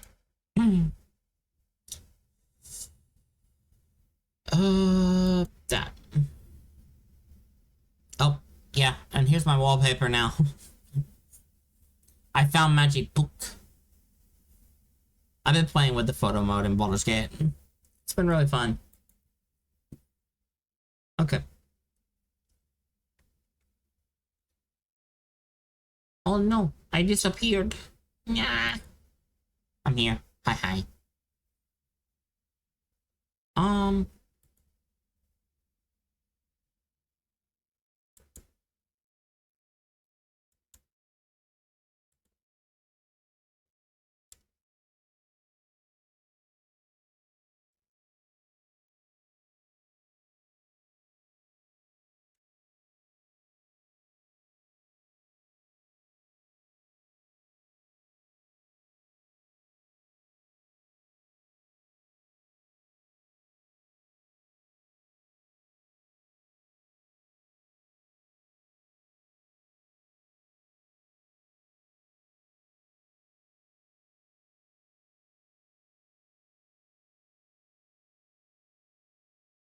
Alright.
Alright.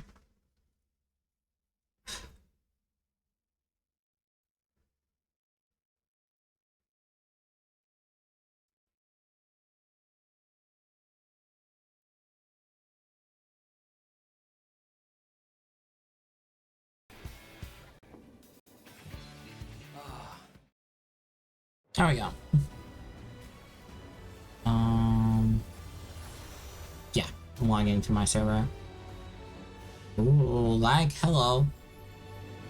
Or, no, not even lag, frame rate.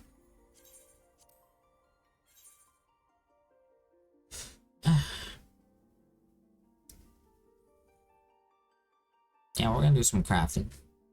Craft.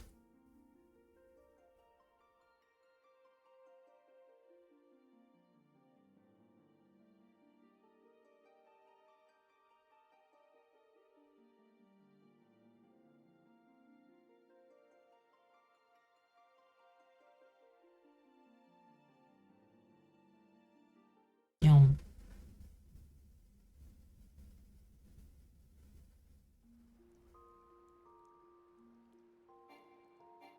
oh, I logged out of the inn, so of course. Okay.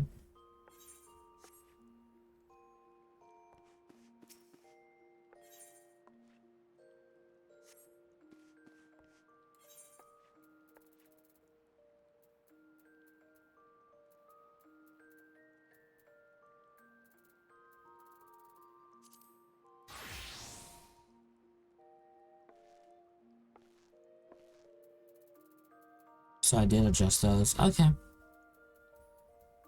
Um.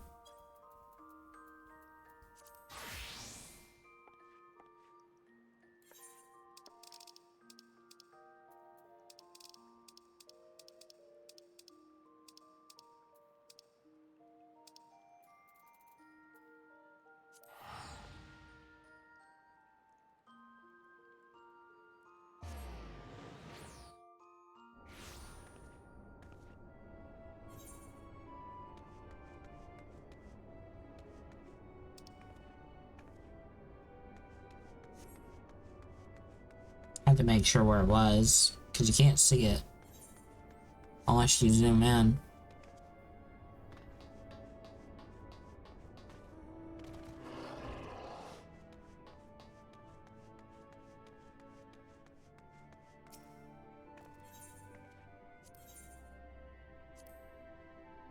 No preference.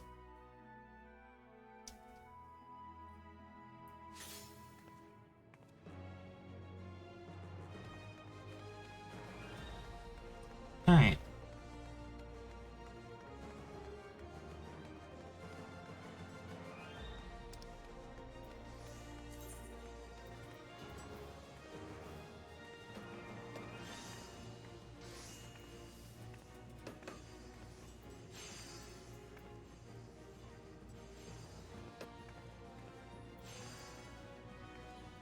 Wait, what?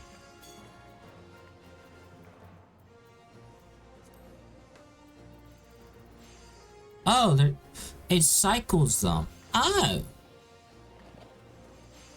Oh, I am gonna gold rank all of these.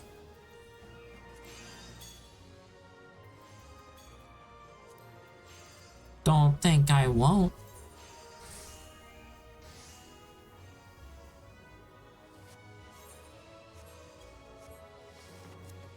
My item level is below it. What? Ooh. Hmm.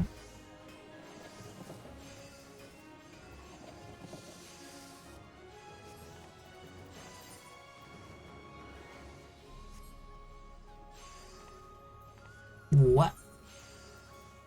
What?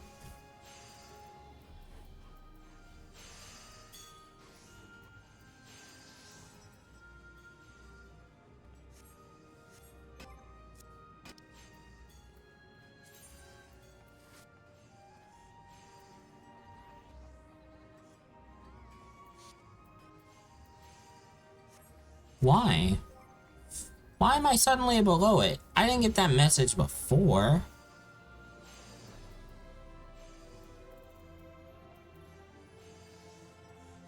Nani?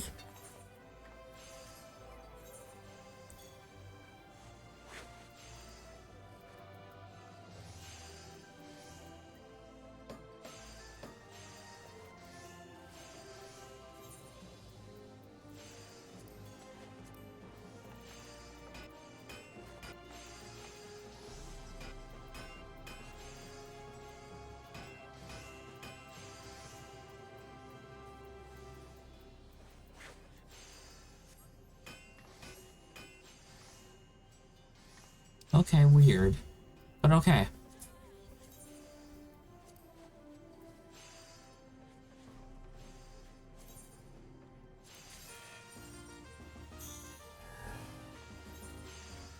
I got this.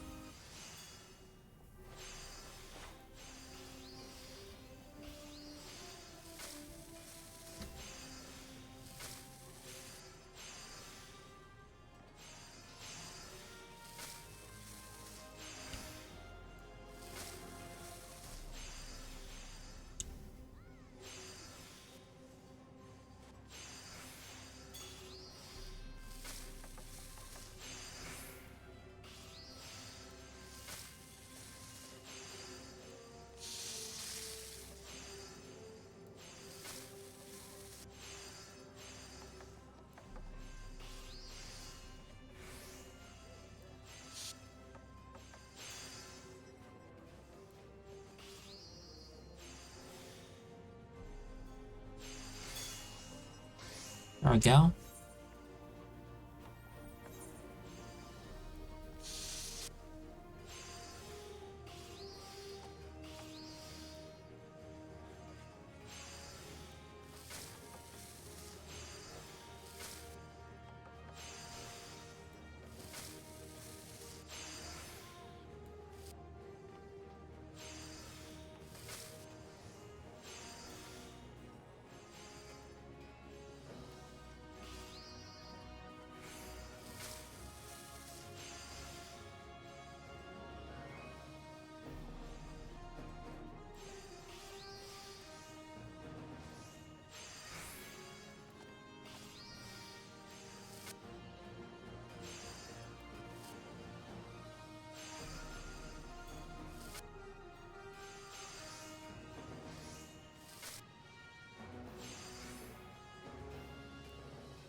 Just barely. Okay.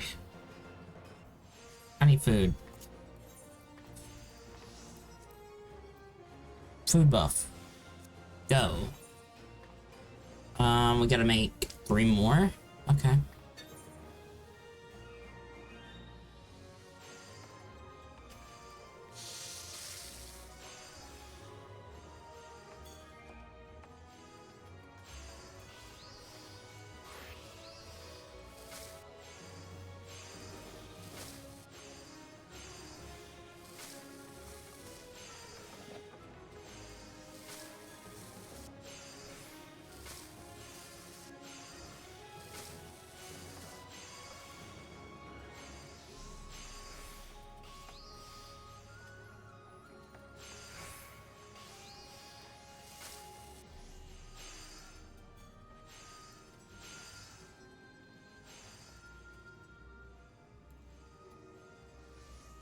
Do that. Nah. Get some more CP back. This. This.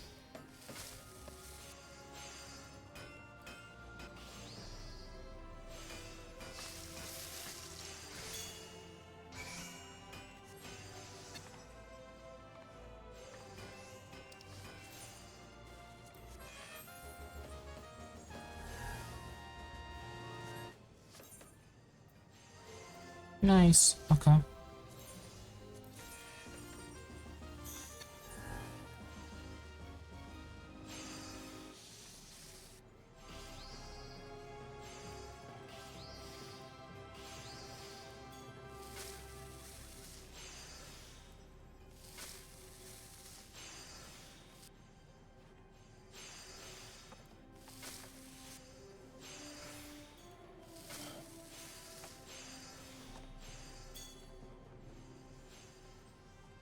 Uh-huh.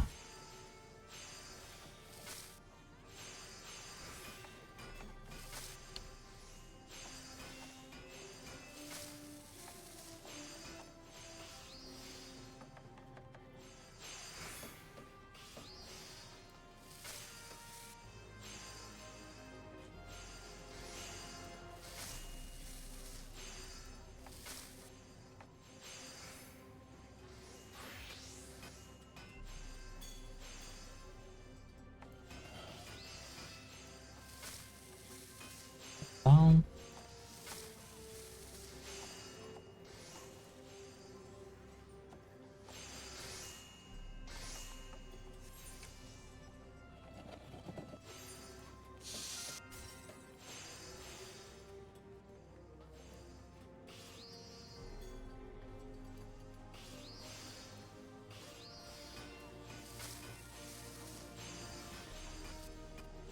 Hmm.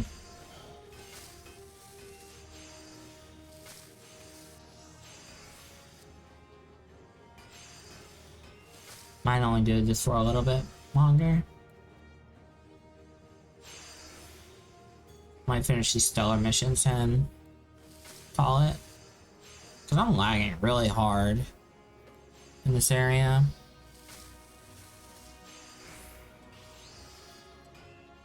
My model is, yeah.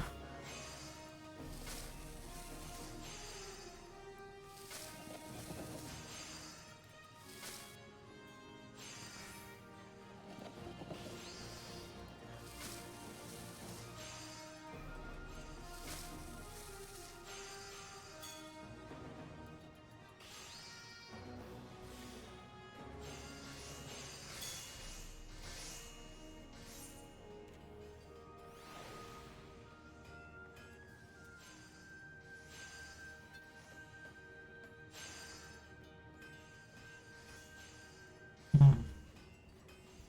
So we got 2. We need 1 more.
got something. Oh, research? Hey, look.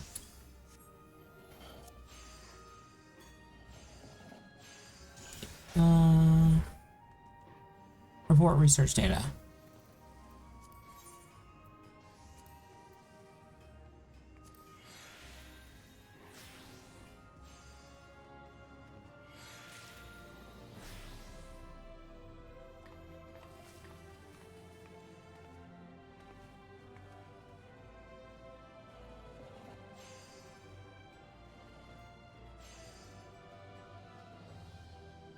Alright. We're gonna get out of here because it's lagging out. Too many things going on. Too many people.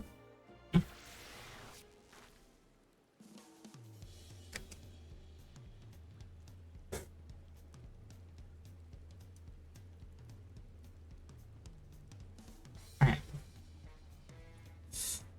So what I'm gonna do is we're gonna run a daily or something.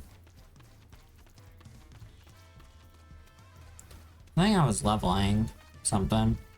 Maybe samurai? Yeah. Let's run a dungeon.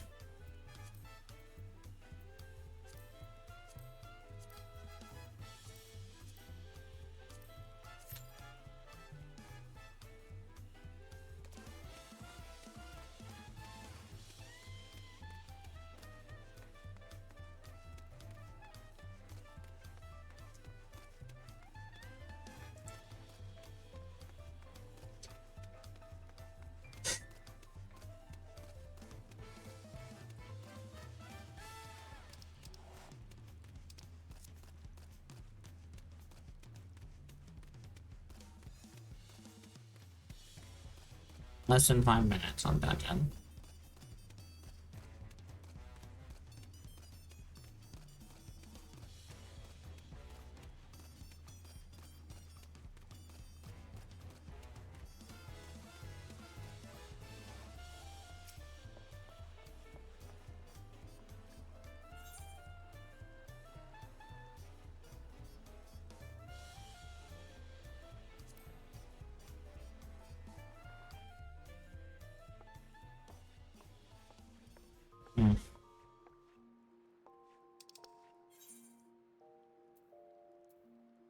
Retrieving information. Okay. Well, let's look at outfits and stuff while we wait.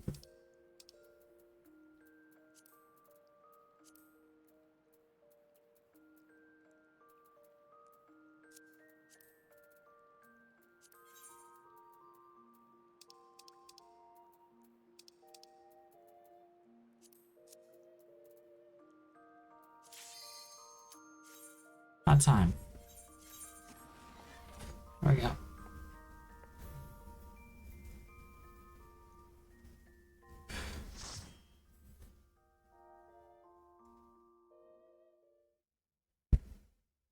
So you are finally here. Alright.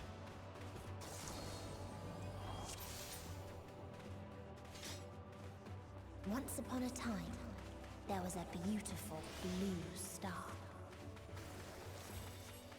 that fell to pestilence and rotted inside and out. The more its people clung to life, the more they suffered.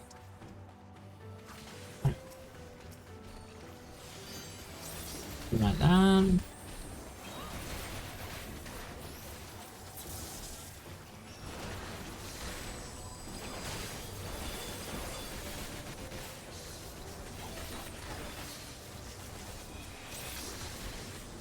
There we go.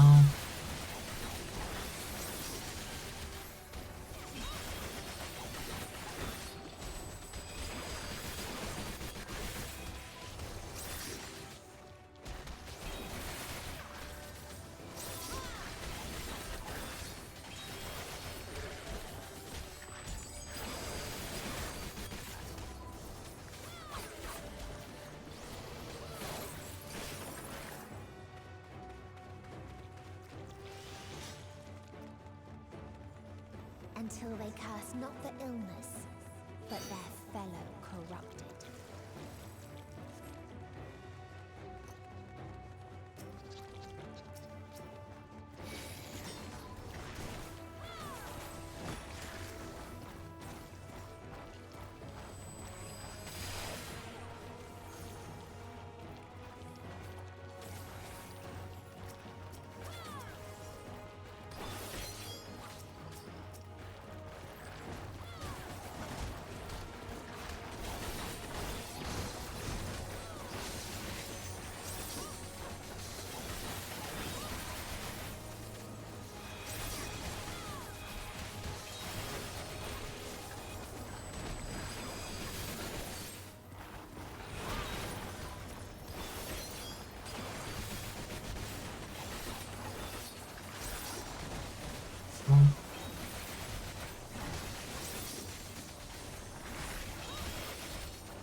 Those who lived and festered, those who died and decayed.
Alright.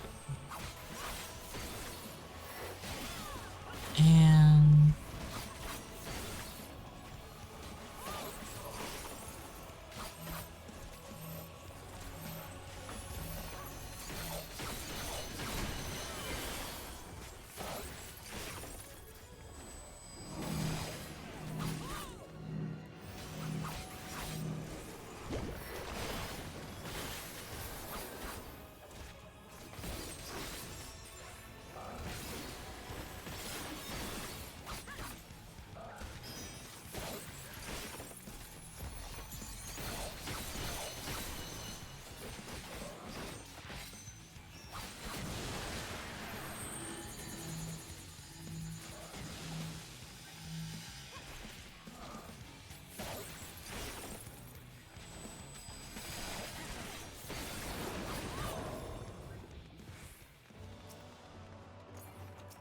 And the very last of them wish they had never been born at all.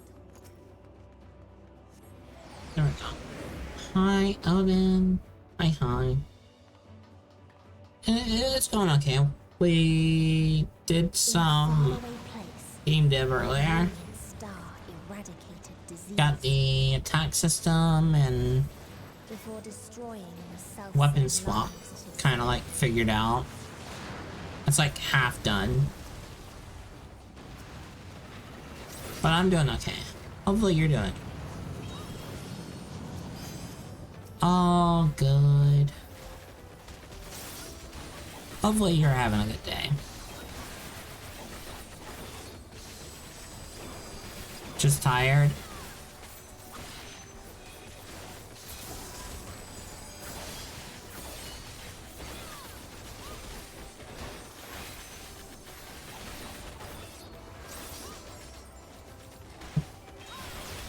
Long day at work and not enough sleep.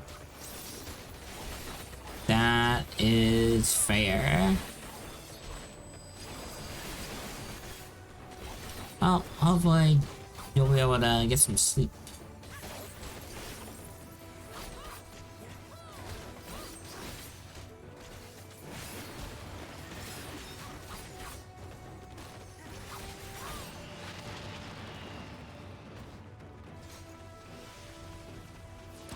Its people sought ever greater freedoms no matter the cost.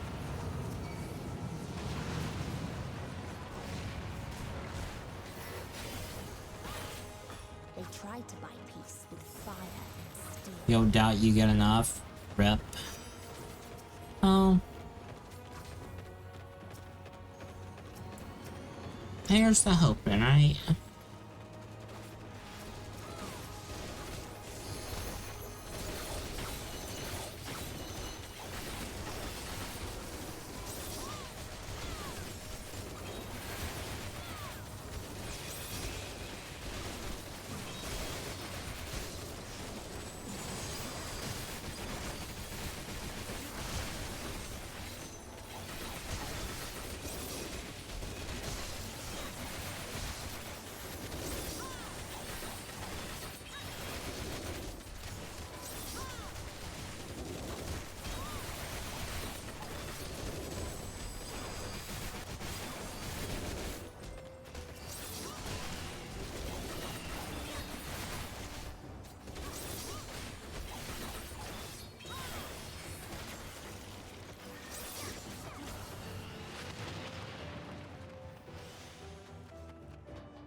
Oh.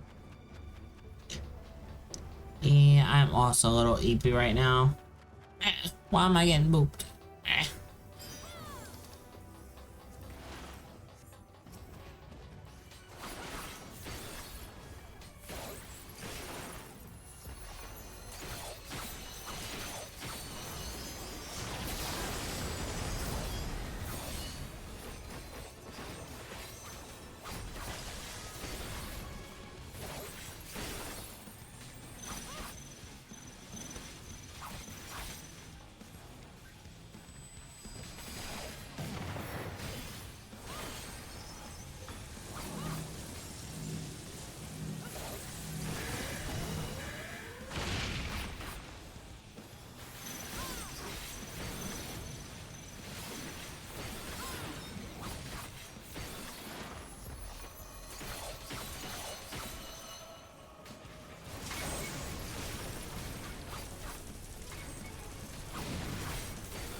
And when one asked, "What is the point?"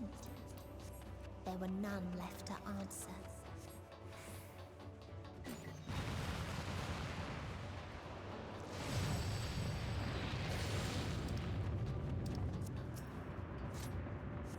Alright.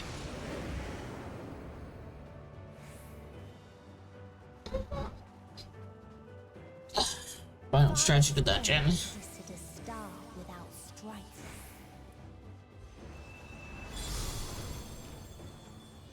Where none remembered life's trials or its joys.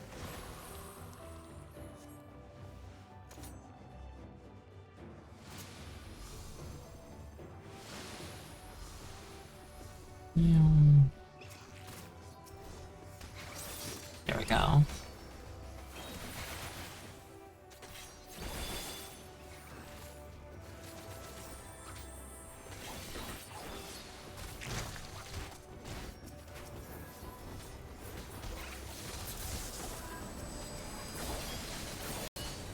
Oh. Almost disconnected my controller.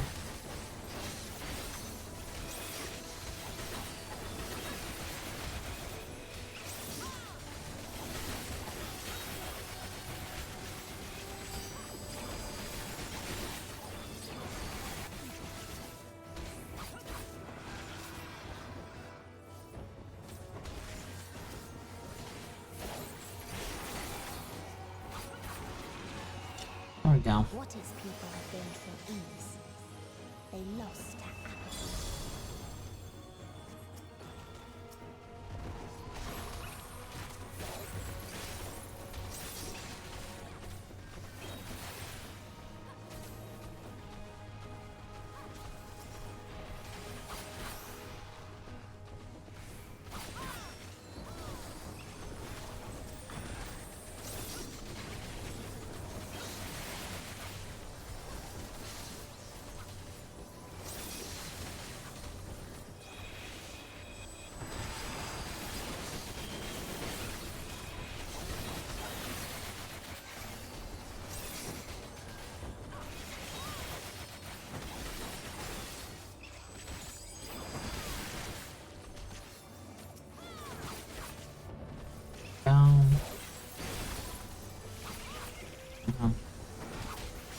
Yeah, I'm getting really tired. What? Thank you for the raid. Charlotte. Hi, welcome in. What were y'all up to?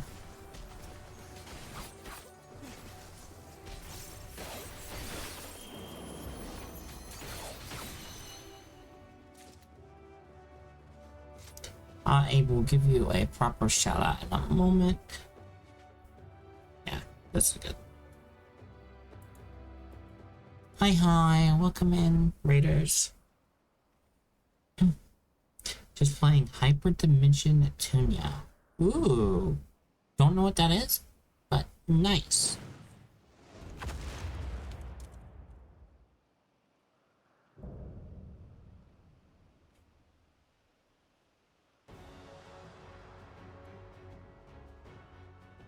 Everyone go follow Charlotte.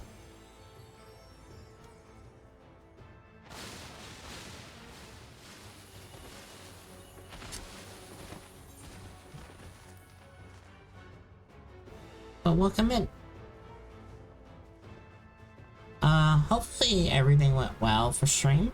And if you need to do any kind of post-stream stuff, like get rest, all of those things, definitely go take care of yourself, get the foods, get the water, rest, all those things.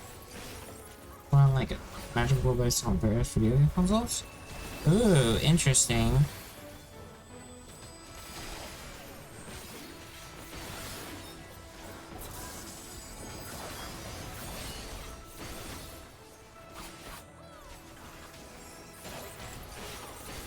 Its steps were light, and its gift was as painless as it was beautiful.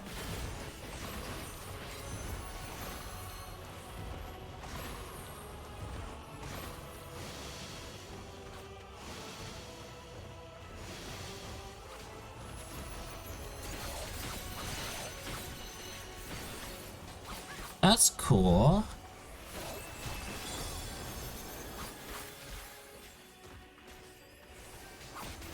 Your grocery order will be delivered soon, so you'll be doing that? Yeah.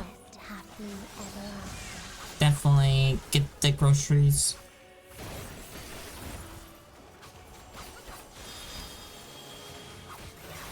Oh, I'm screwing up my rotation.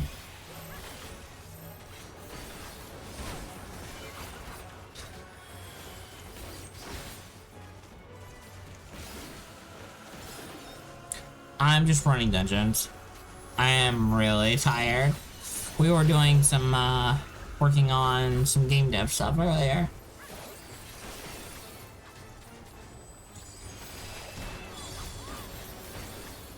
Making, an attack system.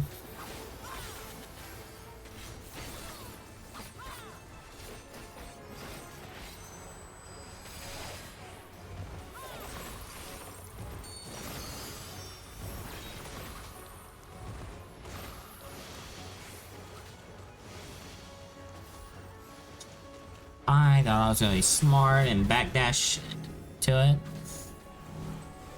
Fun. We get to do work on stream. Going. It's going alright. Trying to come up with the combat system for a 2D Souls-like. I was working on getting, what's it called?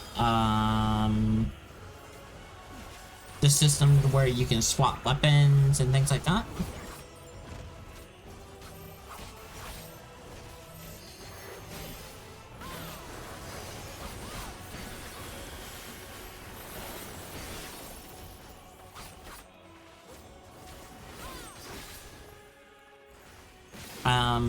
And do like the combos and things.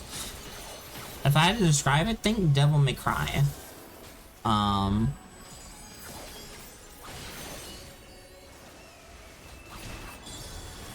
Quick change, so you would hit 1, 2, or 3.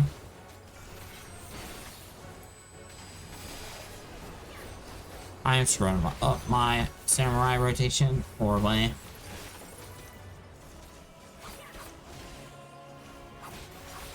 I could probably boot it up after this dungeon. Real quick.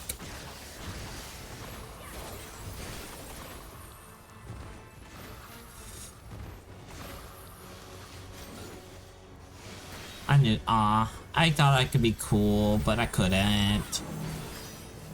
Oh, this is gonna hurt.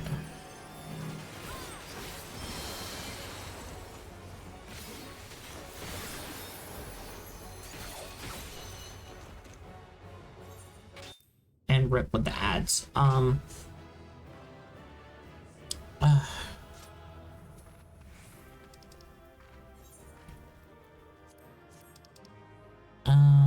Bam. There we go. Okay.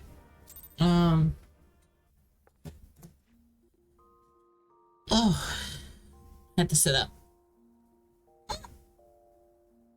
Otherwise, I'm gonna fall asleep. Okay. I need to do a thing.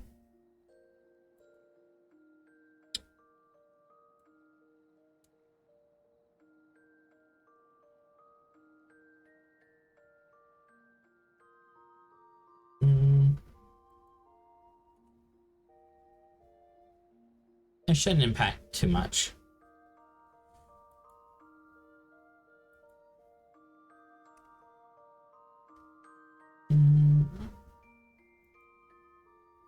Open.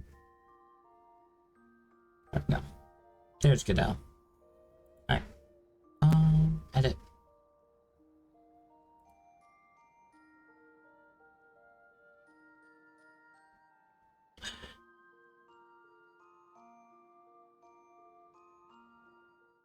Okay, hold on.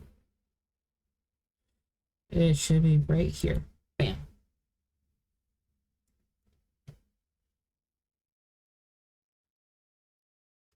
So this is all we got so far with it. See, the weapon does not exist. And if we hit our debug, now we got our weapon. 2, bam.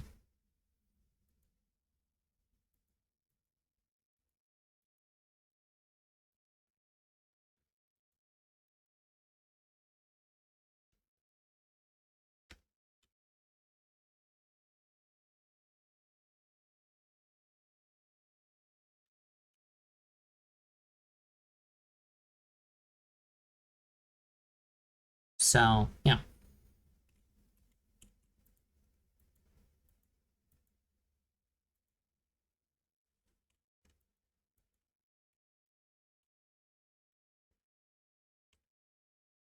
Welcome back from ads. But yeah. Right now, we're just using a raycast to detect this as an enemy. And using T to toggle between things. If we pull up our scripts here, character script, layer script, where's the weapon one? This is what we were mostly working on earlier. Getting all of this to work. So we got our base weapon. Here's our resource, so we can assign it different things. For example, all our different attacks. Then here's the player one, so it registers on the player input instead. And things like that. And this is like half done. And this is just a test to see how well this one does.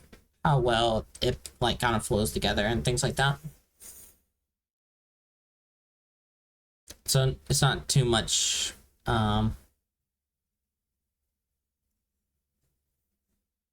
any reason array instead of an area 2D or similar for space.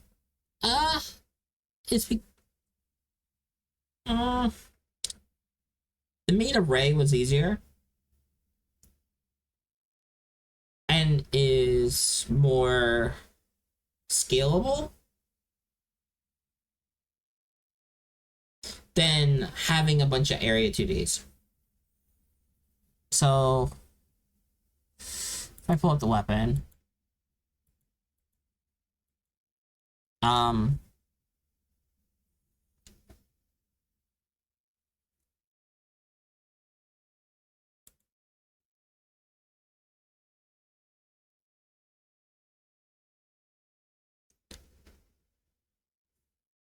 the raycast will detect anything inside of it. So if we say do this,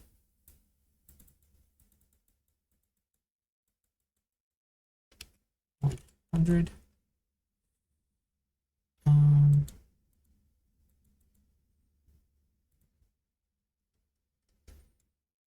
So anything within this. In 3D, rays are a pain because you have to worry about the Z-axis, and that's just like, that's a whole thing and a headache. And I was looking at different detections, and I was thinking I would have had to do colliders, but to me, colliders feel clunky. Like, because that's where you get those weird issues of where you swing and you don't technically hit, but you hit. It's weird. Right?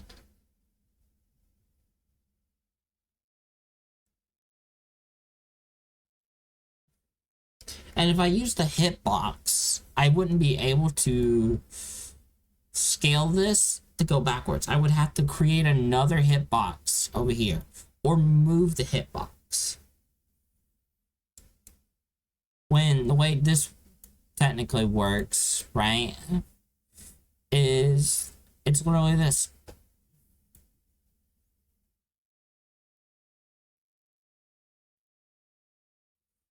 So I just take the X because you can only move left or right. There's no jumping. It just gets the parent's direction and then multiplies that by the reach.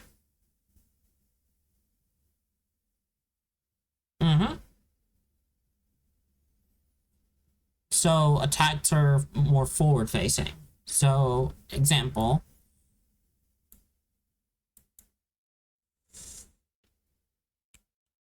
right? I'm aiming this way. I'm aiming that way.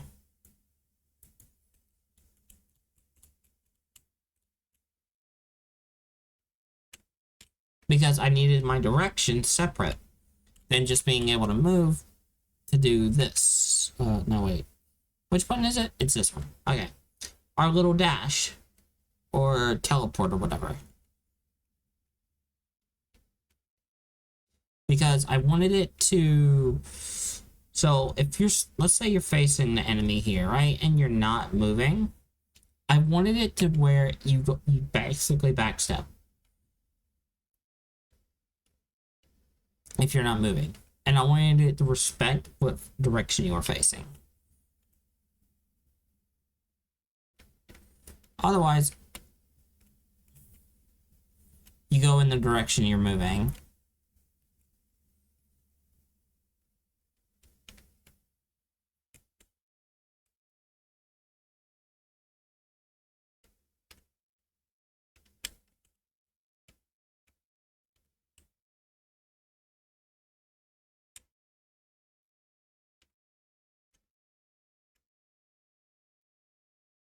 Now here's a weird little bug. Just because I have direction set the way it is.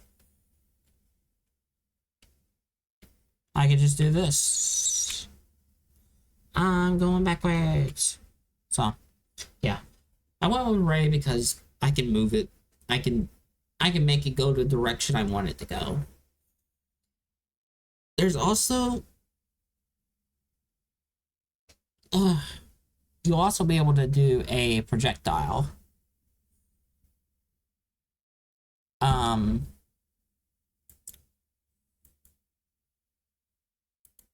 So you'll be able to shoot a little magic spell at range.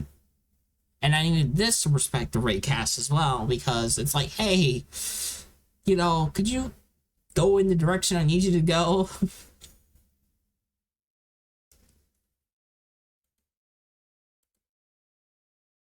So like here, I don't think it's gonna work. I think it's broken right now.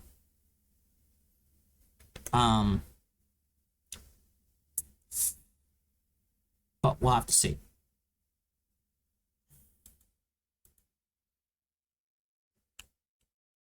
So if I do this, yeah, it's broken. So key direction, vector 2.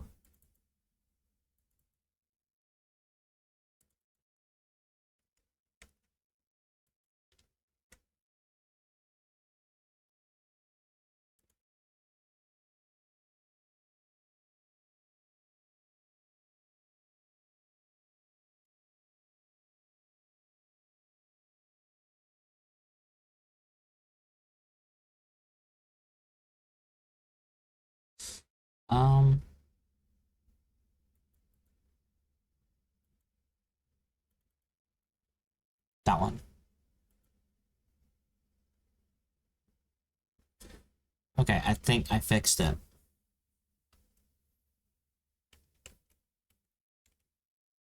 Okay, so this auto targets the player. So we have it, this little training thing, a little dummy to simulate getting shot at. So if I do this, a little defense ability that basically just sends it back.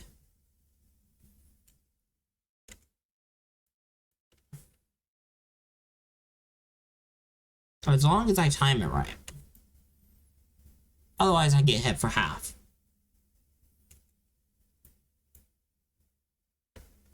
So think of it like a parry.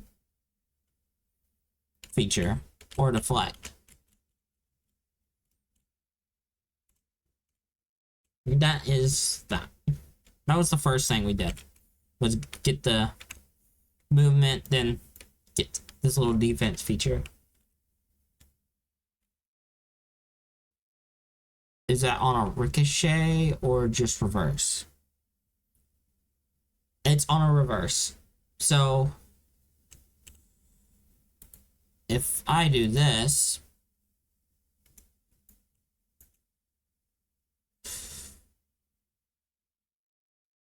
actually, can I turn off my gravity? I can turn off gravity, can't I?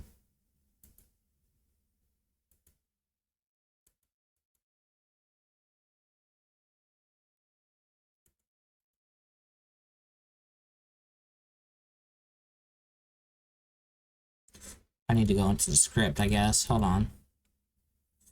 Yeah. Alright.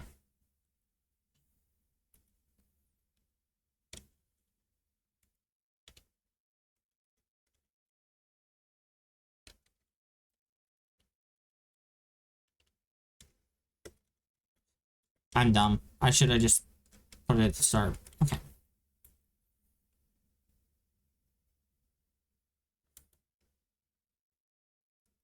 So. Oh, and actually, no, it's ricochet.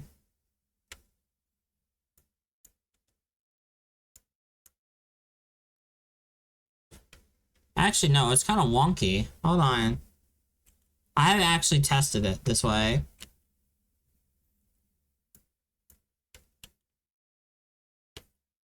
So the way it works, right, is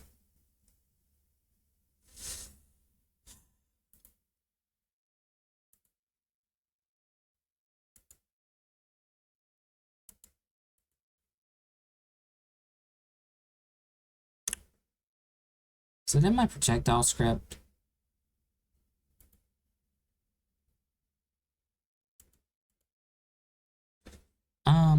Can be warded.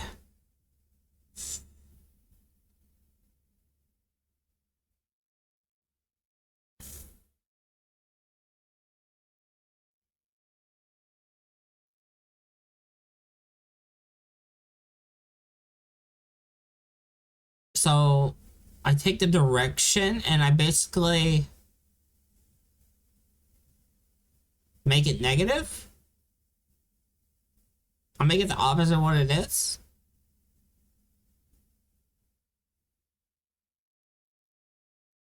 The organization confuses the hell out of you. Fair enough, yeah. Yeah, I basically, when you're dealing on an x-axis, it literally just goes back the other direction. So if it's going +1, it goes -1. Gets funky because it's normalized at an angle, apparently. So, yeah.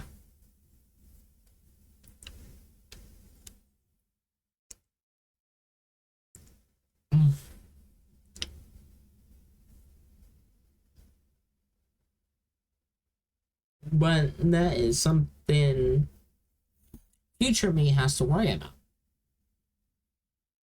As in, that's further down the line. I'll fix that when I need to. I don't know how to fix it right now. Because my brain's too dead for it.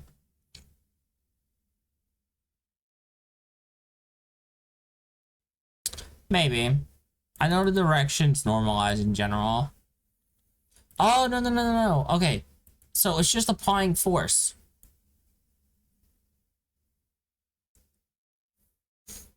And I'm just telling the direction to do the opposite. So if it's 1, go -1. If it's 1 point... If it's 1 and 0.2, go -1 and -0.2.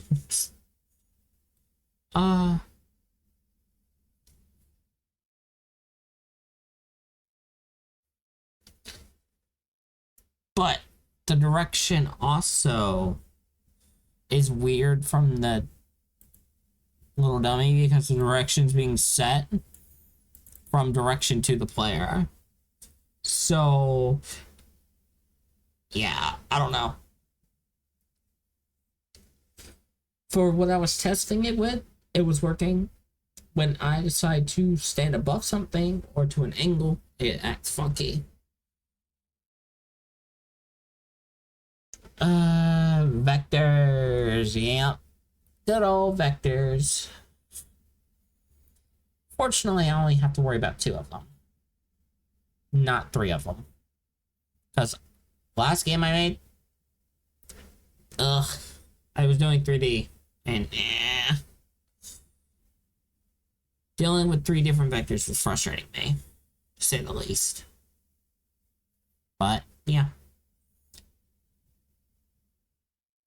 More or less, project, basically just sat there and mess with the player weapon, weapon resource, and the weapon scripts.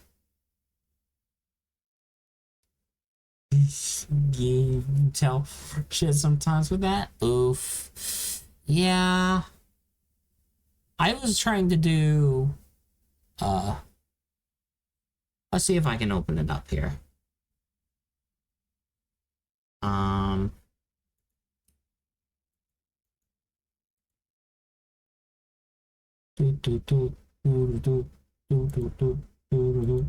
it was for a game jam.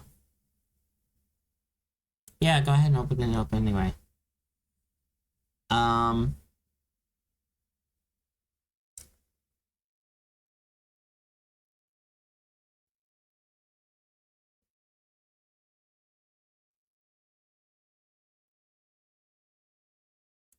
Cancel. Okay. Wait, did I? No, I didn't open up the wrong thing. Okay. So.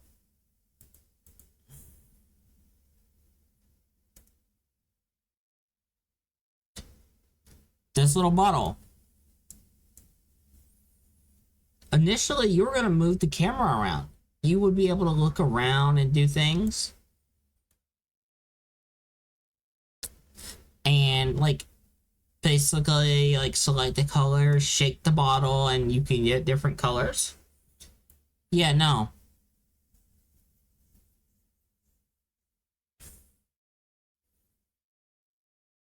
So, like, in this case, you would tap blue and shake the bottle to make it more blue. Or whatever. There's going to be actual ingredients and things. And you can change the color of the bottle. It would have effects and stuff. Yeah. Trying to get 3D to move this around without just yeeting it off the screen and follow the mouse. Yeah. I gave up. And basically, this is what happened. This is all we got.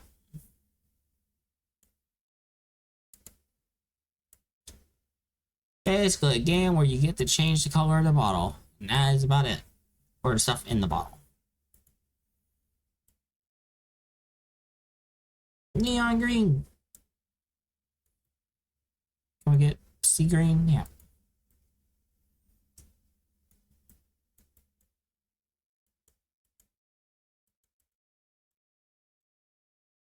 There we go. We got blue. But yeah. That was that was the game I turned in for a game jam. And yeah. Not what I wanted initially, but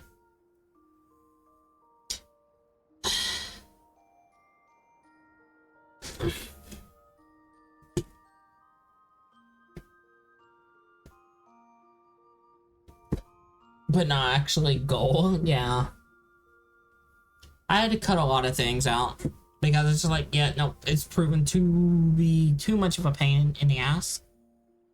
So, because yeah, there was gonna be like physics and like a shader that reacted to the physics and things like that, and just like, oh, that's cool, I can do that. No, 3D was proved to be a bigger challenge than it should have been. So, yeah.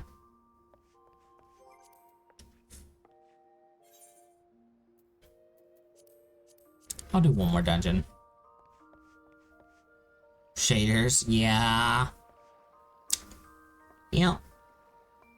Funny enough with shaders, my overlay uses shaders. And I made my overlay in Godot. But, using, Alkaline VT's, library.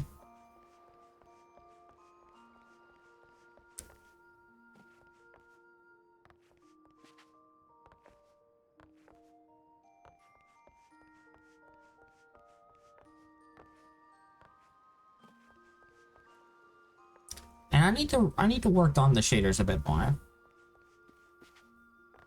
Because there's a lot of cool looking shaders, and I'm just like, okay, I really want to know how to do these. But math, ugh, math, eh.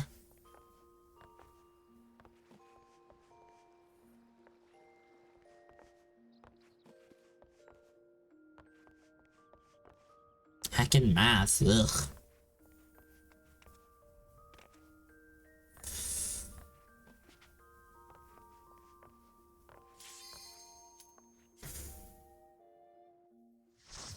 Math that can destroy your GPU. Yeah.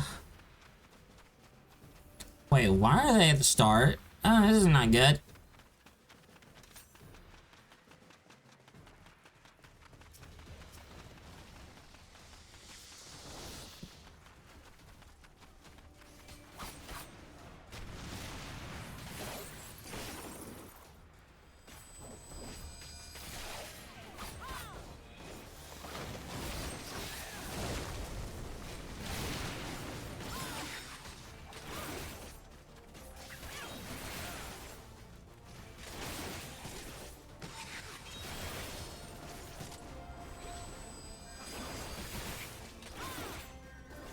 But yeah.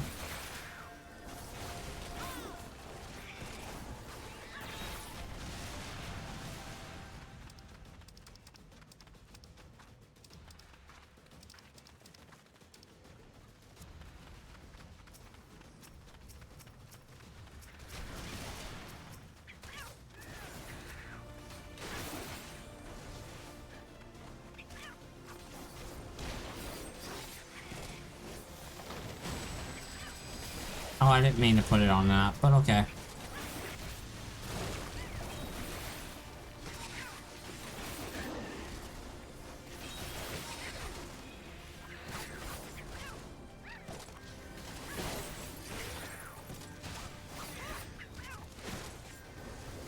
Oh, the expanded controls. Yeah, I don't use the,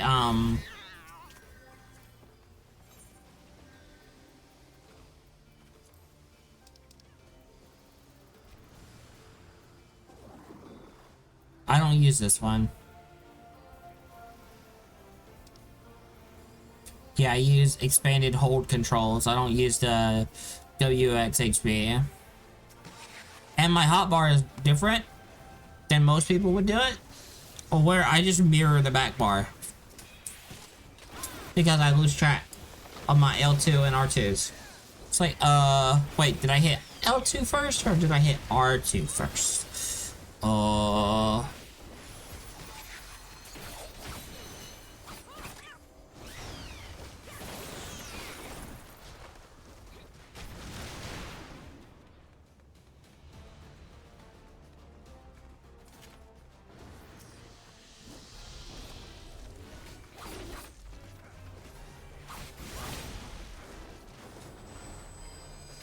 Valid though.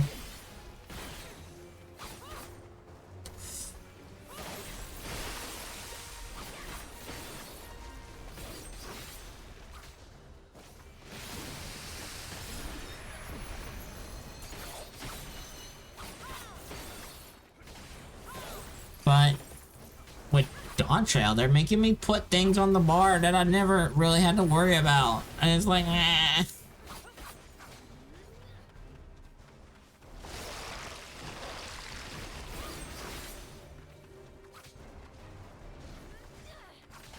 Wait, which button am I pushing? Okay.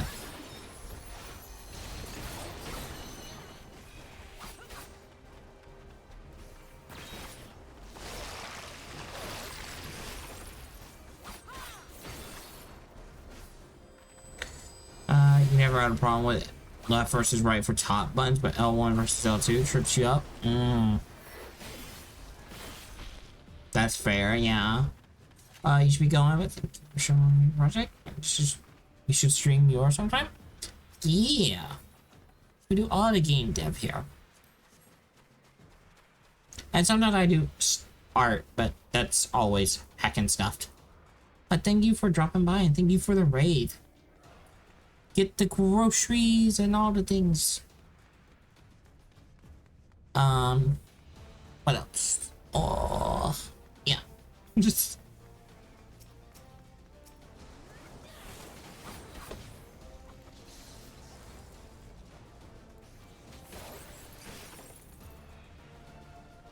Yep.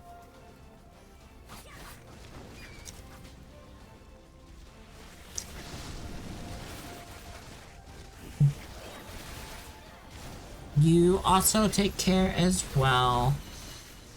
Thank you for bringing people over from the raid and have a nice night or day depending on whatever your time zone is.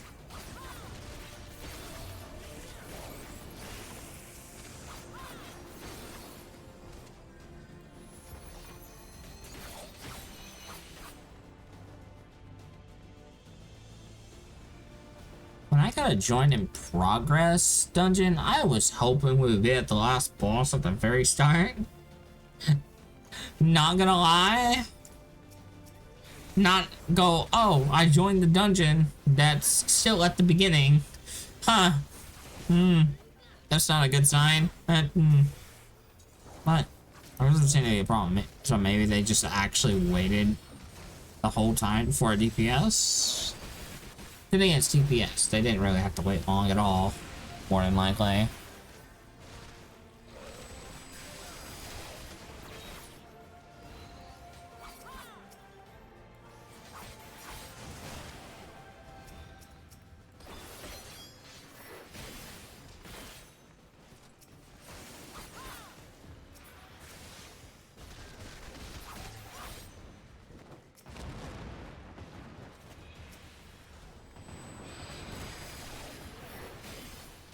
Yeah, that's what I'm saying.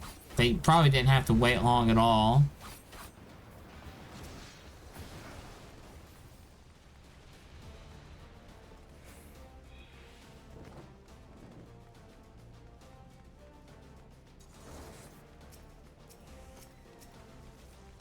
Because I am playing DPS, so...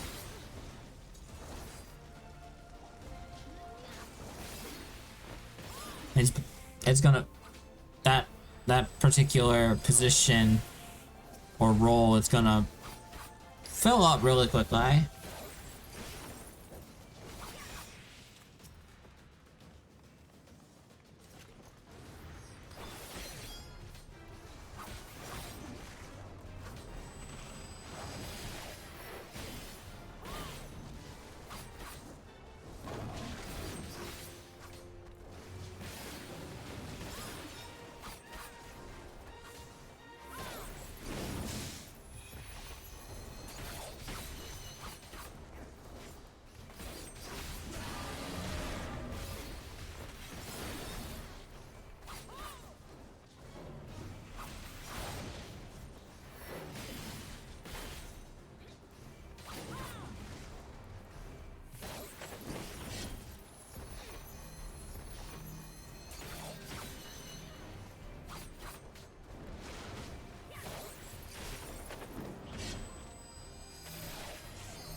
I forgot where I'm at in the dungeon. Uh-oh. Am I halfway through it, or am I still a ways?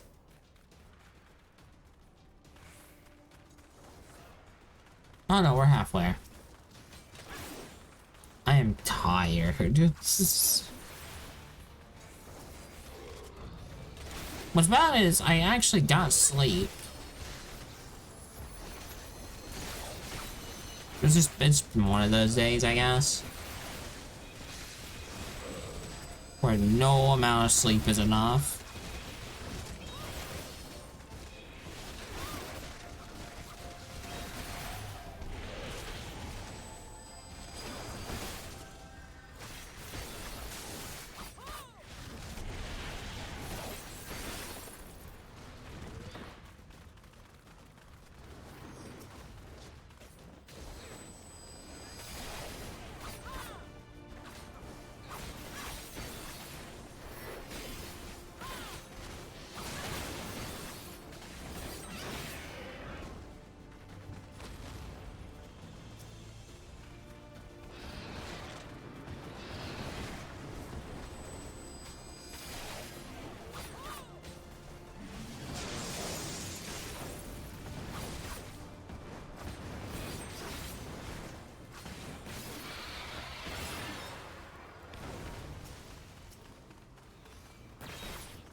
Where's the other one? Oh, we already got the other one? Oh, I guess we did. Ugh.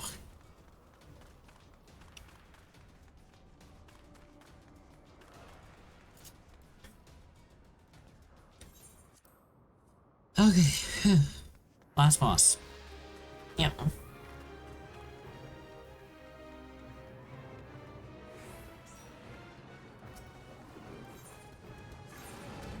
Oh, wrong menu.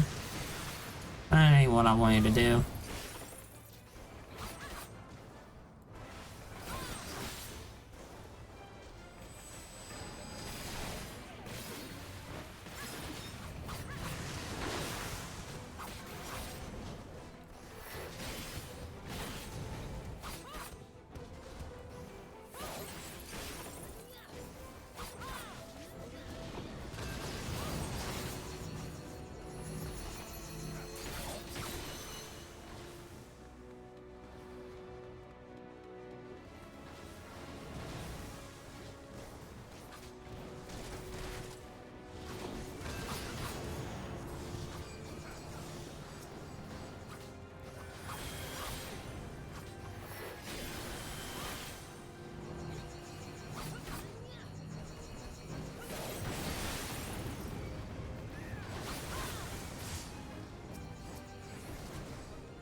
Ow.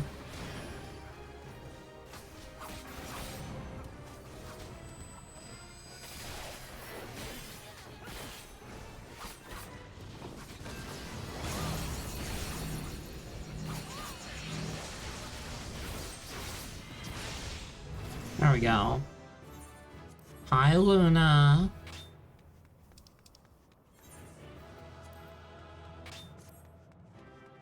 Where's the exit? I'm tired. Well, was running that dungeon.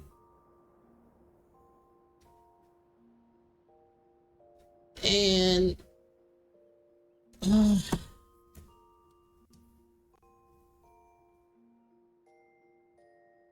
probably about to raid out.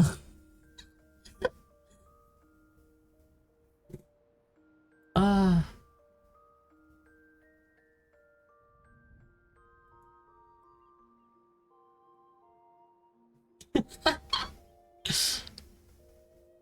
we were doing game dev earlier.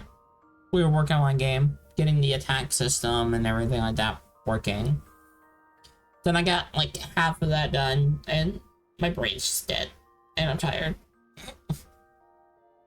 One of those days where my brain just wanted to it's empty. I like, and yeah. And there is no amount of caffeine keeping me awake. Otherwise I would be streaming, like I would be working on game dev stuff right now, but my brain just can't do it.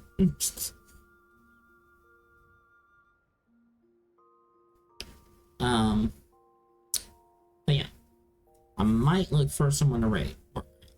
Not might, I am going to look for someone to raid. Just gotta figure out who.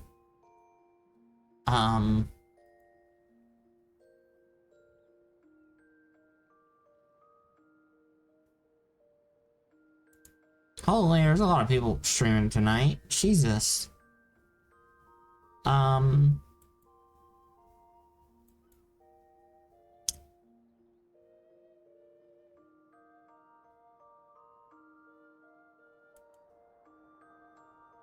You know what? Yeah.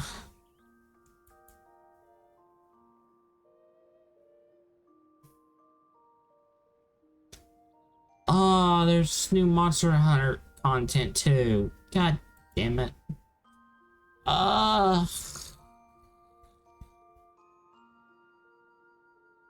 The Monster Hunter event's up. Fuck. There's gonna be something I have to do.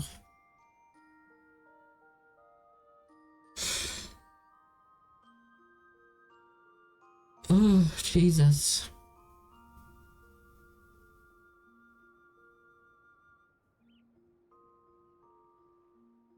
No, not another hour. I can't. I don't feel like I physically can. I feel like I'm gonna fall asleep standing up. Or sitting up, in my case. Just... So...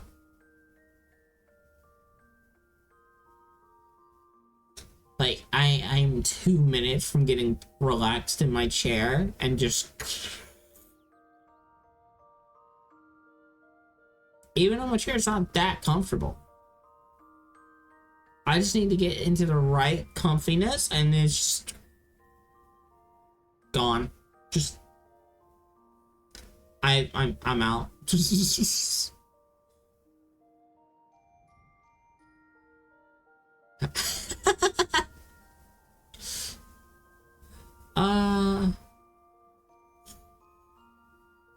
Do 5 hour, or not 5 hour, but 5 minute power naps. Just like close your eyes for like 5 minutes and boom. All right, I'm back. Let's go.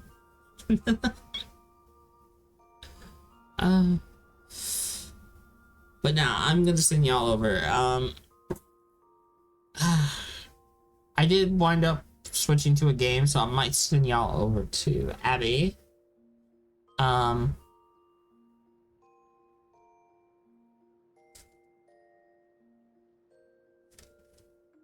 Yeah, that checks out.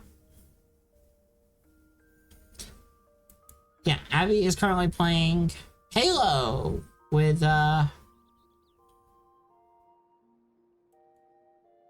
girlfriend. So, yeah, that looks fun. Halo co-op is actually kind of fun. Like I love Halo. So yeah, That's what I'm gonna send y'all. DJ hours of stream. I mean, honestly, Baldur's Gate 3 is probably when I did that. So that will be Friday. I will be streaming from more than likely it's gonna be like a long stream. Like before. Because last time we streamed Baldur's Gate, that was 13 hours. So yeah.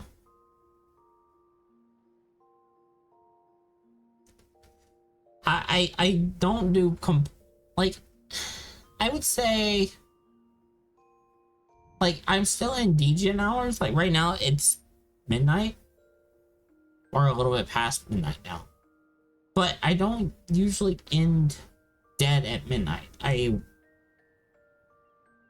It's just I'm tired tonight, and other times it's like 7 or 8 hours, 9 hours stream. So I'm typically ending at 1 to 3-ish my time.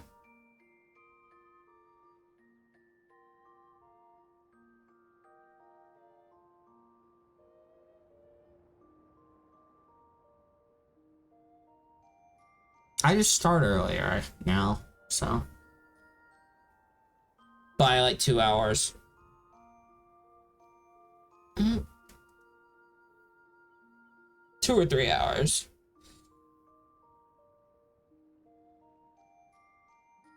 But yeah, no, tonight wasn't a DGen stream at all. DGen hours. Like, because I just need to pull up my YouTube and let's see.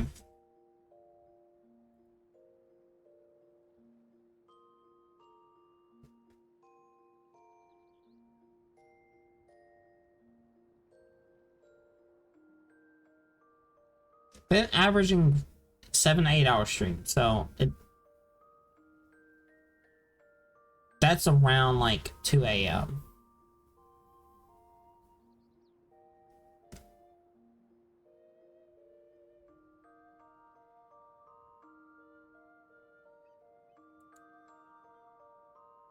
But not even close to DJ hours. That is true. Aizen, what's the Uno reverse card for? Ah!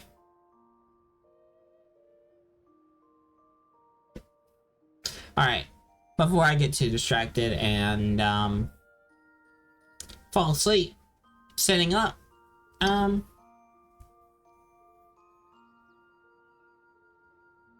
yeah, I'm gonna send y'all over to Abby.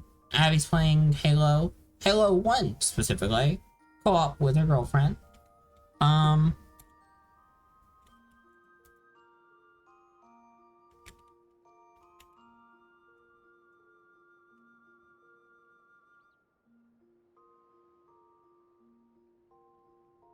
Okay, I had to make sure I was spelling it right. There we go. Alright.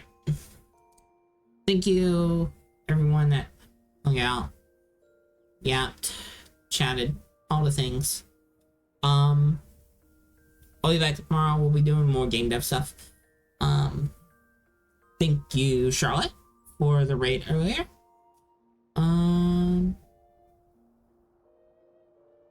And yeah, that's about it.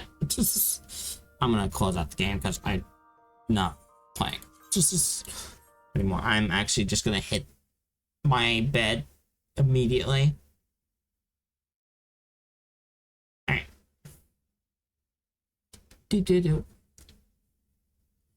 But yeah, y'all go have fun at Abby's stream. I should be back tomorrow.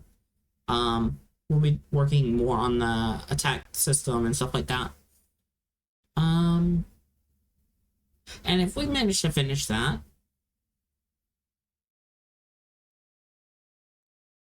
might be trying to clean up the things, and it depends. But we might work on the spell system afterwards. Anyway, Y'all go have fun at Abby's stream. Abby's playing Halo. Having a co-op and fun time with her girlfriend. And I will see y'all tomorrow. Bye bye.